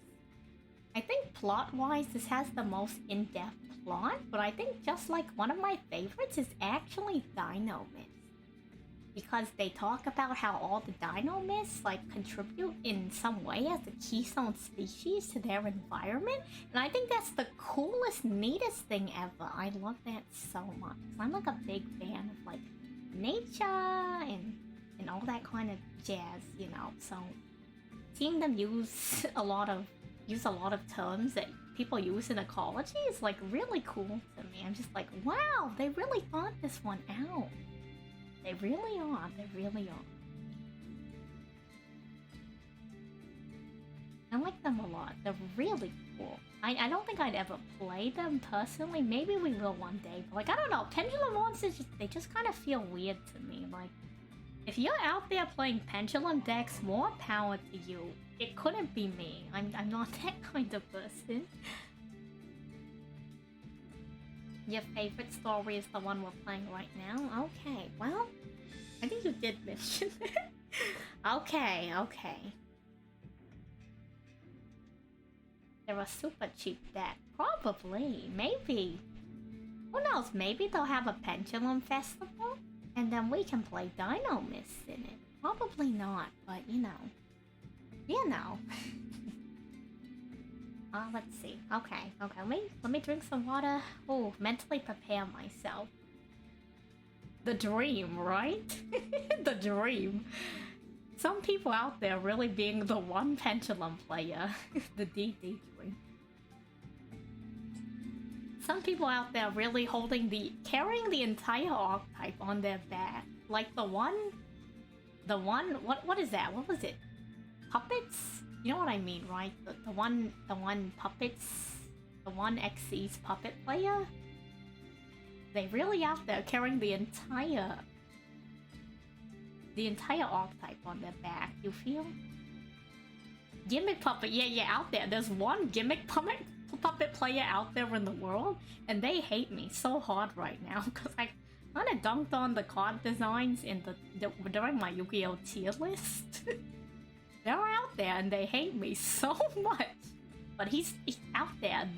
It could be anyone. They're out there. The one carrying the entire archetype on their back, and you know what? More power to them. They're doing something nobody else is doing. They're falling on the blade.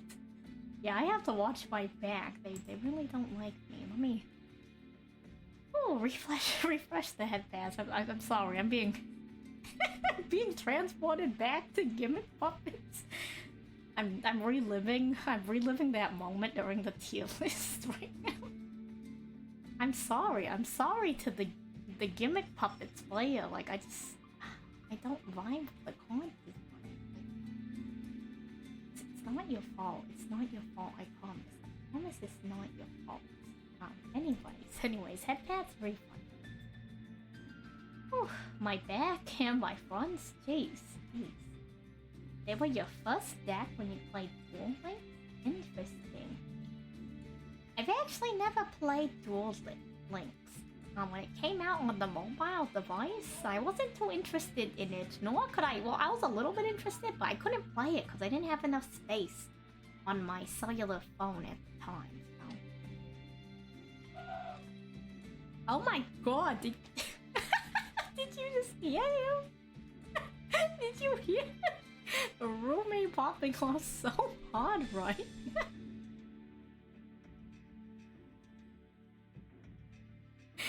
Okay, I think we gotta start the anime before.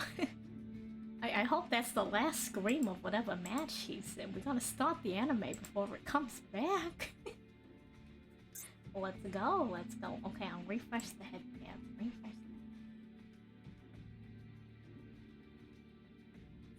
Okay, here we go. The anime is ending. Emotionally prepare yourself.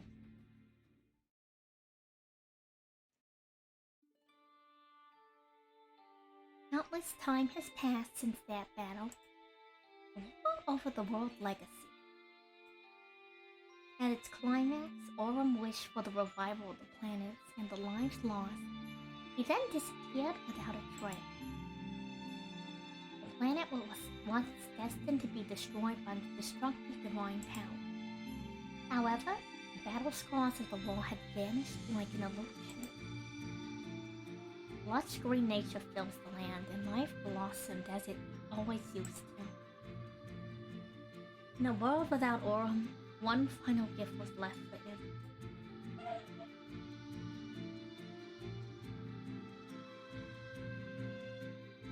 The key that controls the fate of the planet, the sword with the power of the world legacy. The world legacy world key. Ip, with the sword from Aurum in hand, set out on a journey to remember the planet. To remember the planet that her beloved brother protected. Imduk accompanies Ip. and then Grisu watches over them from afar.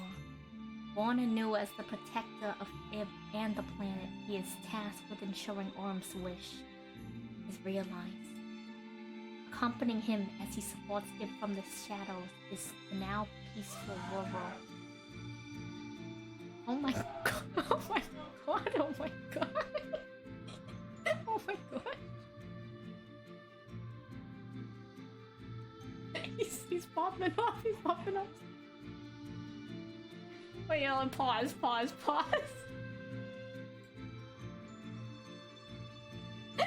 I think he's in the middle of a team fight or something.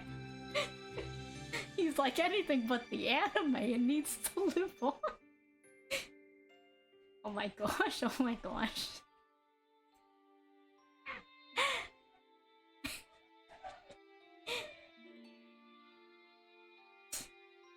He's still going. He really is. You know what? No. Let me. Okay, wait. Pause. Well, I'm gonna pause. Let me give you one of roommate's stories. So at roommate's last LAN, he buddied up with one of his friends and some people he barely knew. He's normally a tank player in Overwatch, but they had him on DPS because everybody else only knew how to play their roles, but he knew how to play a few DPS characters. However, he actually popped off huge, apparently. I don't know much about Overwatch, but basically he was playing against a university's actual team, their collegiate team. A lot of the other teams had players from those teams. And his words, not mine. I was legitimately gapping their DPS when it's not even my main role. And then he was riding that for a while because afterwards, after he won the LAN, the caster was like, oh my god, because it wasn't just anything, it was a double triple overtime. I guess it's his hamster character in Overwatch, and both teams had the hamster out because one whipped out the hamster and the other one said, we gotta match the hamster with our own hamster, because I guess once you're in overtime, if someone from your team drops off of the point, you instantly lose the game. So it was a whole 5-minute overtime thing, which I think it's a long, maybe even longer than 5 minutes, and I didn't know what was going on the screen. And then he pulls out the Genji, he runs over as fast as he can, he goes and he pulls off the ultimate, gets a legitimate he literally aces the entire team. I'm sorry, League of Legends terms. He aces the entire team, gets play of the game, they go immediately from that into the interview, and the guy's like, hey, so, you know, people were telling me about you, you know, Rumi, and they said, do you know this guy? Do you know Rumi? You know this guy? And it's like, yeah, I mean, he's a tank player, right? What's he doing on DPS? And then the cast is like, well, that's why he's on DPS. And then he won the tournament. They got some, I guess some Razor peripherals, and we had a grand old time with it. I'm glad that he has a good social life, and he has lots of good friends, and he's doing stuff he enjoys while staying on top of his studies. Good for him. I think the match is over. So, let us continue the anime. Let's finally get back to the anime after that ad break.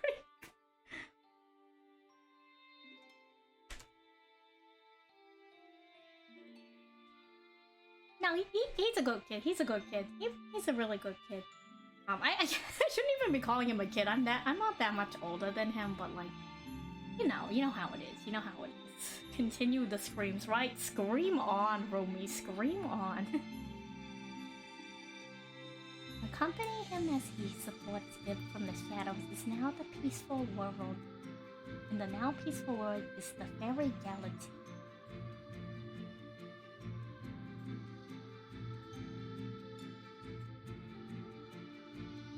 Under the glistening starlight, Ib takes the sword in her hand and it shines faintly.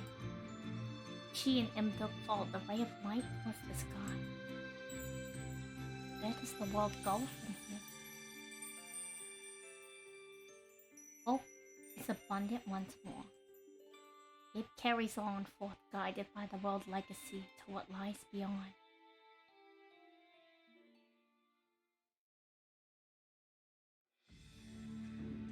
No, the anime's over. It can't be over. We got the card for it now. The anime's over, chat. What do I do with my life now that the anime's over?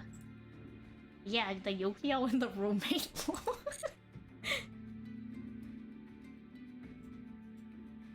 Yeah, she came back. She really did come back, but at what cost? You know what?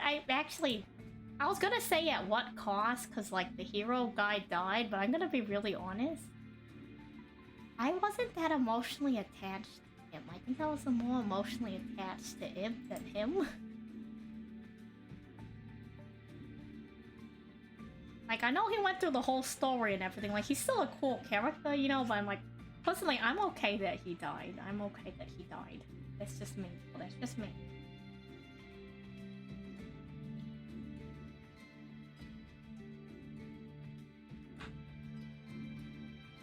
It costs everything. It really does. It really does.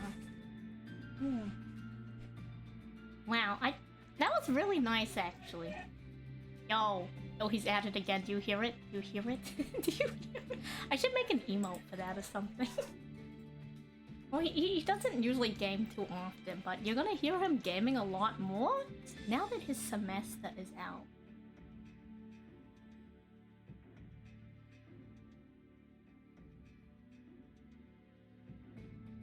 It's okay. Let him game. Let him game, chat. Let him game. More power to him. Let him game. Let Romy game. Let Romy game. Romy deserves the game. Let me go try to find someone to raid.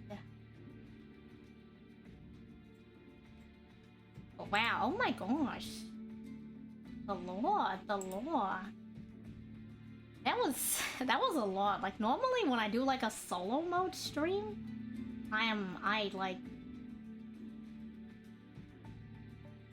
normally when I do a solo mode stream, normally when I do a solo mode stream, I don't know why my words are like dying right now. I usually get through like 3 or 4 at any given time.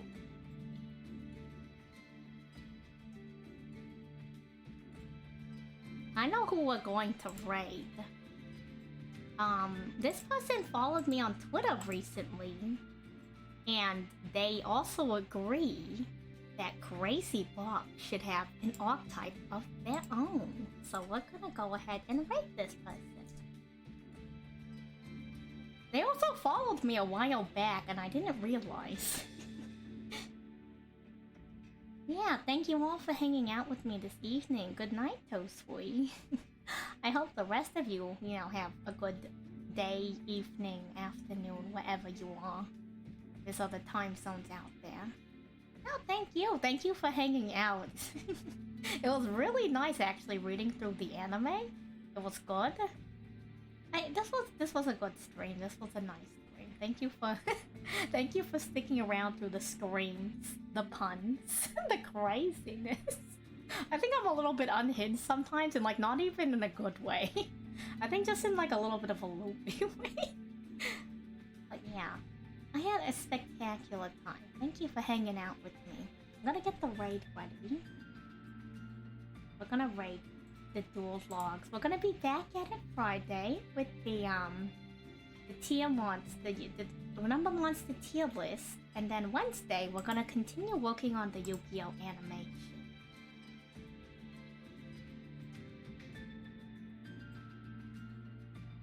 Okay, well, again, thank you all for hanging out.